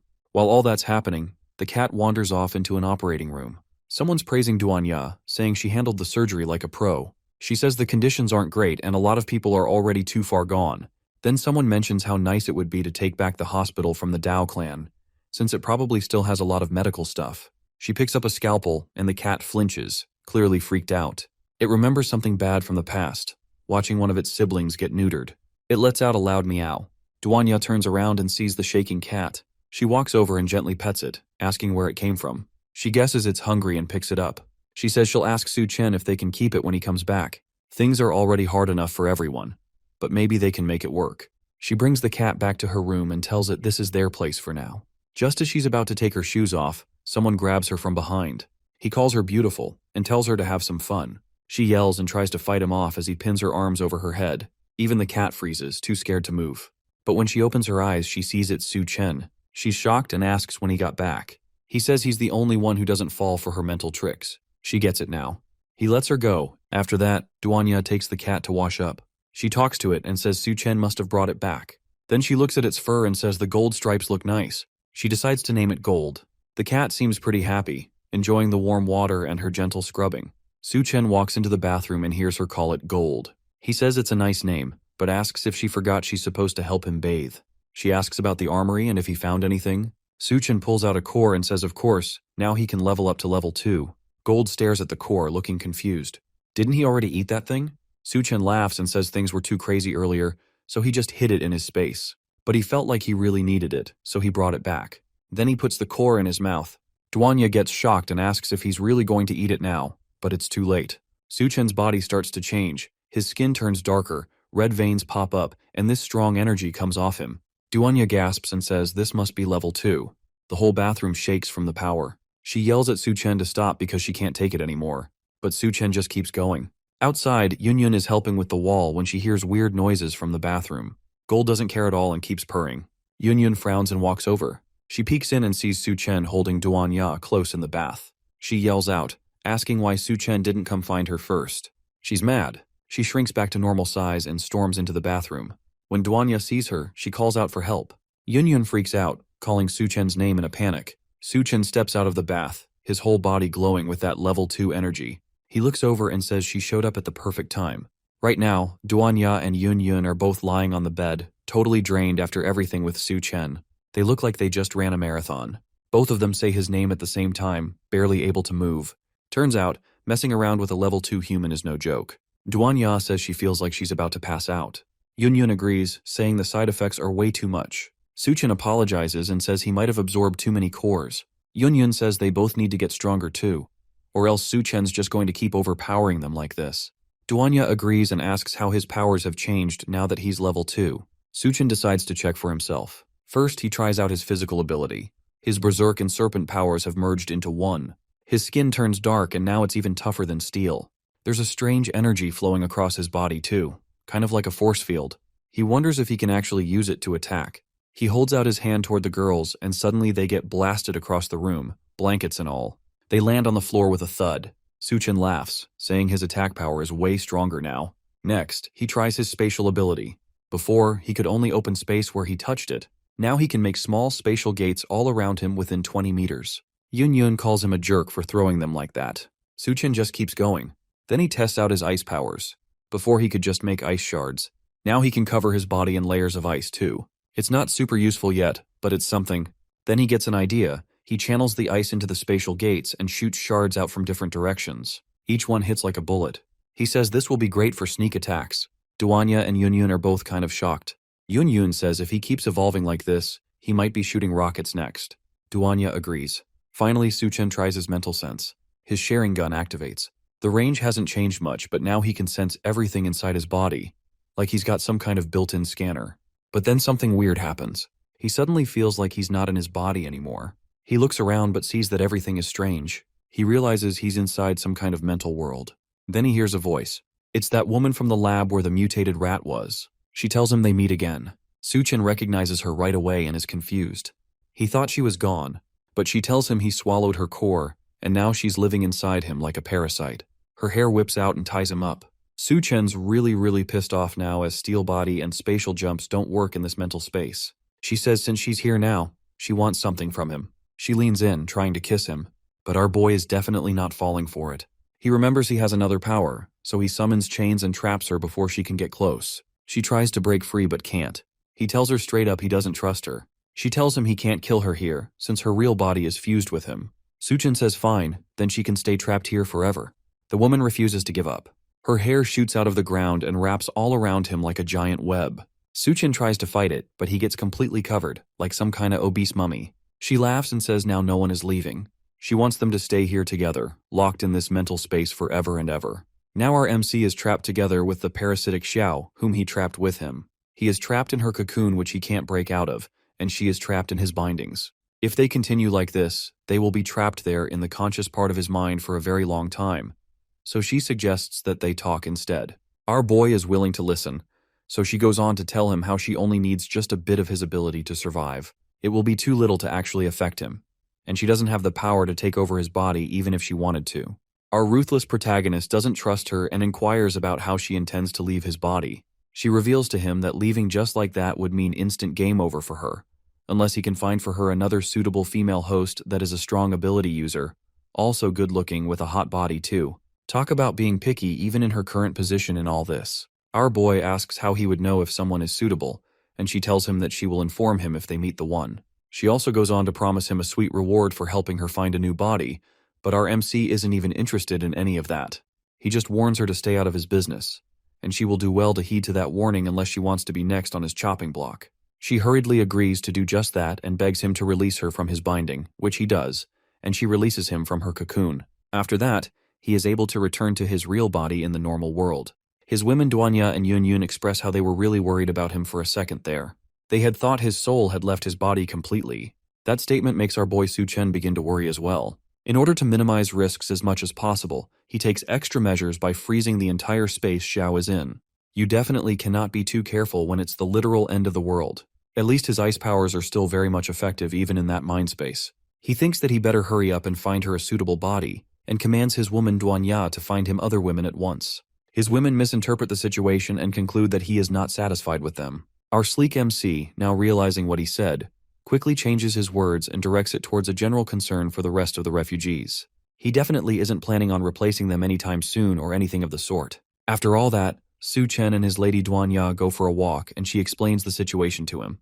The general, Gao, has already done a head count, and the base currently has 1,300 people. Of that number, over 400 are soldiers responsible for security. These soldiers have already succeeded in repelling several attacks by the Devourer tribe and other mutated monsters. The other men are currently building temporary walls. Yun Yun is giving them a huge helping hand in a literal sense, and it's making the work go a lot smoother and faster. The women and children, on the other hand, are clearing mutated plants that are sprouting within the territory and also handling logistics. Some got injured by mutated plants while trying to clear them, but Duanya and other medical students are taking care of them in the surgical room they have set up, so that is being handled. Duanya hopes that once the wall is completed, everyone can take a breather and relax a bit. Although our boy doesn't really think anyone will have a chance to relax.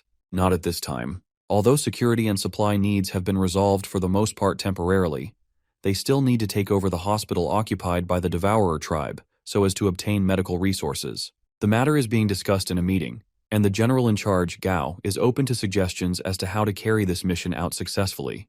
Captain Bai's brother is about to suggest Captain Sun, who is currently their best fighter and has the most coordinated team, but he is stopped short as the bull-headed son cuts him off, inquiring about our protagonist's whereabouts. He complains that our MC is hypocritical if he encourages the establishment of a new base but doesn't show up for meetings like this. General Gao cautions him to watch his words. The truth remains that without our MC there wouldn't even be a base, and he definitely wouldn't be here to talk crap all day, so he had best watch his tone. Gao reckons that the son is way too short-sighted. In the past, Su Chen had willingly entrusted leadership to him. Our boy wasn't interested in all that, but he did trust Gao enough to leave everything in his care. He did warn him, though, that even with the protection of the base, if he's not vigilant, it can be gone in an instant, and everything will be destroyed. Gao understood this and still took on the role. He knew that a strong being like our MC would never stop pursuing more power, and leading a base would only slow him down. Back to the present, Gao ensures Sun and everyone else that our protagonist will step in without hesitation if need be. Sun points out that the enemy they are about to face is really strong, and he cannot bear any responsibility for any loss of life that might occur, basically suggesting that there definitely will be loss of lives in the battle. So Gao then decides to send Lu Xiaofeng for assistance. He also promises to ask our MC for help to ensure their complete victory. Sun then agrees to this, and leaves the meeting to go prepare for the mission. On his way, his subordinate asks him why they are still obeying commands when they are already planning to seize power and control of this base for themselves. Sun then reveals to him that he is worried about our boy and his pal Xiaofeng, because they are both ability users. But this mission just presented the perfect opportunity to take care of them both swiftly and without suspicion. After that, taking over the base would be much easier. Meanwhile, back at the meeting, Captain Bai's brother points out to Gao that things turned out exactly the way our MC thought it would. Gao can only hope that Sun doesn't do something incredibly stupid. He then inquires about the city and scouting it, and he replies that he has sent his field team there already. Su Chen had informed them earlier on about something huge that is currently going down there. At He City, which is another refuge zone, the field team sent there to scout is none other than our MC's old pals, Miao Pu Yuan and Tian Yue, who are currently in hiding. Miao Pu Yuan can't help but be jealous of our MC's rapidly growing strength, and asks his partner if they could beg him for some crystal cores. Tian Yue shuns him in the idea. They should be grateful enough that Su Chen risked his life to save theirs. Besides, true strength depends on oneself. He understands this, but they have been fighting monsters and zombies like crazy and still have no luck. It is getting frustrating. As he is still complaining, he is cut short by his partner. Tian Yue can hear footsteps. People are approaching them. Well, the people aren't approaching them exactly. They are actually approaching the gates of the city the men are scouting. Two dumb-looking goons come to deliver female slaves as goods to the city lord. Among these women is that masochistic psychopath from the Federal Bureau of Evolution, Jie. After inspecting them, the guards lead them into the city to meet the city lord. The two goons can already smell the fortune they are about to make and are really excited. When they meet the city boss, he is satisfied with the women they brought in as goods. He promises to spare the life of whoever can produce a male child for him. The girls are scared and plead for their lives, but he reminds them that they are nothing but baby makers with no right to beg for mercy. He says this as he grabs one of the girls by the neck and starts molesting her publicly. As he is still breeding her, someone informs him of our MC and his group's plan to attack the hospital. This infuriates the city lord, and he orders all his men to attack. He will do anything as long as our protagonist ends up dead. The informant then informs him that their people have no strength to fight because they have been starving for so long. Another way forward is to forcefully turn all of them into devourers, but that process takes a whole lot of time. This conversation is going on while the pig of a city lord is still ravishing the body of a poor maiden. At this time, our favorite masochistic psycho, G, who has been sitting still with the rest of the slave girls all this while, speaks up and offers an idea. The city lord then turns to face her and gives her a listening ear while still giving the poor girl very painful backshots. The goons who brought the girls to the city lord are now buried alive up to their necks, in a way that only their heads are visible on the surface. They are so confused and turn to their boss, pleading for help and answers. The city lord simply tells them that a certain woman wants to help him build a devourer army quickly, but she needs their heads as ingredients for her potion. The goons try to beg their way out, claiming that the woman is lying to him and only trying to get revenge on them for selling her as a slave. The city boss admits that that can indeed be the truth, but then again, he would never really know until he tests it. Now would he? A swift swing from his nail bat has both of their heads flying away from their bodies at the same time with just one swing, flying from their bodies and landing in a huge concoction pool of blood, where other humans are also being tossed in whole and alive. Jai uses a second-generation enhancement serum to speed up the devourer evolution. She pours some into the blood pool, even though it is a bit unstable. More humans are then dropped into this pool against their will, obviously. They are forcefully submerged and even drowned until there is nothing left. Jai tells those terrifyingly awaiting their turn that they should feel honored, as only the chosen ones are allowed into the blood pool, and only the strongest warriors can serve the city lord. She is definitely a total full-blown psycho. She swears to exact her revenge on our boy Su Chen for destroying the evolution base, which led to her capture, enslavement, and endless suffering. Just then, the first batch of the fully cooked devourers starts emerging from the blood pool. Meanwhile, the scouts who have been watching all this from behind the city walls can't believe their eyes. They just found out that the city lord is planning to turn everyone in the city into devourers. All 2,000 residents would become pawns for him. They have to get this information they've just gathered back to their base. Otherwise, they will all be cooked. Just then, a group of devourers appears behind them, having spotted them earlier while spying. Once they realize they've been discovered, the situation immediately becomes dire. Tianyue decides to make a move and hold them off, and commands his partner to escape while he has the chance. But the devourers think it's better they both stay and become their dinner. The more, the merrier. Back at the base, young Xiaomei rushes to greet our MC, and he asks after her and if she's being bullied. She tells him that no one would ever dare come near his woman, which is her, a joke, obviously. Just then, General Gao joins them and informs our MC of their plans regarding the upcoming mission. He then explains that the job might be too much for Sun and his men to handle and asks for his help. Our boy casually agrees to the request with no complaints whatsoever. But our general isn't done yet. He has one more favor to ask of our MC, Su Chen. Gao informs our MC that the hospital, being too close to the base, will become a pain in the backside sooner or later if not taken care of. Also, they really need the medical resources that are stacked up in there just waiting to be retrieved, so he pleads with our boy to let them keep some for the base. Our generous protagonist assures Gao that he'll only take what he needs and nothing else. Not like he needs much to begin with anyway.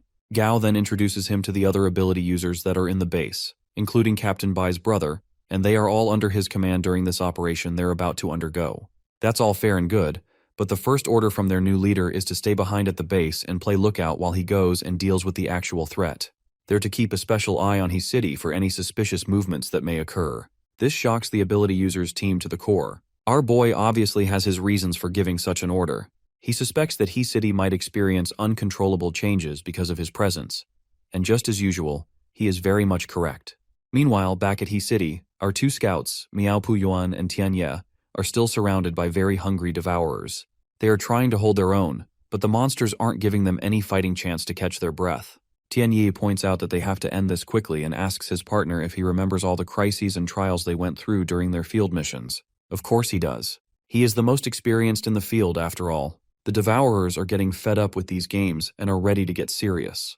But just then, Tianye pulls out yet another trick, throwing some lime powder in their eyes. This gives them a small chance to escape and make a run for it. Just when they both think they finally have the jump on the devourers, a spear from behind pierces a not-so-lucky Miao Pu Yuan right through the chest. It's a deadly blow. Tianya screams, but it's too late. His partner has fallen to the city lord, who appeared from nowhere and struck from behind. He plays with the idea of having the human he just caught as a little snack, but he's way too skinny for him to get satisfied in the slightest, so he offers him to his men instead as a treat. Miao Pu Yuan is thrown into the hands of the hungry devouring beasts, and his partner, Tian Ye, tries to save him, but is struck at the back by another beast who had sneaked up on him. Right before Miao Pu Yuan is devoured, he yells at his partner and best friend to escape while he still has the chance. And then he is ripped apart limb from limb and eaten by the monsters right before his partner's devastated eyes. Tianya swears to avenge his friend, and he uses the distraction opportunity his friend's sacrifice created to make an escape, attempting to jump into a river beside them. They realize his plan and try to stop him by throwing spears at him, but he succeeds and heads straight down for the river. Although injured, both physically and emotionally, he makes a successful escape. The devourers are angry at this. They really want to eat meat, human meat, and don't really care how they get it. The city lord then tells them to take over the Dawnlight base if they really want meat. There are many people down there who would serve as excellent dishes. With this command, the devourers make their way to the base. They are so hungry and would do anything for some fresh human meat. Just then, the city lord screams the name of his enemy, our MC, as he takes his now multiplied army of devourers and brings the fight to the base. Meanwhile, at the city hospital that our boy is planning on attacking, a woman is in serious pain and gives birth to a devourer baby with no medical equipment or assistance whatsoever. The father of this cute angel of a baby is none other than Feng Pangzi, the devourer's tribe hospital leader. Originally, he was actually a mental psycho patient admitted to the hospital for obvious reasons. He always fantasized about getting women around him pregnant, so of course he was the first person to mutate into a devourer. Now that he's an actual monster, he has the power and freedom to fulfill his deepest and most messed up desires. The poor lady, trembling in pain, is desperately trying to figure out a way to escape, but the psycho freak is already gearing up for round 2 with her. He promises to pump her full with another baby in no time flat. Mere minutes after giving birth, she is forced into another session of backshots with the monster. Truly horrifying. Still at the city hospital, the attack begins, and the devourers are ambushed by soldiers from the Dawnlight base. The first set of attacks is led by Sun and his men, using guns to eliminate the small fries at the entrance. After that, he steps down and demands that the ability users, including our MC, clear the rest of the way. Lu Xiaofeng questions this demand, as they are only a handful of ability users at the site. Sun gives his reasons for his absurd demands. He might have way more men behind him, but they're still just ordinary people with a bit of firepower in their guns. It's only fair that the superpowered humans lead the battle. Our MC perceives this as a threat and confronts Sun, but the bullheaded captain won't budge and stands by his demand. Our boy finally agrees to it but warns them that anyone who dares stab him in the back never, ever meets a good fate. And he has proof of it too. He orders his team to move, and he himself, together with his woman Duan Ya and Lu Xiaofeng, goes on ahead to take charge of clearing the path. Of course, Sun has ulterior motives for doing all of this. His plan is to let the ability users deal with the devourers first, then strike them down and eliminate them when they are worn out. His logic is that even an ability user won't stand a chance against 100 guns after that kind of fight. One of his men suggests that they spare the beauty goddess Duan Ya, and yeah, he agrees that it would be a waste to get rid of a sexy woman like her, so he orders them to leave her out of it when they go on the killing spree. Just then, they realize something isn't right. Our ruthless protagonist and his team have completely disappeared without leaving a single trace. He quickly orders his men to search for them immediately and not to let them escape. They have no idea that the people they are desperately trying to find are right there in front of them. Duan Ya explains to a doubting Xiaofeng that she can control ordinary people's visual nerves, and that is exactly what she is currently doing to put Captain Sun and his men in their current state of confusion. She admits, though, that Captain Sun is also an ability user, so he is somewhat immune to her powers and might sense something is off. Our MC steps up to take care of that particular problematic possibility, and uses his upgraded space ability, setting up different portals at specific angles all surrounding Captain Sun and his men, which they do not notice. After he sets them up, he fires ice shards at them, creating simultaneous attacks from different angles. The men are thrown off guard, and their captain orders them to take cover, so they all rush forward in a panicked and confused state. They leave behind our MC and his crew, who are still hiding behind Duan Ya's powerful ability. Our MC figures that charging in head-on is more suited for people like them anyway, so why not give them a little push? While they are running forward, Captain Sun asks if anyone detected where the attack came from, but no one can answer. Meanwhile, our favorite psychopathic monster, Feng Pangzi, has just finished playing with his baby-making tool. Or rather, it would be more accurate to say that the poor maiden has finished with life entirely, as she lays lifelessly on the ground, having succumbed to death. It is only then that he notices that his other playthings are being tampered with. While he was busy, his subordinates had helped themselves to his other women. He demands an explanation from them, and they explain that they wanted babies too. They want to be just like their boss, and this terrifies the hell out of the girls, having seen the fate of the last girl the boss handled. This whole scene irritates Feng Pangzi.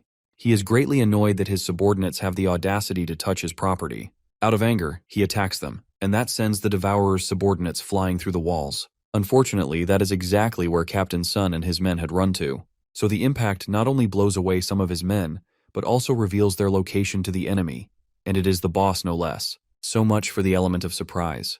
Captain Sun and his men are surprised and scared to see the biggest devourer they have ever seen in their lives standing in front of them. But they are petrified to realize that they are not just up against 1 or 2 dozen mutated monsters, but hundreds of them, just waiting to have lunch. They are completely surrounded by the enemy. Captain Sun still stands his ground though, and orders them to release fire. They begin shooting, but the guns are just lighting up and causing no damage whatsoever. They soon realize that they are shooting blanks, with just gunpowder and no actual bullets. Someone obviously tampered with their weapons, and that is just too bad for them, because they are very much cooked right now. The Devourer Tribe Lord orders his Devourers to slice them up and roast them for a good lunch, and that they gladly obey. They start cutting down the men, and it is almost way too easy for them. They surround the captain, but he still stands his ground. He grabs his battle axe and fights back. He then orders his men to get up and keep fighting until the very end. This motivates them a bit, and they begin to take formation and prepare to back him up. He is actually holding his own in this battle, despite the circumstances. He swears to come for our MC after he takes care of his current situation. Captain Sun orders his men to follow his lead and fight their way out. Their plan is to keep killing as many as they can until they find a way out or die trying. Meanwhile, the Devourer's plan is to kill all the humans and leave no one alive. It is a ferocious battle between monster and human. One particular guy decides to take the coward's way out and look for a place to hide amidst all the chaos and bloodshed. Just then, he notices something weird in the corner of his eye. It is a newborn devourer next to its lifeless mother. That same baby the Devourer boss and his now dead baby-making tool had created together. As he tries to approach it, the baby sinks into a shadowy portal and completely disappears into thin air. The confused guy can't find it anywhere. Then the next second, it appears directly under him from another shadowy portal it seems to be able to create and attacks from below. It tears his flesh and devours the poor coward bit by bit until it completely kills him. The Devourer then grows, and he learns that eating human meat makes him grow stronger, and it also makes a pretty delicious meal. That is his first discovery in this world and a very saddening fact, to be honest. Back to the battle, the men are amazed at how strong their captain really is. He fights so fiercely and stands his ground even against all odds. He takes out 10 Devourers by himself. Unfortunately, those are just small fries compared to the rest of the Devourers, plus the boss still waiting for him. Feng Pagzi lets him know this, so he uses the opportunity to try to take out the boss in one swift swing by launching his axe. The boss catches his axe before it is able to make contact though, and that only leaves him dumbfounded. Amidst his distraction, the evil Devourer baby sneaks up behind him. He notices it, but not soon enough. The child then uses his arms, which mutated into blades, to slice off the captain's arms. The man screams in excruciating pain, and the kid pushes him to the ground to die slowly. As the kid is about to land the finishing blow, a kick from the side sends him flying across the room. The kid is really shocked and infuriated at whoever dared to kick him. Turns out that our ruthless MC and his team, consisting of his woman Duan Ya and his guy Xiao Feng, arrive just in time to save the day. Our MC informs the overgrown Devourer brat that the captain isn't his to kill. Someone in Su Chen's team catches the eye of the boss lord who was previously actually starting to get bored. It's our beauty queen Duan Ya, and he recognizes her as his next baby maker immediately. He then promises to let our boy choose his method of death, since he brought such a beauty goddess to him. In the split of a second, our boy is all up in the Devourer boss lord's face, and he complains that this overgrown pig talks too much. He strikes a serious punch and does a hell of great damage to the boss. He has made a choice, all right. He chooses to send the pig in front of him, right back to the deepest parts of hell from which he came. Our boy is bursting with aura. Playtime for the Hospital Devourer tribe's boss Feng Pagzi is over. It is about time he takes things around here seriously. Feng Pagzi, on the other hand, recognizes him as an ability user. He then points out that his meat must taste even tastier as he absorbs the damage from our boy's blow and regenerates. While this is happening, the young Devourer kid wonders why his father, the boss, has taken a liking to a woman that looks very weak to him. But since his father likes her, he agrees to allow her to stay and be his mother. That sicko parasite. Seriously, like father like son has never been more true in this scenario. He announces his decision to Duanya, and she is even more than disgusted by the thing she is looking at. He tells her not to worry, as he isn't really planning on eating her anytime soon, as he is still growing anyway. He did just eat some human meat though, so he tells his new mom that he needs some milk ASAP. Our girl Duanya thinks she must be tripping because there is absolutely no reasonable way in hell she just heard a filthy devourer brat, grown enough to be a middle schooler, call her mom and request breast milk so casually. Out of sheer annoyance and pure irritation, she lands a skull-crushing axe kick directly on the brat's head and sends his face smashing into the ground. He goes full psychotic mode like the monster he is, thinking that must be what having a mother feels like. But before he could get up, another hit from a silently pissed-off Duanya sends him flying up again. Our girl uses her heels to launch another kick that pushes him to the left. And finally, she spins around and gives him a hot and critical back kick to the gut. And that does it finally. This is what you get when you mess with our MC's woman. Good riddance. It's about time someone gave that brat a good beating. Duanya has the brat pinned to the ground under her heel, but the psycho is really enjoying the pain. I guess it shouldn't be too surprising if the evil psycho devourer kid is also a masochist as well. He then uses the ability he used to kill that first guy who tried to run away from the fight, creating a shadowy portal directly underneath him and using it to slip away from our girl's heels. Duanya is shocked to find out that he is an ability user just like her. Turns out, he can move through darkness and attack from anywhere, which greatly increases his mobility. He then resurfaces from behind and tries to land a sneak attack from behind, but is stopped by our MC's pet, the kitty cat, who had secretly followed them on this mission without anyone's knowledge. Duanya is surprised that Golden followed her and is worried about its safety, so she tells it to hide behind her while she continues her playdate. She believes that with her mental perception, she can lock onto the brat's movements and shoot him down with her gun. The brat resurfaces again, this time from above, and his target is set on the cat as revenge for blocking his attack earlier. Golden sees him on time though and casually sends a claw attack, but Duan couldn't react in time and misses the whole confrontation. The brat narrowly evades the cat's attack by a hair, by jumping into the dark just in time. He realizes that it was almost game over for him a second ago and decides to make a tactical retreat. Back to Captain Sun and his men, Sun is still in serious pain, screaming over the loss of his arms, while his men try to defend him from the other devourers. Xiaofeng orders them to stay close to him, as the battle is getting too dangerous. The devourers laugh at him. At a first glance, Xiaofeng looks kinda weak and pathetic, so seeing him order the rest to stay close to him as if he could protect them is kinda hilarious to the devourers. Captain Sun reckons that since Xiaofeng is honest and kind, he would serve as an efficient meat shield and he could use him to escape. He calls our guy's attention and orders him to protect him and get him out of the battle safely, since he is technically the leader of this operation.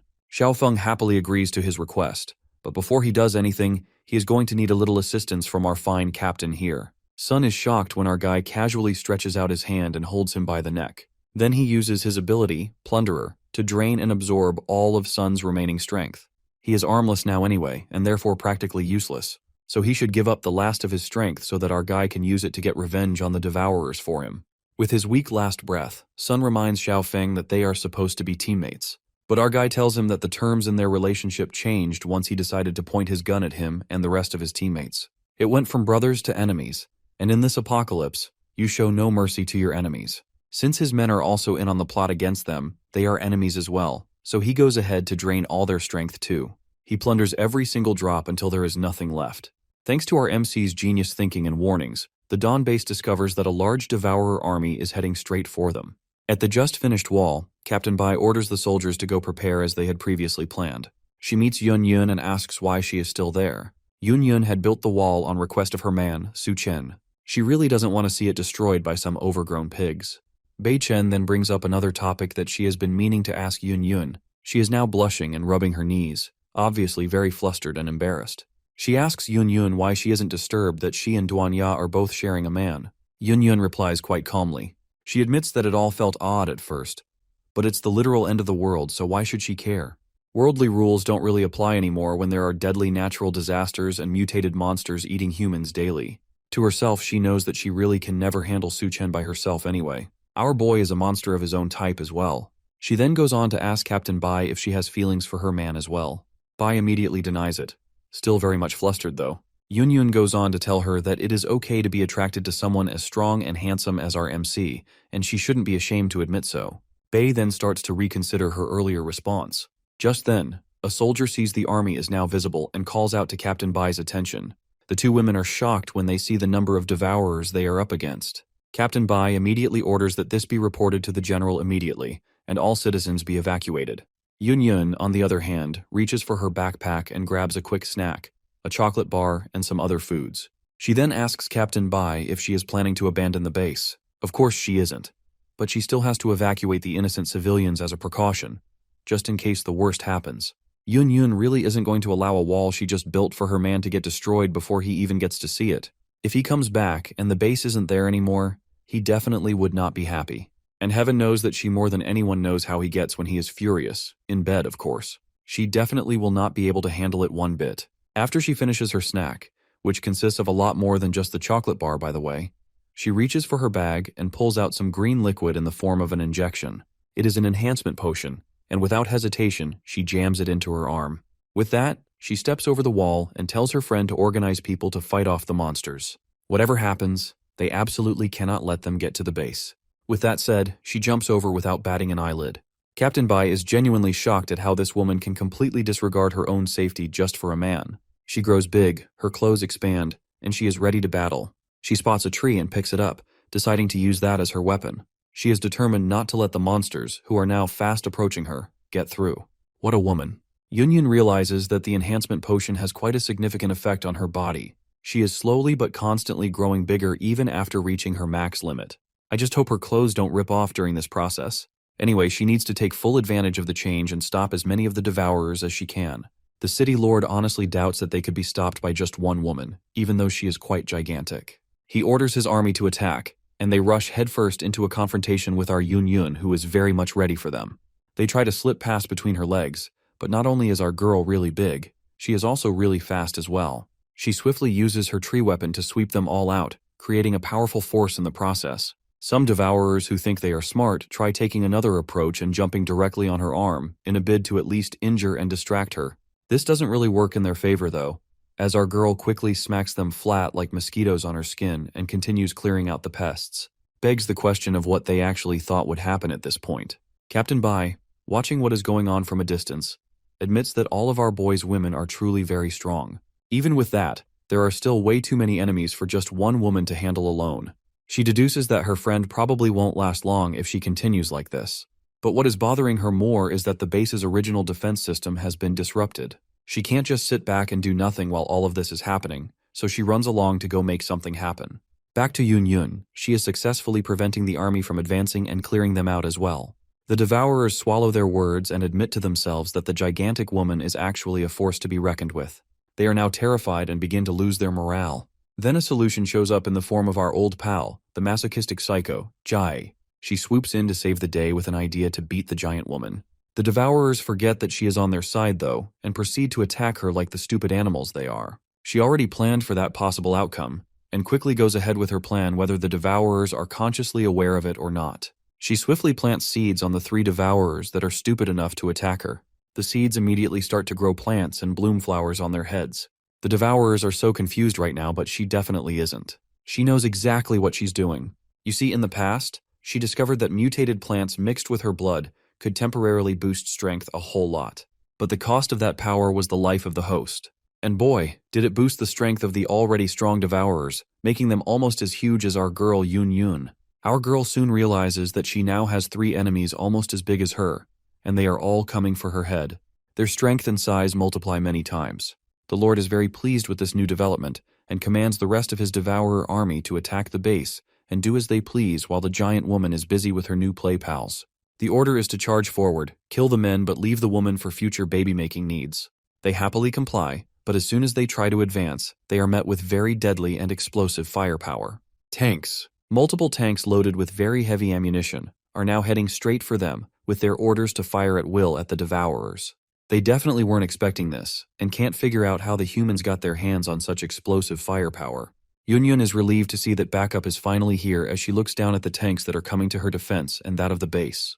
But as she lowers her guard to catch her breath for just a bit, one of the giant flower devourer monsters springs forward and launches an attack on her, using roots to bind her hands. This distracts her from the incoming attack from another one of them, but luckily she's able to block it in time using her other hand and tree weapon.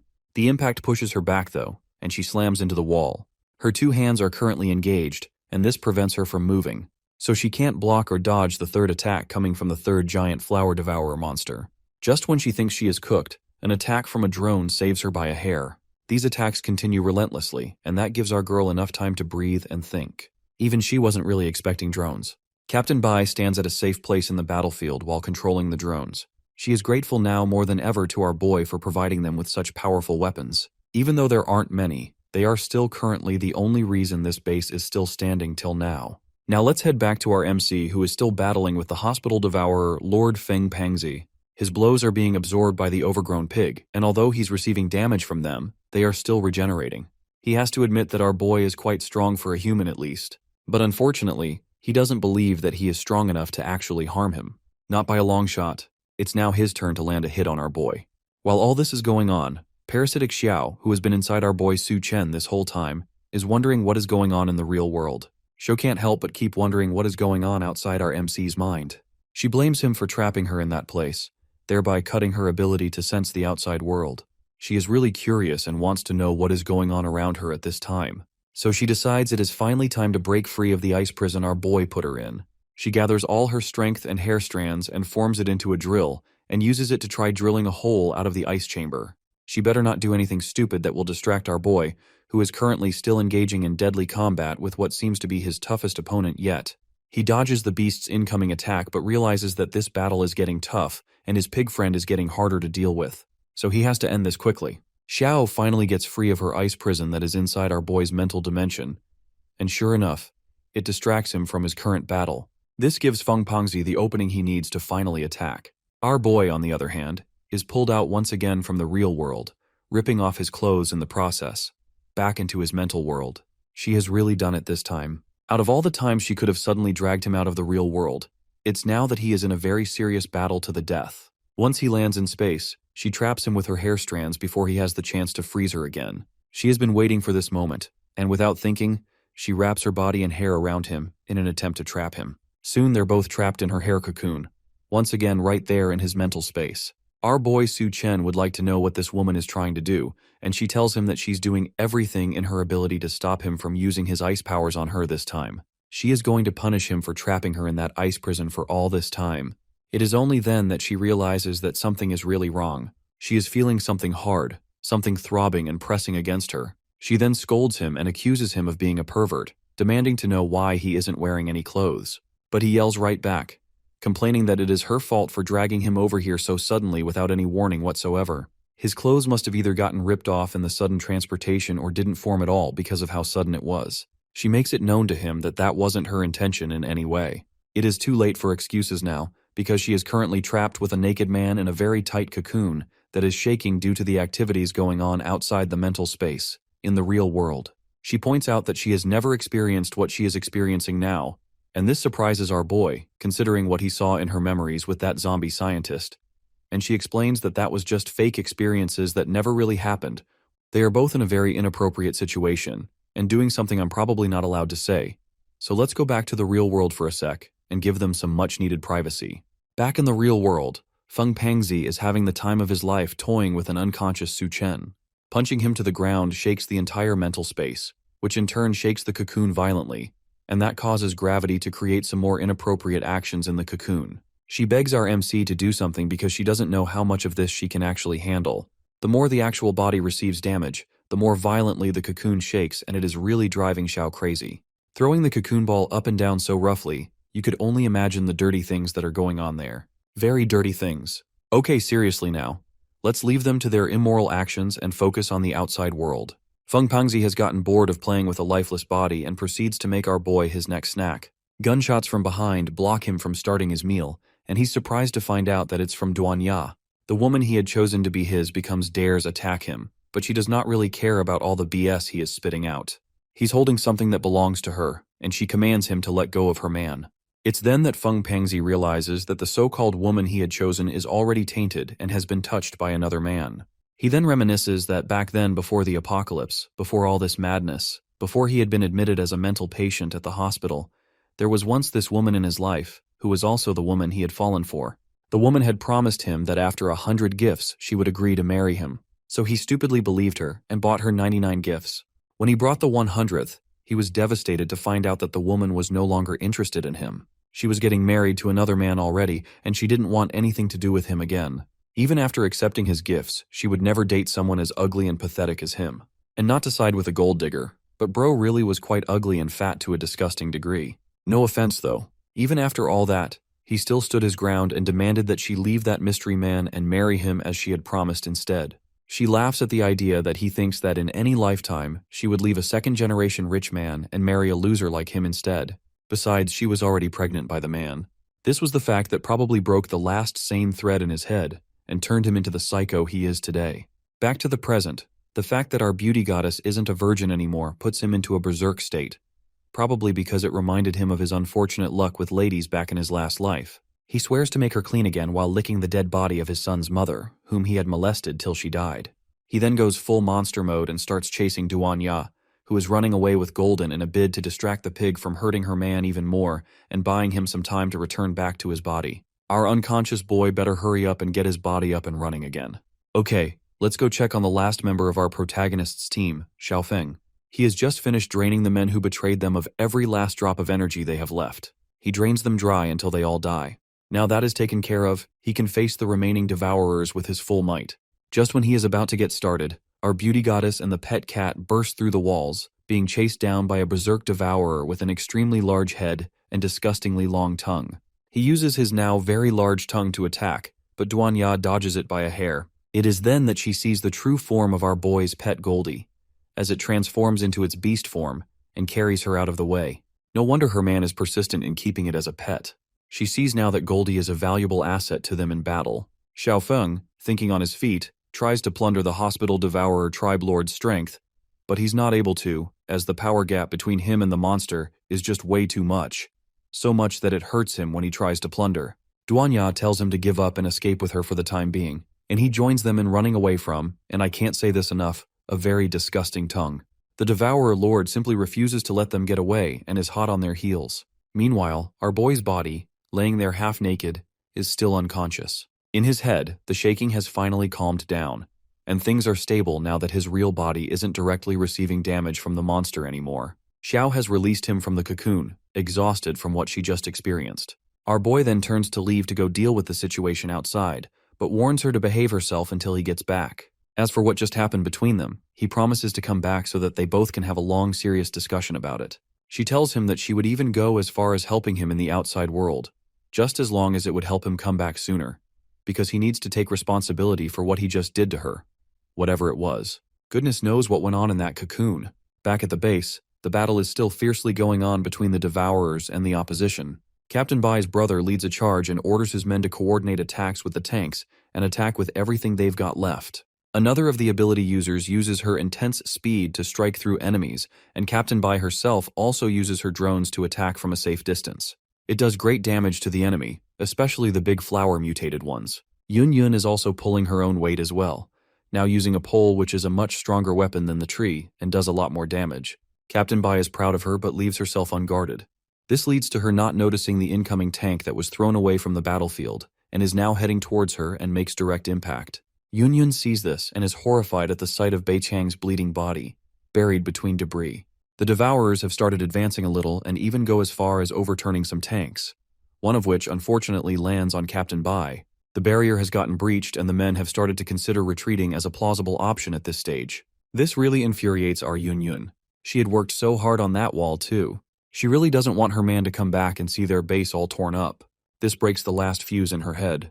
The devourers, who are now gaining morale, are about to charge in and have fun in the base, but meet the feet of a very angry Yun Yun, who smashes them splat with a stump on her feet, and nothing is left of the first set of devourers but a bloodstain. This vexes the devourer lord, who had led the charge. He quickly jumps on walls and makes his way up until he is on the same level with our Yun Yun. He swears to get one in on her from getting in his way multiple times. She sees him on time and tries to grab him, but she misses, or rather, he successfully evades her grasp.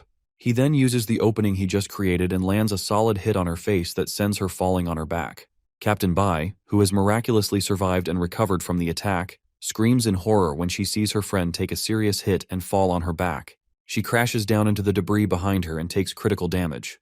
This gives the Devourer Lord false confidence as he thinks he just took down a giant, but our Yun Yun is far from done. She made a promise to her man, and she's gonna make damn sure that she keeps that promise. She rises, and now she's twice as big as she was before. These annoying insects are seriously starting to annoy her. She has to eliminate all of them, and soon too. Yun Yun is now more than thrice her former size, and she looks very pissed. The Devourer Lord begins to panic at the scene. Bet he didn't think she could get any bigger. Well, think again, because she just did. She makes a fist with her hands, and this terrifies the hell out of the Devourer Lord. She then gears up to attack and sends a huge punch towards the Devourer Lord. Before it even makes an impact, just the air pressure it creates is enough to pin the Devourer Lord to the ground and bury him in the rubble. He is shocked and screams in rage, trying to get free, but this is nothing compared to when the punch actually connects. It slams him down right through the building he was previously standing on, bringing him face to face with Yun Yun. That is definitely going to hurt him way more than it hurt Yun Yun. The impact of this attack is so strong that it reaches the general who is on the opposite side of the battlefield. His soldiers have to protect him from the blast, and everyone is shocked at how strong Yun Yun actually is. They begin to get relieved that the base might be saved by her after all. But General Gao knows that it can't be so simple. Right he is, because just then Yun Yun releases a loud and painful cry that would make your eardrums bleed. Everyone has to cover their ears to protect themselves from going permanently deaf. General Gao called it this time. Yun Yun has entered a berserk state, totally losing control of her abilities. Her powers are trying to completely take over her body, causing her to lash out. He quickly commands the ability team to search for our boy Su Chen, because he is the best chance they have of calming her down at this point. One of the ability users, a speed type, volunteers to go alone. She's the fastest among them. She speeds off to get our protagonist to calm his woman down a little. Our protagonist, on the other hand, has just woken up from his mental slumber. He comes out of that state to find that most of the devourers are either dead or injured. He notices something is different now, though, and surely it is. You see, Xiao actually follows him out of his mental state this time around. He asks her why she came out with him, and she explains that it is probably due to the commotion that happened earlier in his mental space. She found out that she can leave his body now. She then tells him to follow the tracks that the monster left so they can find it and the rest of his team. He shuns her and tells her to go back, that he can handle the situation by himself.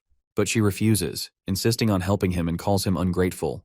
He lets her know, though, that the best help she could possibly give him right now is to stay out of his way. Since words are obviously not doing it, she decides to use actions instead. She grabs our boy by the shoulder and wraps a hair strand around the edge of a distant building. If you guessed that she is planning to use her hair and swing them over like they're Spider-Man, then you'd be correct, because that's exactly what she does. Before our boy can object, they are already swinging in the air at full speed. No way is this actually happening.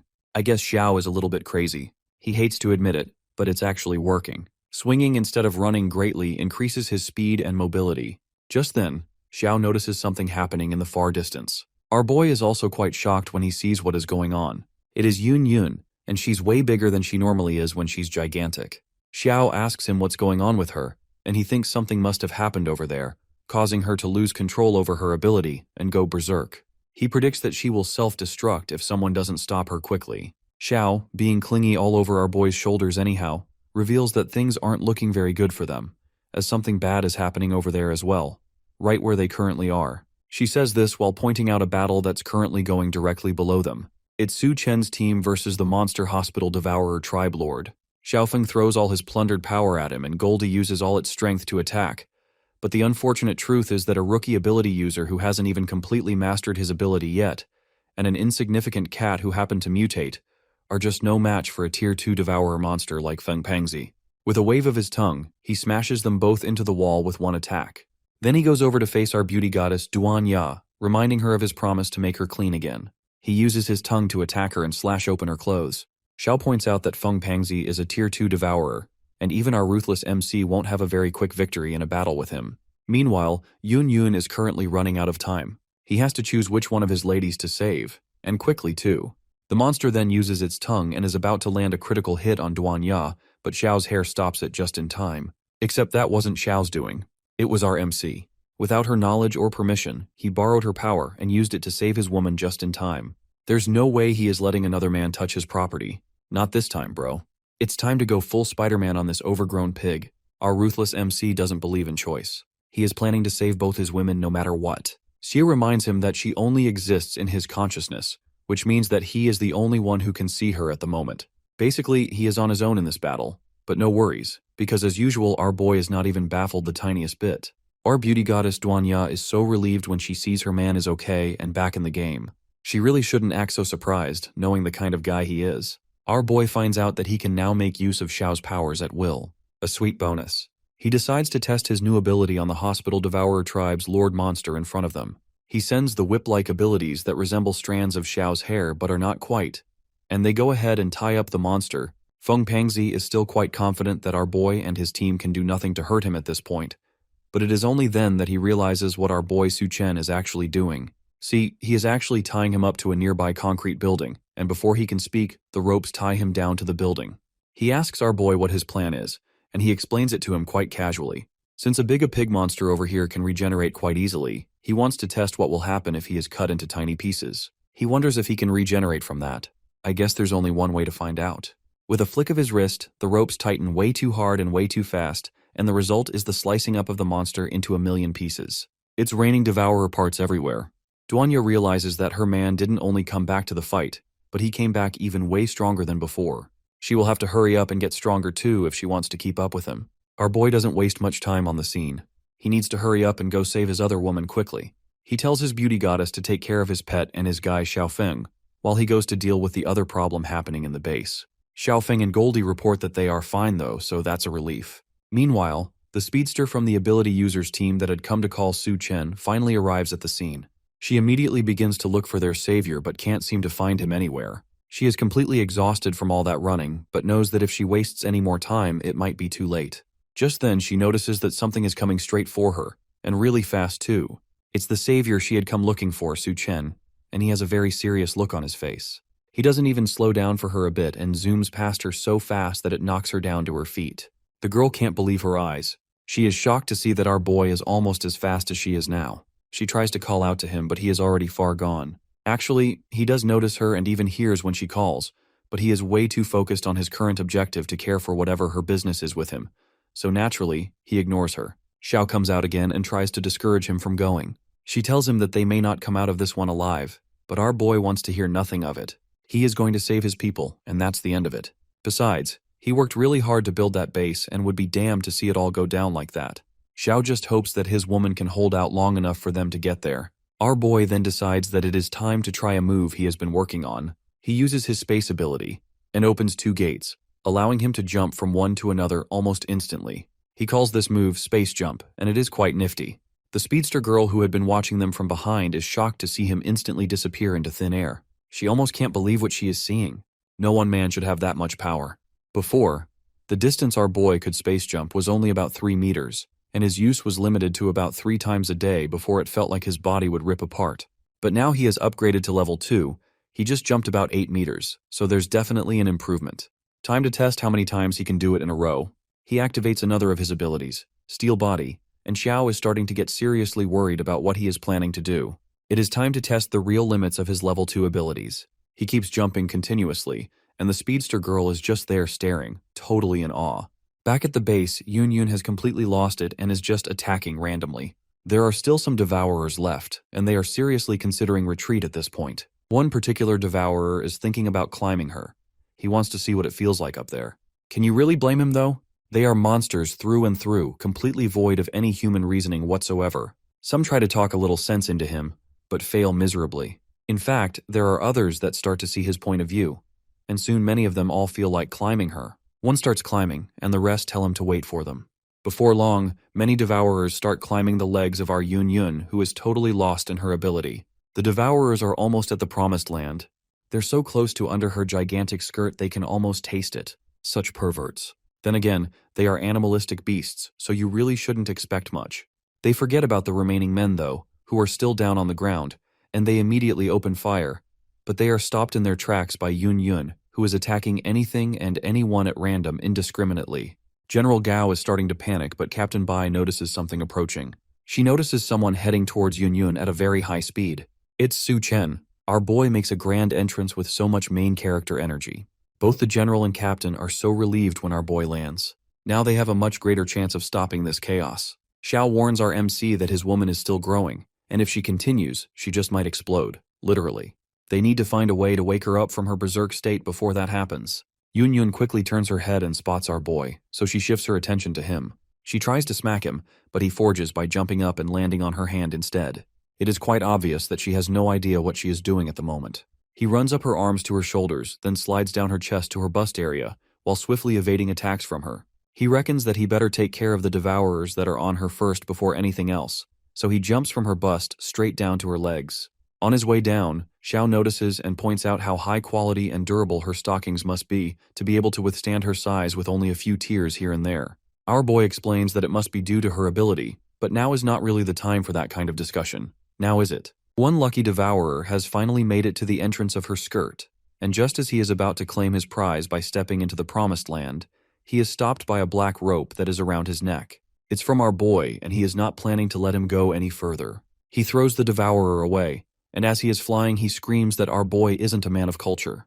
It's kind of funny he would say that because he has no idea that our boy has done way more indecent things numerous times. Anyway, that is one devourer taken care of. He goes ahead to take out more and more devourers as they try to advance. He zips around with high speed, throwing down devourers as he goes. Some devourers back on the ground gather around our favorite masochistic psychopath, G. They are furious as they remember that they were once human until she turned them into monsters.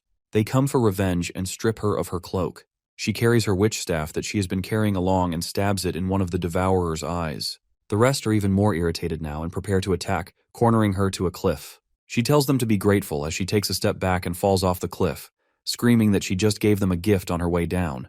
The gift is that staff, as it starts rapidly growing roots in the head of the devourer it was stabbed in. Soon it mutates into another devourer plant monster hybrid, much bigger than the last three. The monster even attacks other devourers, and once it sets its eyes on Yun Yun, it targets her for an attack. The first devourer has finally made it up her leg, and is proved to be the first person in her skirt. But just then, a terrible shake sends many devourers flying. She is raising up her leg to attack the flower devourer monster and squash it to death. Those that manage to react fast and look for a way to cling to her leg are taken care of by our protagonist, Su Chen. He uses his ropes to tie them and throw them off the leg, causing them to fall to their deaths.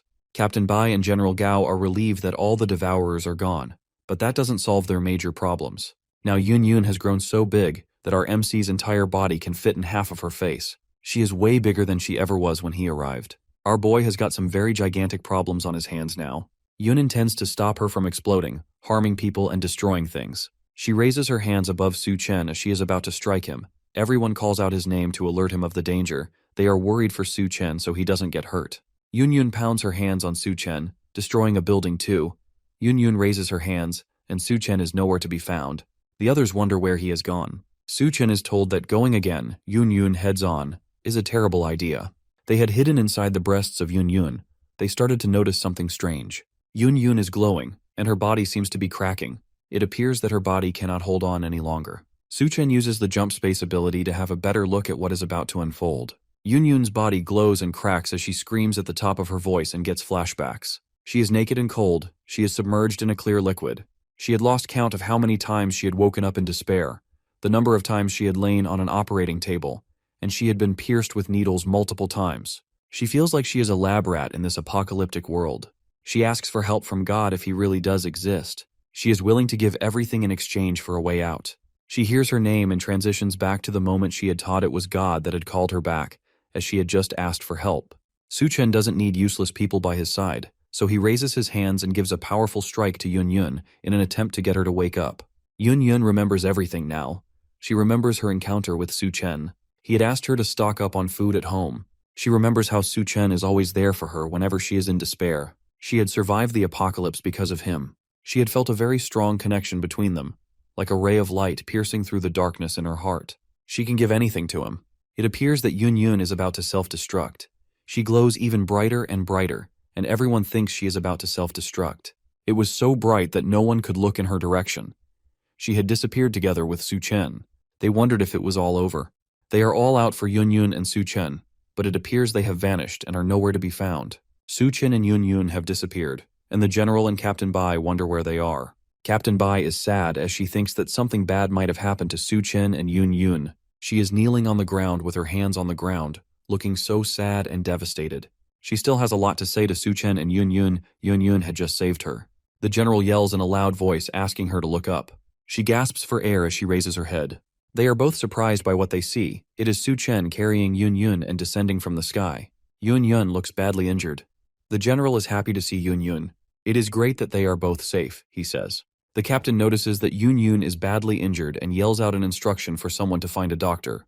As he finishes his statement, he hears a voice above asking him to wait a second. It is Duanya riding on Goldie. The captain is impressed by the fierce-looking big cat. Su Chen calls Duanya's attention. Duanya thinks her condition is critical. She thinks Yun Yun might lose her life at any moment if left unattended. Duanya suggests they go back to the base first. The bathtub is running as they are instructed to carry Yun Yun into the bathtub.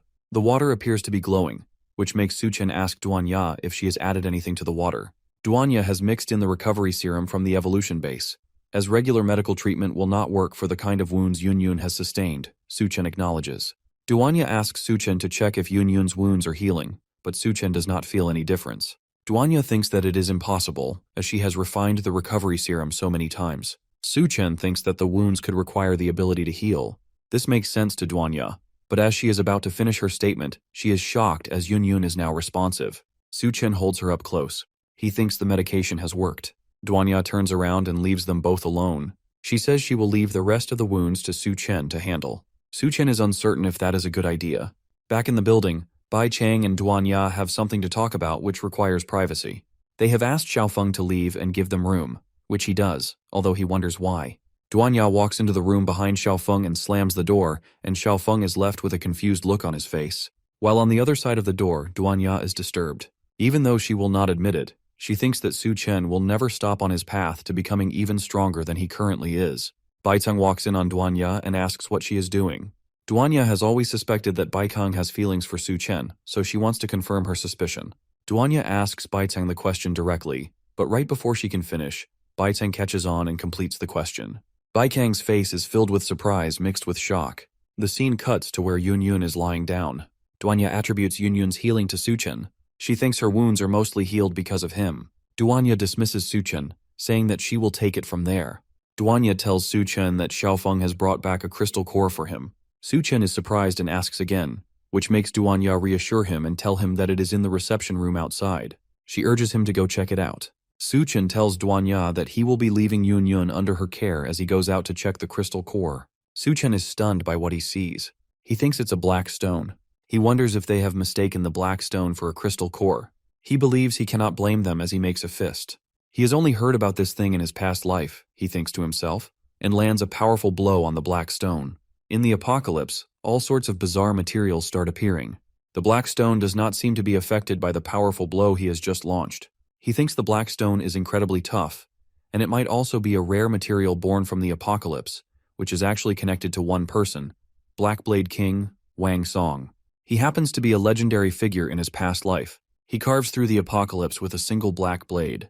Rumors have spread saying that the Blackblade King has forged his blade from black stone. Su Chen stands and stares at the black stone in awe as he thinks to himself. He thinks he is lucky this time, as he wants to take possession of Wang Song's fortune. He then decides to store it away for the meantime. He is to make his own black blade as soon as he finds a blacksmith. The scene cuts back to Duanya and Baikang. Baikang wonders why Duanya is just bringing up her suspicion now. Duanya is worried that after Su Chen absorbs the crystal core, a powerful curse will take effect. She is also worried that if nothing is done about it, something bad might happen to Su Chen, which she does not specify. Baikang is now highly inquisitive, asking her to be a lot more specific. Duanya does not know for sure. She does know that it is something bad, but one thing she knows is that they should not let that happen. Duanya is worried about Yun Yun. She cannot leave her behind, as she still requires attention amidst her healing process. Baikang tells Duanya to stay back and assures her that she can handle the curse. Duanya tries to talk Baikang out of it. She tells her that this might not be what she thinks. Duanya persuades Baikang to listen to her, but she refuses. Baikang is confident. She says it is fine no matter what it takes or what she has to do. She urges Duanya to leave it to her. She has blurted that out too quickly. She wonders why she has to wear a different outfit and say some weird lines. She is about to step out as she sees Su Chen, who appears to be fine, which makes her wonder if Duanya is tricking her. Bai Chang does not want to take chances, as Su Chen's safety affects the entire base. She just has to confirm the curse situation first. She stares at Su Chen, who is standing a couple of steps away from her and looking outside. Bai Kang wonders if he has finished absorbing the crystal core. She has rehearsed her lines and has made up her mind to say the words for the sake of saving Su Chen from the curse. She picks up a tray with a bottle of wine on it and 2 empty glasses. Baitang is nervous as she is dumbfounded. Suchen turns around and sees her carrying a tray with a bottle of wine and empty glasses coming towards him. Baikang calls him master, which shocks Suchen. Duanya is still taking care of Yun. She wipes down her face with a white towel. She thinks Bai Chang should be fine. The curse is the most reasonable explanation she can think of. Duanya has prepared all this for her. She also thinks that she should be thinking about how long she can endure this. She has made up her mind to help her once Yun stabilizes. At the base perimeter, they have just gotten rid of the Devourer tribe, but now they have to clean up the corpses approaching them. They ask him to stop whining. If they leave the corpses there, things might spiral out of control, and a plague might break out. They could potentially lose a lot of people. Their attention is now directed towards the Devourer corpses, as they have all disappeared. They are all surprised, as this does not seem normal. They all wonder what must have happened. They wonder if the bodies have grown legs and hands and walked away. They all have a bad feeling about this. Meanwhile, in her consciousness space, she is getting a feeling. She looks intrigued and anxious about something. It's a moment she has been waiting for a while now. She cannot exactly pinpoint the exact location, so she tries to reach out to Suchen for help. Suchen pours himself a glass of wine as he hears all about the curse that Bai Kang was talking about earlier. Bai Kang submits to Suchen. She tells him that she is all his for whatever he might want to do to her later. This makes Suchen so surprised that he spits out his drink from his mouth. Bai Chang immediately asks if everything is okay with Suchen, but he rubs it off, saying that it is just the alcohol. Bai Kang says that there could be something wrong with the drink and decides to give it a try. As she raises the cup to take a sip, she hears Suchen asking her to wait. He warns her about the outrageous alcoholic content of the drink. It's 64%. Bai Kang takes it anyway. She looks intoxicated. She feels a sudden burst of energy after taking the drink. She acknowledges how strong the drink is and admits that it is her first time taking an alcoholic drink. She also tells Suchen that she feels so energized as she is waving her hands around. Suchen is intrigued that she could get intoxicated that fast from alcohol. He asks her if she is drunk already. Bai Kang rubs off the question and asks him how she can possibly be drunk. She raises her leg and places it in between Suchen's legs as she looks him in the eyes and tells him that she still has to help him lift the curse. She says this while coming up close to him in a seductive manner. Suchen has no reason to reject a meal served on a platter, but he makes it clear that he doesn't like the sudden shift in power dynamics. He tells her that she needs to properly understand the kind of relationship they have. This raises confusion in Bai Chang's mind. She appears not to understand what he means by relationship. Suchen reminds her that they started off with her calling him master. He says this with so much aura. He also tells her that he is now sober, and Bai Chang drops to the floor with her head raised up as she calls him master. She also admits that she was wrong. Suchen acknowledges that. As he is about to finish his statement, he gets a strange feeling. He had been drawn into the consciousness space. He laments as he was just getting to the fun part with Bai Kang. He asks her why she pulled him in, but she is really excited. She jumps on Suchen and tells him that it has finally appeared. Suchen is not sure of what she is talking about, and he asks. At this time, she is already on top of him. She asks Suchen to help her, but Suchen still doesn't have a clue about what she is talking about. So he asks her to explain properly. She goes on to say that she had found a body that perfectly matches her. She had initially asked Suchen to help her find a body, as she could not sense the body's exact location. Suchen still wants to know why she pulled him in. She needs to borrow his power so she can sense its location. Suchen wants to know what she means by using him as a signal booster. She does not explain, but instead, she rolls up a ball and launches it like a slingshot. She intends to project their consciousness to the place, which she does. They get to a corpse tide. They see many man-like figures all facing the silhouette of a female with long hair hovering in front of them. She notices that the silhouette is summoning the corpse tide. She remembers that it's only a corpse that can do that. Suchen asks if she has set her eyes on the corpse queen's body. He also has concerns about their safety, as he thinks that they might be too close for comfort. She asks Suchen to relax, as they have nothing to worry about. As long as they are in the spirit form, they will be fine if they don't cause any significant disturbance. Then something strange happens, which startles them both. Meanwhile, in the physical world, Bai Chang thinks that the curse has activated and is starting to take effect. She is standing and looking at Suchen's body. She plans on taking away the curse. She calls him and asks for his permission to lift his curse. This she says as she goes up close to Suchen and whispers in his ears. It cuts to a dark figure with glowing eyes asking who is there and for whatever it is to show itself. She thinks that she and Suchen have been spotted. Suchen wonders what the woman is doing. He sees that she is coming their way, so he suggests they run away. She thinks it's already too late to run away. The woman launches at them at an incredible speed, her eyes and mouth glowing as she gets closer and closer. This wakes Suchen up. Su-chen is sitting up on a bed, shirtless, with a blanket over his legs. He coughs, wonders what is going on. He puts his hands on his head because it hurts. She tells him that it is just some of his mental energy being drained. She thinks that with his strength, that he will recover soon. Su-chen noticed that she seemed fine, but she objected, stating that she nearly got bitten off by the Corpse Queen. They had escaped from the attack launched by the Corpse Queen. Su-chen thinks that the Corpse Queen is not an easy target to deal with, as she controls tens of thousands of corpses. He thinks it's a huge problem. As her corpse tide gathers, she keeps getting stronger. Su-chen cannot risk going after someone that is too dangerous to help her. Su-chen is only willing to help her if she has something to offer, something worth risking his life. She pledges her loyalty to Su-chen if he helps her. She is willing to become his servant after this is all over. She says this as she kneels to the ground with one knee to show respect. Su-chen does not buy that. He does not believe that a few words may be worth his life. She wants to know what it would take for him to believe her. He thinks for a moment and tells her to hand over her crystal core. She objects. She tells him the importance of the crystal core in her life. Giving Su-chen the crystal core is like giving him her life. Su-chen then makes it clear that moving on from here is solely her decision. If she really needs his help, then she should hand over the crystal core. She understands. She hands over the crystal core, hoping that Su-chen keeps his word. He assures her of his loyalty to his word, saying that she is his girl from now on, and he will help her fulfill her wish. She bends her head and hopes he does, as she has just handed over the crystal core. She asked if that was all, but right before Su-chen could say anything, she just disappeared. Su-chen is not happy with how she leaves. He does not think servants behave that way, and he thinks she should have referred to him as master before leaving. On a second thought, he agrees within himself to let that slide since he already has her crystal core. In the past, the Corpse Queen once led her horde and swept through Shangdu. Everyone could only survive in her shadow. He expresses how powerful the Corpse Queen is. He has to stop her at all costs if she does not want to live in a world overrun by corpses. He takes another close look at the crystal core he had just collected and thinks it is time to leave. He gets into a car and zooms off. Xiaofeng and Baikang watch as Su-chen speeds away, so he asks why she is not following Su-chen. She tells him that there is still a lot to handle at the base, stating that it was not necessary to follow him. She personally thinks that she is too weak to be of any help to him, but she believes that she will catch up with him one day. It is raining, and Yun and Duanya are all alone in a campfire they had set up on what appears to be a wrecked gas station. Yun is concerned about their safety. She still thinks it could be dangerous, even though they are in the apocalypse. Duanya tells her that she can go stand in the rain if she is too worried. Yun laughs and tells her that there is no need for that as she has just recovered. Yun is worried about Su-chen. She asks Duanya where he had gone. She feels uneasy because of the rain.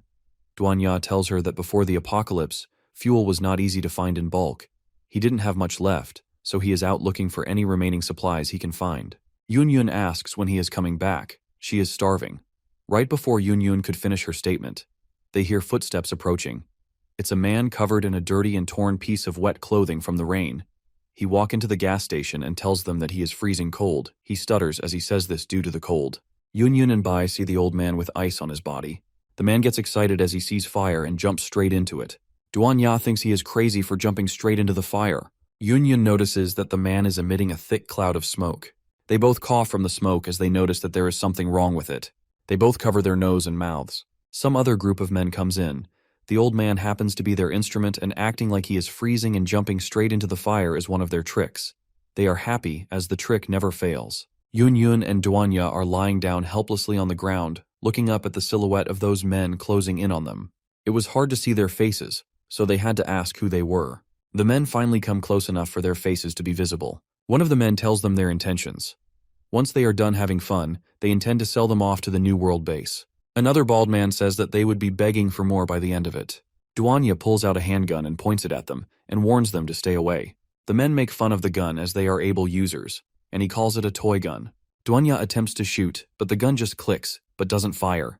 The gun appears to have been frozen from the intense cold. Yun suggests that they leave, as they would not be laughing when Su-chen returns. One of the goons tells them that Su-chen will be of no help as he will be facing his own problems. He tells them that he had been marked for execution by a crazy woman. He goes on to tell them that anybody whom the crazy woman sets her eyes on does not survive the night. Lady Poison Master is looking for Su-chen. She is amazed because Su-chen dared to enter such a confined space alone, which she thinks is a very dangerous thing to do. She sees this as a perfect opportunity for her. Her face brightens up and fills with a creepy smile as she goes closer and closer. She exhales cold air and steps her feet into the place. She tries to call him out, but he asks where he is, but does not get a response. She notices that the place is filled with a toxic gas, and inhaling even a little would set a person's body ablaze with desire, make the person completely helpless. She sees a figure which she mistakes to be Su Chen. She tries to lure him into coming closer. She asks him to come into her arms, referring to herself as a big sister, and offers to help him. The fire gets closer, and she discovers that she had been tricked. It is a figure made to look like a human being. Lady Poison is not happy with this. She angrily asks what that is, to which Su Chen responds from behind. He asks her who she is, but she is still not happy with such trickery. She calls him a bastard and asks him why he tricked her, as she was waving her chain with spikes on it. She launches the chain towards Su Chen, but he catches it and takes a moment to examine it. He finds out that the weapon was forged by an artisan. Su Chen grabs her by the face and demands answers. He wants to know where he can find the artisan. The Lady Poison Master claims that she has no idea about what he is talking about. The lady from the consciousness space appears and asks if this artisan is that important. Su Chen narrates that if they were to stand a chance to defeat the Corpse Queen's horde, that they would need to find the artisan, and if they do, it will greatly increase their chance of victory. She then offers to enter the Lady Poison Master's head and extract the information herself. She does this and gets the information. The Lady Poison Master disapproves but cannot do anything about it. She asks her what she is trying to do, but soon enough she has extracted the information they need. She sees that the artisan is located at a place called New World Base, but she doesn't have all the details, although she saw some other things in her mind. The Lady Poison Master believes that her brain has been tampered with. She also believes that her mind can be torn apart remotely. Su Chen gives her an inquisitive look, to which she says that she knows nothing about. The Lady Poison Master still feels like her brain is being bound by something. She drops to her knees and keeps her head on the ground and begs for her life. She asks that Su Chen spare her life, and she will become his most loyal dog. With a smile on Su Chen's face, he thinks this is interesting. He stands in front of her as he is glowing, while the Lady Poison Master's face is on the ground. She appears to be bowing to Su Chen. He would like to see how well she can play the role of a dog. Back at the gas station, Yun Yun asks Duanya what is going on. She is feeling hot. It must be the effect of the smoke. Duanya also feels hot. They both wonder if they had put something in the smoke. The goons respond with laughter and affirm it. He says that just a little something could make things more exciting. One of the goons goes forward to have fun. He instructs the other to stay back, as they would take turns having fun. Duanya and Yun Yun are both standing now. They appear not to be affected by the drug. Yun Yun tells Duanya that she guessed correctly. It was actually the kind of medicine she thought. Duanya says it was not that hard to figure out. The goons are shocked because they look completely unaffected by the drug.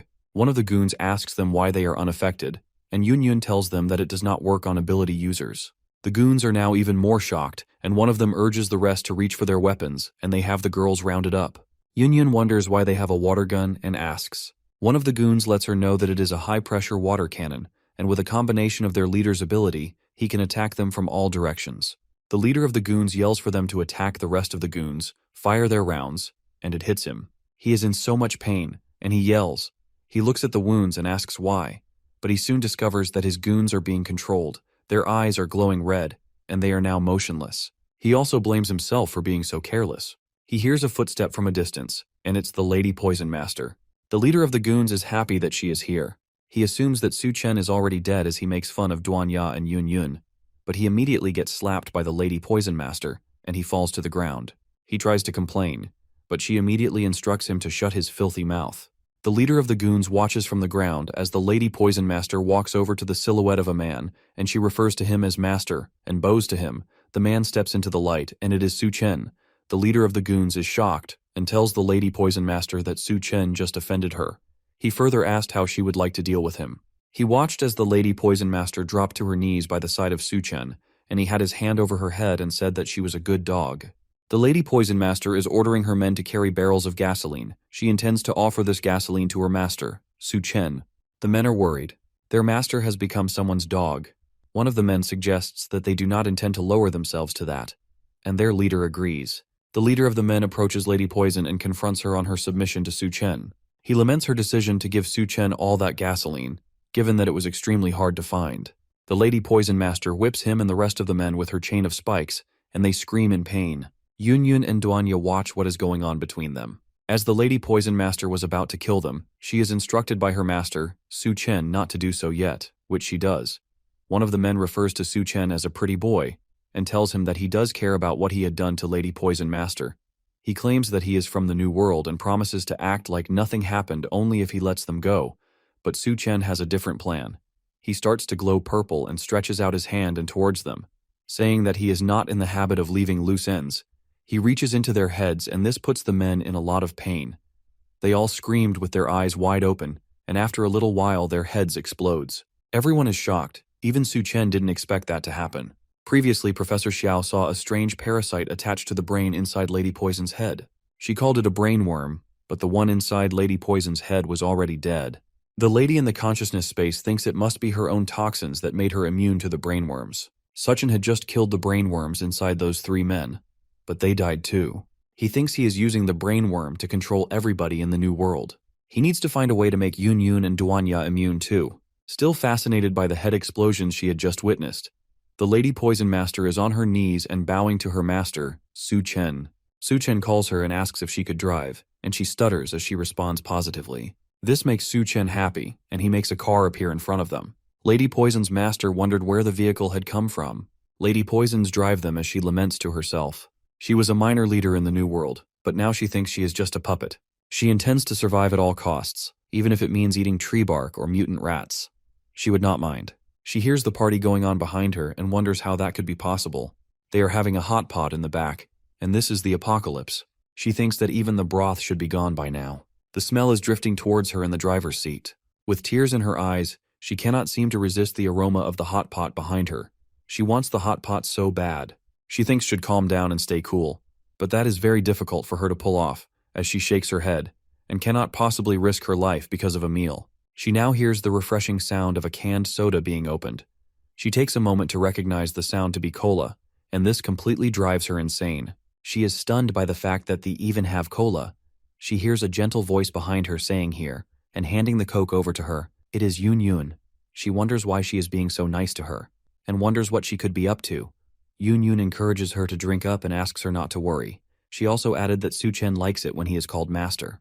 Duanya laughs, and Su Chen asks Yun Yun if she dares to mock him. Yun Yun introduces herself and suggests that they could be comrades now. The Lady Poison Master is still nervous and unsure of how to feel about this whole thing. She believes that Yun Yun could be hinting that she is also being forced into this. It makes perfect sense for women to depend on men during the apocalypse. She does not think that anyone in her shoes would refuse a hot pot and cola. She also thinks that it is too bad that the sugar-coated bait does not work on her. Yun Yun brings her a piece of meat for the Lady Poison Master on a chopstick and asks her to open her mouth wide. The Lady Poison Master raises her head and opens wide, and also exhales poison. Yun Yun sees the green vapor coming out from her mouth as she opens her mouth wide and asks if she just exhaled poison. She also wants to know if that is her ability. The Lady Poison Master explains her ability. Her poisonous gas can make men drop dead from exhaustion and make women burn with desire. She further explains that the ability is less effective on ability users. Su Chen gets an idea. Maybe he can use the lady poison to make Duanya and Yun Yun immune to the brainworm. Yun Yun feels hot and she verbally expresses it to Su Chen. The Lady Poison Master turns around and tells them that she did not do that on purpose, because he had accidentally induced the feeling in her when she fed her meat. Su Chen asks her to focus on the driving as Yun Yun leans on him in a seductive manner. Duanya excuses them and goes to stay with the Lady Poison Master in the front. Duanya starts up a conversation with the Lady Poison Master. She wants to know about the New World. The Lady Poison Master asks if there will be food, as she is starving. She said this as she was crying. Duanya then assures her of a meal afterwards. The Lady Poison Master asks her what she wants to know, and Duanya wants to know about how she joined. The Lady Poison Master had joined a beauty pageant. The scene opens to the New World. There stood a wrecked skyscraper together with other buildings. The Lady Poison Master is touring them. She says the New World may not be large, but it is an apocalyptic den of indulgence. She says it has everything like auctions, slaves, a black market, beauty pageants, gladiator arenas, and many more. Yun Yun admires how tall the old rugged skyscraper is. Yun Yun asks why so many people are gathered at the entrance. The Lady Poison Master explains that they are scavengers. These scavengers see the New World as a beacon of hope in the apocalypse. They all long to join, but the entry requirements are so harsh and many fail to make it. Su Chen thinks they should go and check it out. They hear a voice of a man from a distance talking about the identification card. He raises a copy of the identification card in the air for everyone to see as he throws more light on the process of getting it. It is the only proof of entry into the New World.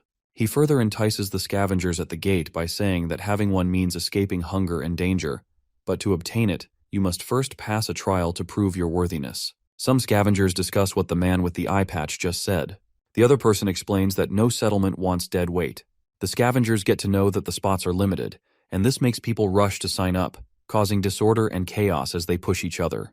They also get to know that women cannot participate, and they wonder why. The Lady Poison Master tells Su Chen that the identification cards are managed by the city lord's personal guards. Hence, she cannot do anything to get her hands on them. This is beyond the lady's poison control. She tells Su Chen that he would have to participate in the trial first. Yun Yun thinks that this process is too troublesome and suggests the possibility of them killing their way into the new world, which the Lady Poison Master disapproves of. She tells them about how powerful the city lord's guards are and the fact that they are capable users. Duanya reminds them that the blacksmith is a very cautious person, according to the Lady Poison Master. She thinks that if he finds out that they had broken into her place, he might just flee in fear. Su Chen concludes by instructing them to stay low for now. Su Chen is going to check out the trial while the Lady Poison Master finds another way to sneak the rest into the new world. The lady agrees. Su Chen gets to the place and sees the scavengers. One of them instructs him to join the last team there as the trial is about to start. The instructor is about to narrate their tasks to them. He begins by telling them that more and more mutant spiders have been gathering in the back mountain, and for the trial, they are to hunt those spiders. He advised them to stick to the outskirts and not to go too deep into the forest. Anyone who brings back 5 spider corpses or a single spider egg before nightfall passes the trial. One of the scavengers is shocked by these instructions, saying that finding 5 mutant spider corpses or a spider egg is way too difficult. He says going to a spider nest is send a person to his grave. Another scavenger tells him to just bring mutant spider corpses if he cannot bring an egg. Everyone was advised to leave through the electric fence if he could not do the task. He also added that those participants who decide to work alone become targets for mutant spiders as well. And afterwards, he wishes them good luck and leaves. The last team asks Su Chen to join them as others had left, but Su Chen refuses as he chose to walk alone. He believes he is safer without them, as he does not want to be their cannon fodder. They all stare at him as he leaves. As he leaves, he thinks about going to check out a mutant spider nest in the forest, as he had just heard. The rest of the team is disgusted by Su Chen's attitude as they think he is ungrateful. The other asks the team leader if they should follow him and kill him, but he objects, saying that he would die anyways. Then with an evil smile he says that they would wait here for other teams to come back so they can steal from them and submit. Su Chen is in the forest and he is calling on the spiders to come out. He notices that there are quite a lot of them and wonders if there would be a mutant spider queen. Su Chen plans to know how many crystals they all have combined as he launches and attacks them. He is disappointed that he did not find any after killing it. Meanwhile, Lady Poison Master plans to sneak them in as beauty pageants. They walk into a beauty contest where the same man with the eye patch from earlier is auctioning the ladies for 3 packs of instant noodles, having other people bite for even more packs of instant noodles just to have her for the night. The Lady Poison Master explains that for girls who do not make it to the top 3 of the competition, but want to remain in the new world, she has no choice but to become a tool to drain men's wallets. She goes on to assure them that they would have nothing to worry about because they are top-tier beauties. Yun Yun thinks this is so tragic as she feels bad for them. Duanya asks if they hold beauty contests every week, to which the Lady Poison Master affirms. She further explains that the weekly champions compete for the monthly title. Some women refuse to take this path. Their other option is the gladiator arena. She further tells them how the new world will squeeze out every value left in you in one way or the other. She tells them that most women would prefer to have food and safety without risking their lives than staying outside. She urges them to change their clothes as she will wait outside. The Lady Poison Master thinks they are living in paradise because of Su Chen and sighs. The man with the eye patch calls her and instructs her to bring those beautiful girls he had seen earlier so he can savor them properly. He adds that if they serve him well, that he would give them identification cards. She tries to object, but Lord One Eye says no buts. He further asks her to poison them to make things more fun. The Lady Poison Master has to obey him to get those identification cards. She has no choice, so she walks into the room and poisons Yun Yun and Duanya. They get a strong burning desire and start to caress each other, but Yun Yun wants to know why. Duanya and Yun Yun are still feeling the effects of the poison from the Lady Poison Master. They are all over each other and rubbing their bodies against themselves. Lady Poison is sorry for what she has done, and had to explain to them, it is the only way to get the identification cards. She further begs them to bear it for a while. Meanwhile, One Eye Lord is have a glass of wine with one of his brother, as he is waiting for the beauties he had asked the Lady Poison Master to bring for him. The man with him in the room is happy that he never fails to share his beauties with his brother. One Eye Lord further affirms that by saying that they are real brothers after all. He says with a smile. One Eye Lord tells his brother that finding beauties like this was even rarer before the apocalypse. His brother is getting excited thinking about it. He wonders what is taking them so long, but One-Eye Lord tells him that he had sent Lady Poison to drug them, so he had to exercise patience. The ladies finally came. The One-Eye Lord notices that they are clearly under the influence of poison, and he cannot wait for the fun to begin. His brother likes what he sees. He thinks they are top-tier beauties. He asks his brother to pick first. Lord One-Eye picks Duanya while his brother is left with Yun Yun. Lord One-Eye's brother is happy with what he sees, and he is about to feast. Lord One-Eye is thankful that Lady Poison was able to poison them and make the experience even more enjoyable. He plans to reward her afterwards. As the men are about to get some action, Duanya uses her ability to make them have fun with each other instead, as they stood there and watched. Lord One-Eye and his brother compliment each other as they make out. Duanya sees them and thinks that they were much easier than she thought. The Lady Poison Master is stunned by this and says her ability is way more brutal than she thought. Yun Yun still wonders why she poisoned those guys. She tells the Lady Poison Master that they are still feeling the effects of the poison. Lady Poison Master explains why she thinks her actions were necessary. Her master had told her that her poison could resist brainworms, so she had to poison them before dealing with the city lord's guards. Duanya thinks she did the right thing. Duan and Yun Yun would have to stay in this poisoned state for the rest of their stay in the New World, but Yun Yun thinks it going to be hard to endure. They ask her to hurry and get those ID cards. Lady Poison Master asks about those guys, and Duanya tells her that they would keep on going at it. She tells her that she is free to enjoy the show if she wants. Lady Poison watches them for a while and leaves. Meanwhile, at the forest, a team is casually having a conversation as they are looking for what they were asked to return with. The boss of the team seems to be struggling with navigating the forest. He has looked for the path that leads to the spider nest, and he is unsure of the turn to make. His teammates catches on and asks if he had lost the way again. They notice the corpses of a lot of spiders, which suggests to them that someone might have beaten them to it. All the spiders were decapitated. They witnessed as Su Chen attacked one of the spiders single-handedly. The spider covers his hands in a web, and Su Chen acknowledges that he let his guard down. With the web still in his hands, he notices that there is another spider hiding there, and it looks like it's almost at Tier 2. The rest of the team hides in the bushes and wonders who that guy is, and why he is walking into the spider nest alone. One of the team members observes that he does not look weak. He asks their leader what they should do, and he says that they would watch the show and see how the overconfident fool dies. Their leader cannot wait to see Su Chen's body hanging on a spider web. Su Chen takes the web off his hand and pulls the spider with the web and smashes it on the ground, and follows up with a powerful punch. The entire team is stunned by his performance, particularly the leader. He is amazed as Su Chen has just killed a mutant spider with one punch. They change their plans on the spot. They intend to take his crystal core as they all draw out their knives to attack. The team leader is impressed as his blade is perfectly sharpened. He is confident that his teammates are skilled enough, and they all think his plan is foolproof, as they have pulled this off many times with big smiles on their faces. They plan to wait for Su Chen to come out. They intend to attack Su Chen as they feel that he is an easier target. The leader of the team is so confident, he believes that Su Chen has no idea of what is about to befall him. Su Chen is about to experience his true power. Meanwhile, Su Chen had just extracted the crystal core. He is holding it up and admiring it as the team leader of the group rushes towards him from behind. He uses his position swap ability to take away the crystal core from him. He also ties him to a tree using chains, as other of the other team members hold up knives in front of him. The team leader has secured the crystal core, and he is happy. He holds it up and stares at it. As Su Chen admires his position swapping ability, he thinks it is a rare ability. He is fascinated, as he had also prepared iron chains ahead of time. He also guesses that he must have scammed a lot of people with this. The team leader is behind him. He cannot take his eyes off the crystal core as he is still admiring it. He thinks Su Chen talks a lot. Su Chen refers to them as prey, ridicules them, asking them if they think they are the hunters here. He adds that even experienced hunters can get taken down by their prey. The team leader notices that Su Chen sounds confident, and he wants to know how Su Chen will pull off a reversal, he says with an inquisitive look on his face which later turns to rage as he instructs his men to kill him. The men goes on to attack him as they ask him if he thinks he can turn this around. They all want him dead as they begin to strike him with their weapons, with every single energy in their bodies.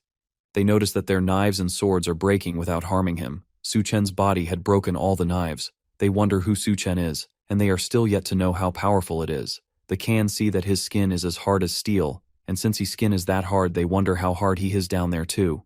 The leader concludes that he is a Tier 2 human. The rest of the team is shocked by this discovery. They never knew they were dealing with a Tier 2 human. They believe that the hardness of his skin is comparable to that of a Tier 2 mutant beast. They intend to inflict as much harm on his as possible while he is still in chains. But right before he could finish his sentence, Su Chen breaks the chains. This terrifies them, and they intend to split up and run away for their dear lives. Su Chen spots one of the men running away. One of them climbs a tree. He wonders how someone could power up so fast as he climbed. Su Chen remains calm. He holds his chains in his hands. Their attempt to flee amuses him, and he tells them that as he gets ready to attack them, the team is on the run. He still has the crystal core he had taken from Su Chen with him. He intends to rob another person of their crystal core and level up too. He hears Su Chen's voice behind him calling him. Su Chen is chasing after him because he wants his crystal core back. He makes a fists, and as he is about to land a powerful punch on his face, but at the very last second he uses his position swap ability to get away from Su Chen. He fall on his face in the new location he swapped to as he thinks he was lucky. He stands and wipes his face, and he is thankful that his power had saved him. He says he would remember the grudge, and he is going to kill him one day. Su Chen now uses his own men against him by controlling them. They are now like zombies. Their eyes glows red as they scream. With this, all Su Chen needs is to find him. He uses his psychic sense to look for him, in an X-ray-like representation of him, jumping around in the bushes. The leader of the teams is running as fast as he can to escape Su Chen. At this point, he is no longer running away from Su Chen. He is also running away from his very own men, who are also hunting him down, because Su Chen is now controlling them. Su Chen catches up with him, and he is in the air, right behind him. The leader of the team cannot believe that Su Chen has already gotten to him. He looks behind and sees Su Chen dashing towards him at an incredible speed, his eyes glowing, with his hands in the air. He uses his position swap ability to get out of there again. Su Chen keeps finding him no matter how much he uses the position swap ability. He wonders how Su Chen keeps finding him. He need to get out of there immediately, he thinks to himself. But he cannot seem to decide which way he should run. He gets an idea. He is just going to sprint in one direction. He believes that there should be a way out. Meanwhile, Su Chen finds one of the other men again and pins his head to the ground with his feet. He refers to him as a scapegoat and urges him to move faster next time. Su Chen believes it is a problem if the team leader escapes with the crystal core. Su Chen sees him running towards his direction. The team leader is mad at Su Chen's ability to find him effortlessly. He intends to get stronger and face Su Chen. He laments as he is dashing along, not knowing that Su Chen is right in front of him. He raises his head and sets his eyes on him and starts to brake. His feet screeches along the ground as he tries to stop. When does? He asks Su Chen how he keeps finding him. He does think the team leader would believe him if he told him. He tells him that he found him instead. He was just stationary and he ran into Su Chen. The team leader asks him if he had just walked into a trap. He does not think it means anything as Su Chen still cannot kill him. He tries to use his position swap ability. Right before he is able to disappear, he receives a powerful punch from Su Chen as he tells him that he is too slow. Meanwhile, Goldie is left in a pink bag. He meows and sticks his head out. Duanya, Yun, and the Lady Poison Master are backstage for the beauty contest, and Goldie is completely out of the bag and stretching himself. The Lady Poison Master tells them that they should go in. They see other women looking at them. They do not seem too happy. The girls see this and feel a little uncomfortable, and the Lady Poison Master urges them to be calm. He refers to the other ladies as weirdos and assures them that they can win even with their eyes closed. Yun thinks everyone is giving them the stink eye. Duanya urges her to be careful. One of the other ladies confronts them, instructs them to stop right there, and asks what they think they are doing. To which she gets a response from another lady who says nothing much. She is wondering if there is someone bold enough to cause trouble here. Yun is amazed by her. It's the superstar Lynn Meyer. Lynn Meyer believes that no one in this contest is qualified to compete against her. She urges her to get lost and makes a threat. Lynn Meyer immediately gets interrupted by Duanya, who calls her out for sleeping with the director. Lynn Meyer had slept with the director to rise to fame, according to Duanya. Lynn Meyer is not very pleased with this revelation. She looks and Duanya and recognizes her. It appears that Duanya was her bestie previously. Lynn Meyer is enraged as her eye glows red and launches towards Duanya with her feet in the air, intends to land a powerful dropkick on her. As her feet get close to Duanya, she dodges it. She turns around and tries to return a kick, but their feet collides in the air, hanging right above their heads. Lynn Meyer does not expect to see Duanya alive, but Duanya says she is sorry to disappoint her. Yun asks Duanya if she had known Lynn Meyer in the past, and this raises confusion in the mind of the Lady Poison Master. She believes that Yun should know, as they have been best friends, which prompted her to ask her. Duanya and Lynn Meyer have been friends in the past, but have their differences. As they face off, they begin to recount the times they had wronged each other, with their face less than an inch away from each other. Ya remembers when Lin Meyer had put hair removal cream in her bottle of shampoo, and also how she had added laxatives in her water and dead rats in her closet. Lin Meyer is also unhappy because Ya, always all high and mighty, stole all the spotlights and took away the lead role from her. Even when she knew that Lin Meyer really dreamed of becoming an actress, Ya defends herself. She claims to have just gone to the audition with her as she never even wanted to act. She further reaffirms her previous accusation of sleeping with director for fame. Lin Meyer asks her to shut up. She believes it's Ya's fault, as the old man would not have been necessary if it weren't for her. Ya ridicules her. She asks if her beauty is her fault now. Meanwhile, Yun is watching all these together with the Lady Poison Master. Yun is impressed as she has never seen Ya like this before. Lin Meyer believes that Ya is still full of herself. She believes that nothing has changed about Ya. She further talks about her success. She tells her that she is now a household name and everyone adores her. Ya reminds her that they are in the apocalypse and nobody cares about her anymore. They now intend to compete in the beauty contest and let the most beautiful girl win. It is time for the beauty contest as the stage is set. The atmosphere is filled with energy as many people are seated to know who come out victorious from all the contestants that will be participating. It is the New World Beauty Contest, says the host, as he also thanks them for waiting. The crowd is already running out of patience as they want to contest to begin immediately. This contest is all they have looking forward to after the apocalypse. Some have worked hard for the city lords just so they can witness this beauty contest. Some have not eaten for a month so that they have enough to buy a woman. The host also adds that the city lord is going to have a personal meeting with whoever wins today. The crowd is shocked. They think the city lord is here with them as they look towards the direction the host is pointing. Yun and Ya hears this. They believe it is the sole reason for Lin Meyer to want to win so bad. She is determined to meet the city lord. Yun thinks that if they can get to the city lord, they can easily find a blacksmith with his help. Ya tells Lin Meyer she must not win. Yun can still feel the effect of Lady Poison Master's poison. She needs Su Chen to detox her, as it is unbearable for her. Meanwhile, Lin Meyer believes that all the judges and the host of the contest are under her control. She finds it insulting that a bunch of nobodies are to compete with her, just in case he instructs the other girls not to let them leave the stage. Back at the arena, the host is about to introduce the judges. All three of them are already in position. The one in the middle sees the rest are still standing and asks why they are not sitting. The brother to the One-Eye Lord is on the right side. He complains that his butt hurts ever since he woke up, which makes sitting down painful for him.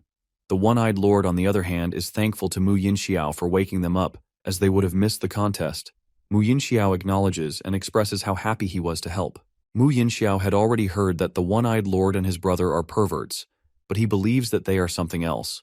When he woke them up, they were both naked playing man-on-man. It's no surprise to him that their butts hurt. He thinks he has found something that he should not have. He wonders if he is going to be silenced. The host continues with the contest. He is preparing the crowd to see who will win the crown and gain access to the upper ranks of the new world. The crowd grow even more impatient and clamors for the beauty pageant to come out. Meanwhile, at the back of the stage, Yun, Ya, and the Lady Poison Master are getting ready.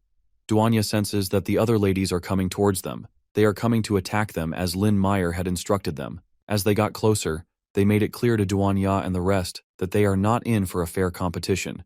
They intend to kill the three of them even before they can set their feet on the stage. They attack them with axes. And this is all playing out as Ya expected, and she seemed to be ready for them. One of the attackers further reminds them that this is the apocalypse as they should not expect anything to be fair. And whoever has the bigger fist makes the rules. Yun wishes to handle them as she refers to them as grunts. She uses her ability and grows bigger as she now wants to see who has the biggest fist. The first lady who launches an attack gets thrown off, and this shocks the rest of the girls. They are stunned by Yun's size. Yun bends towards them as she intends to blast them all to the skies. Meanwhile, Lin Meyer is already at the stage as she had already planned for Yun, Ya, and the Lady Poison Master not to make it out. The judges recognize her as it is the first time they had gotten to set their eyes on a celebrity since the apocalypse. Her beauty and appearance impresses the judges, which prompts them to her all 9 points from all the judges. Lin Meyer thinks her plans of not letting Ya show up had worked, but not so long after. They hears an announcement from the host, ushering in the next contestant. Lin Meyer looks behind her, and it is Ya. She is quite shocked and cannot believe her eyes. Things explode like fireworks in the sky as Ya walks down to the stage. She is looking beautiful with her white dress, white wings behind her and her long hair. She looks like an angel. She is what any man would dream of. The crowd believes she looks even prettier than Lin Meyer. Lin Meyer cannot believe her eyes. She wonders how she got those things to explode in the sky. The remains from the explosion fall to the ground, and she recognizes them to be human limbs. It turns out that it is the remains of the other girls who attacked them that were scattered in the air. Lynn Meyer is still in shock. She is still trying to figure out what has happened. The judges are impressed with Duanya's beauty and appearance, and they all give her 9 points each. The judges recognize the remains to be those of other girls. It is now a tie between Duanya and Lynn Meyer. Yunyun is unsure if the entrance was good. Lady Poison thinks she has done too much, as she has launched people into the air. Lynn Meyer comes up with a crazy plan to win, and before she executes it, she blames Duanya for it. She strips herself naked to please the crowd and the judges even more, which prompts the judges to award her a perfect score of all 10s. Lynn Meyer celebrates her victory. Duanya thinks she is insane. The city lord instructs one of his maidens to send down the identity cards, which she does, carrying them on a platter. She gets to the stage and tells the judges that she had been instructed by the lord to issue these ID cards quickly. She gets Lynn Meyer and Duanya to hand them the ID cards, and Lynn Meyer wishes to meet the city lord. They all pick their cards as Lynn Meyer is being congratulated again, as she is being told that she not only has access to the new world, but she also has access to the upper level, as selected by the city lord. Lynn Meyer is happy as she will become one of the elites. She is asked to follow the maiden who leads her to the city lord. As they leave, the maiden asks Lynn Meyer if she likes fish, but she is unsure of why she is being asked that. Yunyun is sad that Duanya had lost to Lynn Meyer as she would not be able to meet with the city lord, while Duanya is optimistic. She believes that they would find another way, as she already has the card. The maiden and Lynn Meyer get to the city lord as she announces their presence to him. The city lord is named Kang Ming. He is very old. He thinks that youth is a very beautiful gift. He goes on to tell her that the apocalypse is too boring for an old man like him. He further tells her that old men like him just wants to plant flowers. He turns her to fish and puts her in a huge aquarium and then completes his statement. Chang Ming is looking at her at the aquarium. He thinks that she is really a superstar. He also thinks she is beautiful.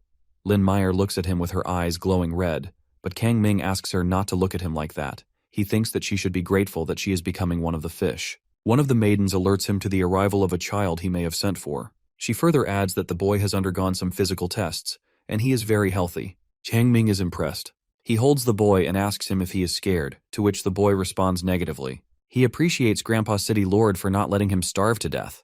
Kang Ming tells him that he has no need to be polite. He holds the boy's head and continues. He believes that children are the future as he unleashes creepy creatures like insect, which massively crawls around the boy's body and begins to attack him. Kang Ming's eyes begin to glow as he is absorbing the energy from the little boy. It is the ageless gene which is only found in children. Chang Ming feels bad as the effect does not last long, which is why he has an array of women who are in control of their purpose is to bear as many children as he likes. He still thinks that this is not enough. He needs more crystal cores to upgrade his abilities. He says that the apocalypse had made a decaying old man like him a ruler. The new world would be a starting point of his eternal life. The maiden is going to ask the lower ranks to collect the crystal cores faster. Kang Ming is happy with this. He also urges her to deal with the defective women below, and she agrees. Meanwhile, Duanya and Yunyun have been intoxicated again by the poison of the Lady Poison Master. The purpose is to prevent them from getting brainworms. Duanya thinks her poison is so annoying and so uncomfortable, as they keep rubbing their bodies against each other. Lady Poison Master further affirms that they have to bear it to keep them safe from brainworms. Duanya tells the Lady Poison Master that she has the ID cards, and she needs her to take them into the city. Soon enough, they get confronted by the One-Eyed Lord and his brother, who intend to sleep with them for gain. His brother starts by admiring them as it is rare to find beauties like them, especially during the apocalypse. The One-Eyed Lord and his brother has come to buy them both. Duanya is not sure of what they mean by that, but the Lady Poison makes it clearer to her. She reminds Duanya of when she said that women are just a resource in the new world. She goes on to tell her that having ID cards does not change much. The One-Eyed Lord and his brother are willing to offer 2 crystal cores, one for each lady. They further explain how valuable crystal cores are, as no one has ever offered something of such value, but they are able to do so because One-Eye Lord and his brother are already strong. They believe Yunyun and Duanya are very addictive. Judging from their last experience, Duanya uses her powers to remind them that they had slept with each other and not with them. They recall the disturbing moments from the encounter, which traumatizes them. Back in the forest, a young man walks to the nest of the spider that Suchen had already killed. He sees that someone had already beaten him to the crystal core, but luckily for him, he is not there for the crystal core. He takes the legs of a couple of spiders and hopes it is enough. He notices someone behind him. He turns his head, And it is Su Chen who has made a fist and is about to punch him, and makes a fist to punch Su Chen too.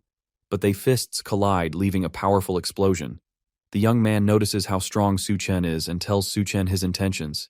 He is not here to steal the core or fight Su Chen. Su Chen asks why he should believe him, and the young man further affirms that admitting that he knows that Su Chen is powerful, also telling him that he is also strong, because if he goes all out, it might not benefit him either. He further makes it clear that his target are those spider legs. He also suggests that they could be friends too.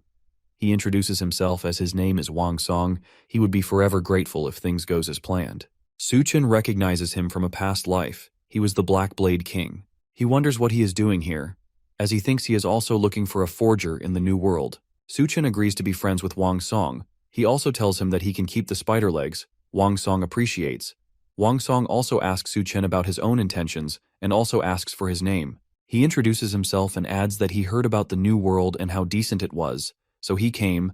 Su Chen further asks why he needs the spider legs, and Wang says that a friend had asked for them. Wang further states that he has urgent business and he needs to take his leave now. Before he leaves, he urges Su Chen not to touch the identity cards. This he considers a tip. Su Chen asks why, and Wang Song urges him to trust him without a solid reason. Su Chen wants to know if there is any secret behind the ID cards, but Wang Song has gone far away. Su Chen then makes up his mind to follow him as he believes that he might lead him to the forge. Wang Song is on his way to the gates of the New World, where he is confronted by the team that never left for the mission. They ask him to hand over the mutant spider corpse he is carrying. The team is happy that they listened to their big brother. They are also happy that someone actually came through with the corpse of a mutant spider. They try to threaten him into submission. They are going to harm him if he does not cooperate. Wang Song is surrounded by these men. None of them notices that he is only carrying mutant spider legs. They all go in for the attack, but he immediately destroys them all effortlessly.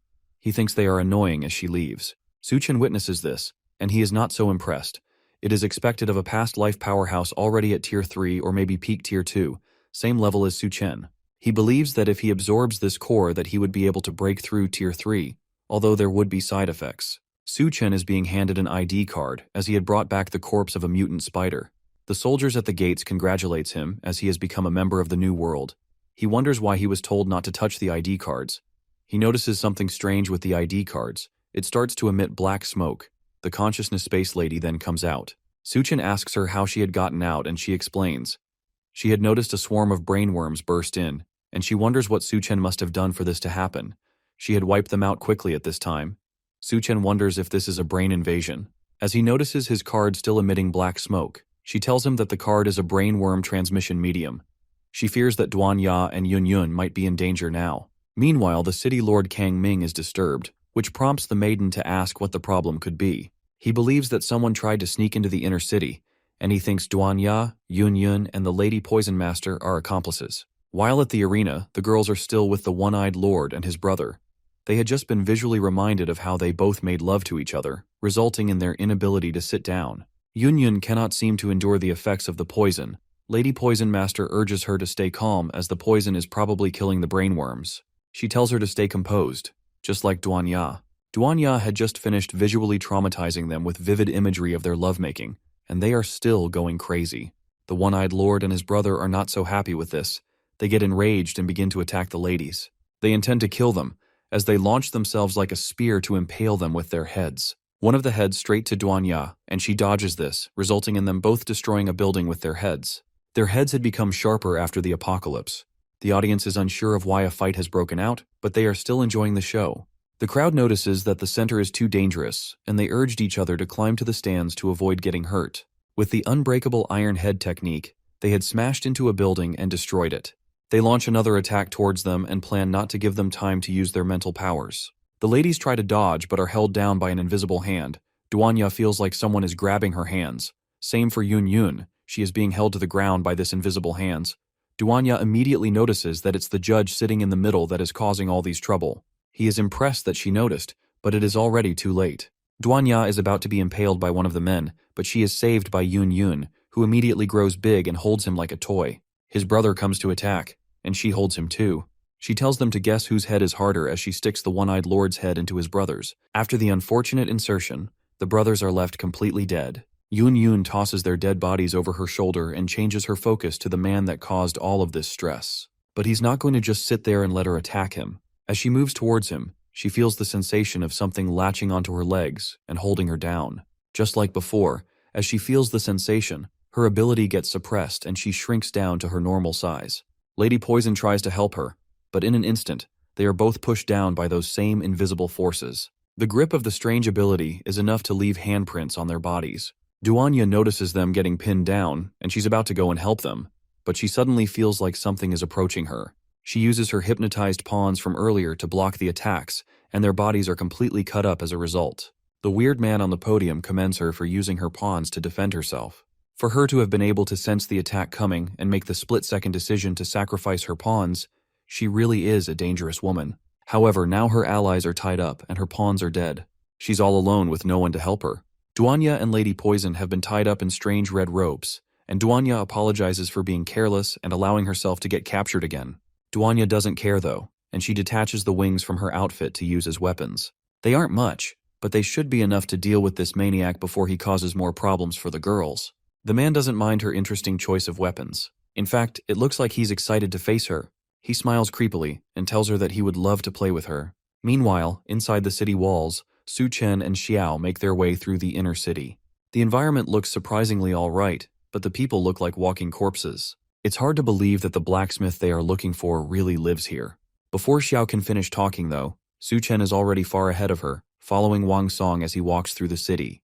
Wang Song makes his way through the alleys and eventually walks up a flight of stairs. At the top, he meets a woman who is smelting something on a forge. He announces that he has found the Spider Queen's legs that she was looking for. With the Spider Queen's legs, they can go and save their grandpa and finally leave the inner city for good. Wang Song drops the spider legs on the ground, and she takes them to the forge to use them and craft new equipment. As long as Wang Song helps her save her grandfather, then the three of them can escape easily without getting harmed. Then she can fulfill her promise of making the strongest weapon for him. After a little bit of forging, she makes a decent pair of climbing gloves and boots out of the Spider Queen's legs for the both of them. The Spider Queen's claws are strong and sharp enough to give them good enough grip so they can easily scale up the side of large buildings. The two of them head over to their target building and use the boots and gloves to safely climb up to the rooftop. The forger's grandfather is being held at the top floor of the building, and they can save him once they get there. Wang Song asks why they couldn't just reach the top from inside the building, but the forger strongly warns him that they must never enter the building. Meanwhile, from the streets below, Su Chen watches the two of them climb up the building and figures out that the woman is the blacksmith he was looking for. Since they are climbing to the top of the tower, he decides to join them and see what they are doing. Instead of scaling up the side of the building like them, he jumps in through an open window and finds himself in one of the building's corridors. Surprisingly, it seems like no one is inside and things might be a lot easier for him from here on out. But that only makes Xiao curious about why they chose to climb the side of the building instead of just making their way up from inside. The two of them get the answer as a giant claw tries to swipe at them. Su Chen is fast enough to dodge the claw as it slams into the ground. Xiao points out that there are way more traps like these deeper inside the building, and it looks like these traps are the reason why they didn't want to go inside the building. Su Chen rushes out of the building followed by an explosion. Then he uses the hair tendrils to latch onto the side of the building. Wang Song is shocked to see Su Chen suddenly appearing out of nowhere, but Su Chen simply asks if the girl is the blacksmith that he's been looking for. Before she can answer, a swarm of bugs burst out from the side of the building, and the two others scream in fear as they see the massive red cluster of bugs. Wang Song hates bugs the most out of any monsters, and as he desperately tries to climb up the building, he notices that they are much faster than him. In his desperate attempt to crawl away, he leaves the blacksmith behind, and she calls out for him to wait for her. Su Chen comes in from behind and grabs her by the stomach, using his hair tendrils to launch himself higher up the building. On his way, he lands on Wang Song's shoulder and uses him as a stepping stone to boost himself higher up the building. As Wang Song falls down, Su Chen tells him that the rest is up to him from now on. He doesn't even have time to complain as the bugs rise up behind him. He really hates bugs, so he turns around and uses one of his abilities to punch holes through the bug monsters, ripping them all apart.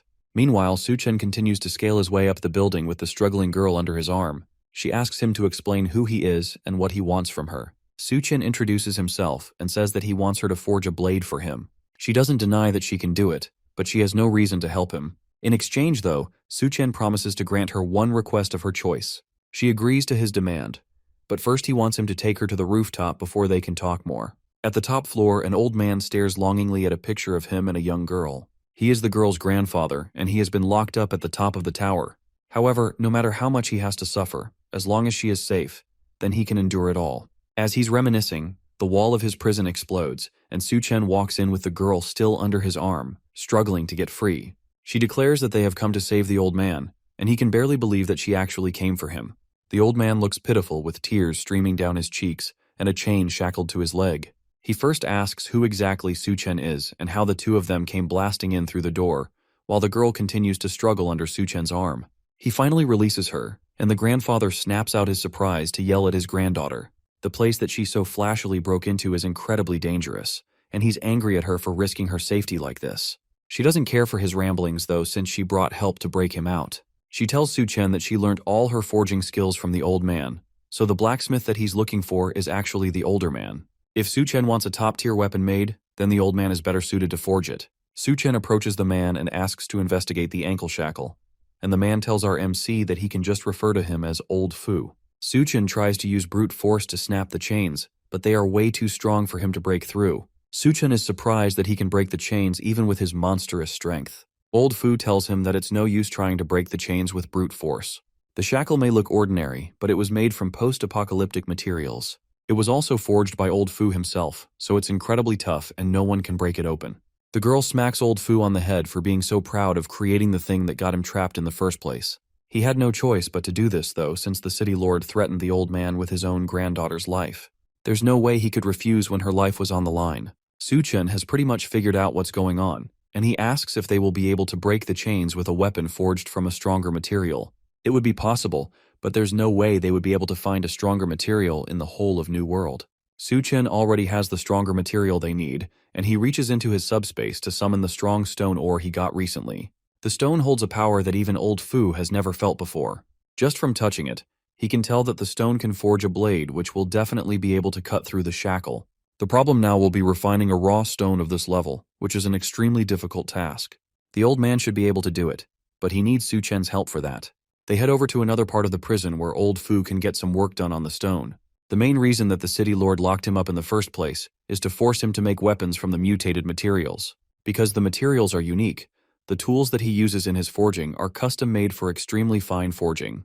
Just the bellows used to power the furnace are so huge that the girl isn't able to move it at all. Normally it takes 10 people to operate such a massive thing, but they all ran off to watch the beauty contest. So today, Su-chen has to do all the work. It's no problem for our MC though, and he takes off his shirt, revealing his layers of muscles underneath. Old Fu hopes that the muscles aren't just for sure and leaves the bellows to Su-chen. For now, they need to raise the temperature of the furnace and then throw the raw stone into it to melt it down. Once the stone is in the furnace, then they can't stop the smelting process under any circumstances.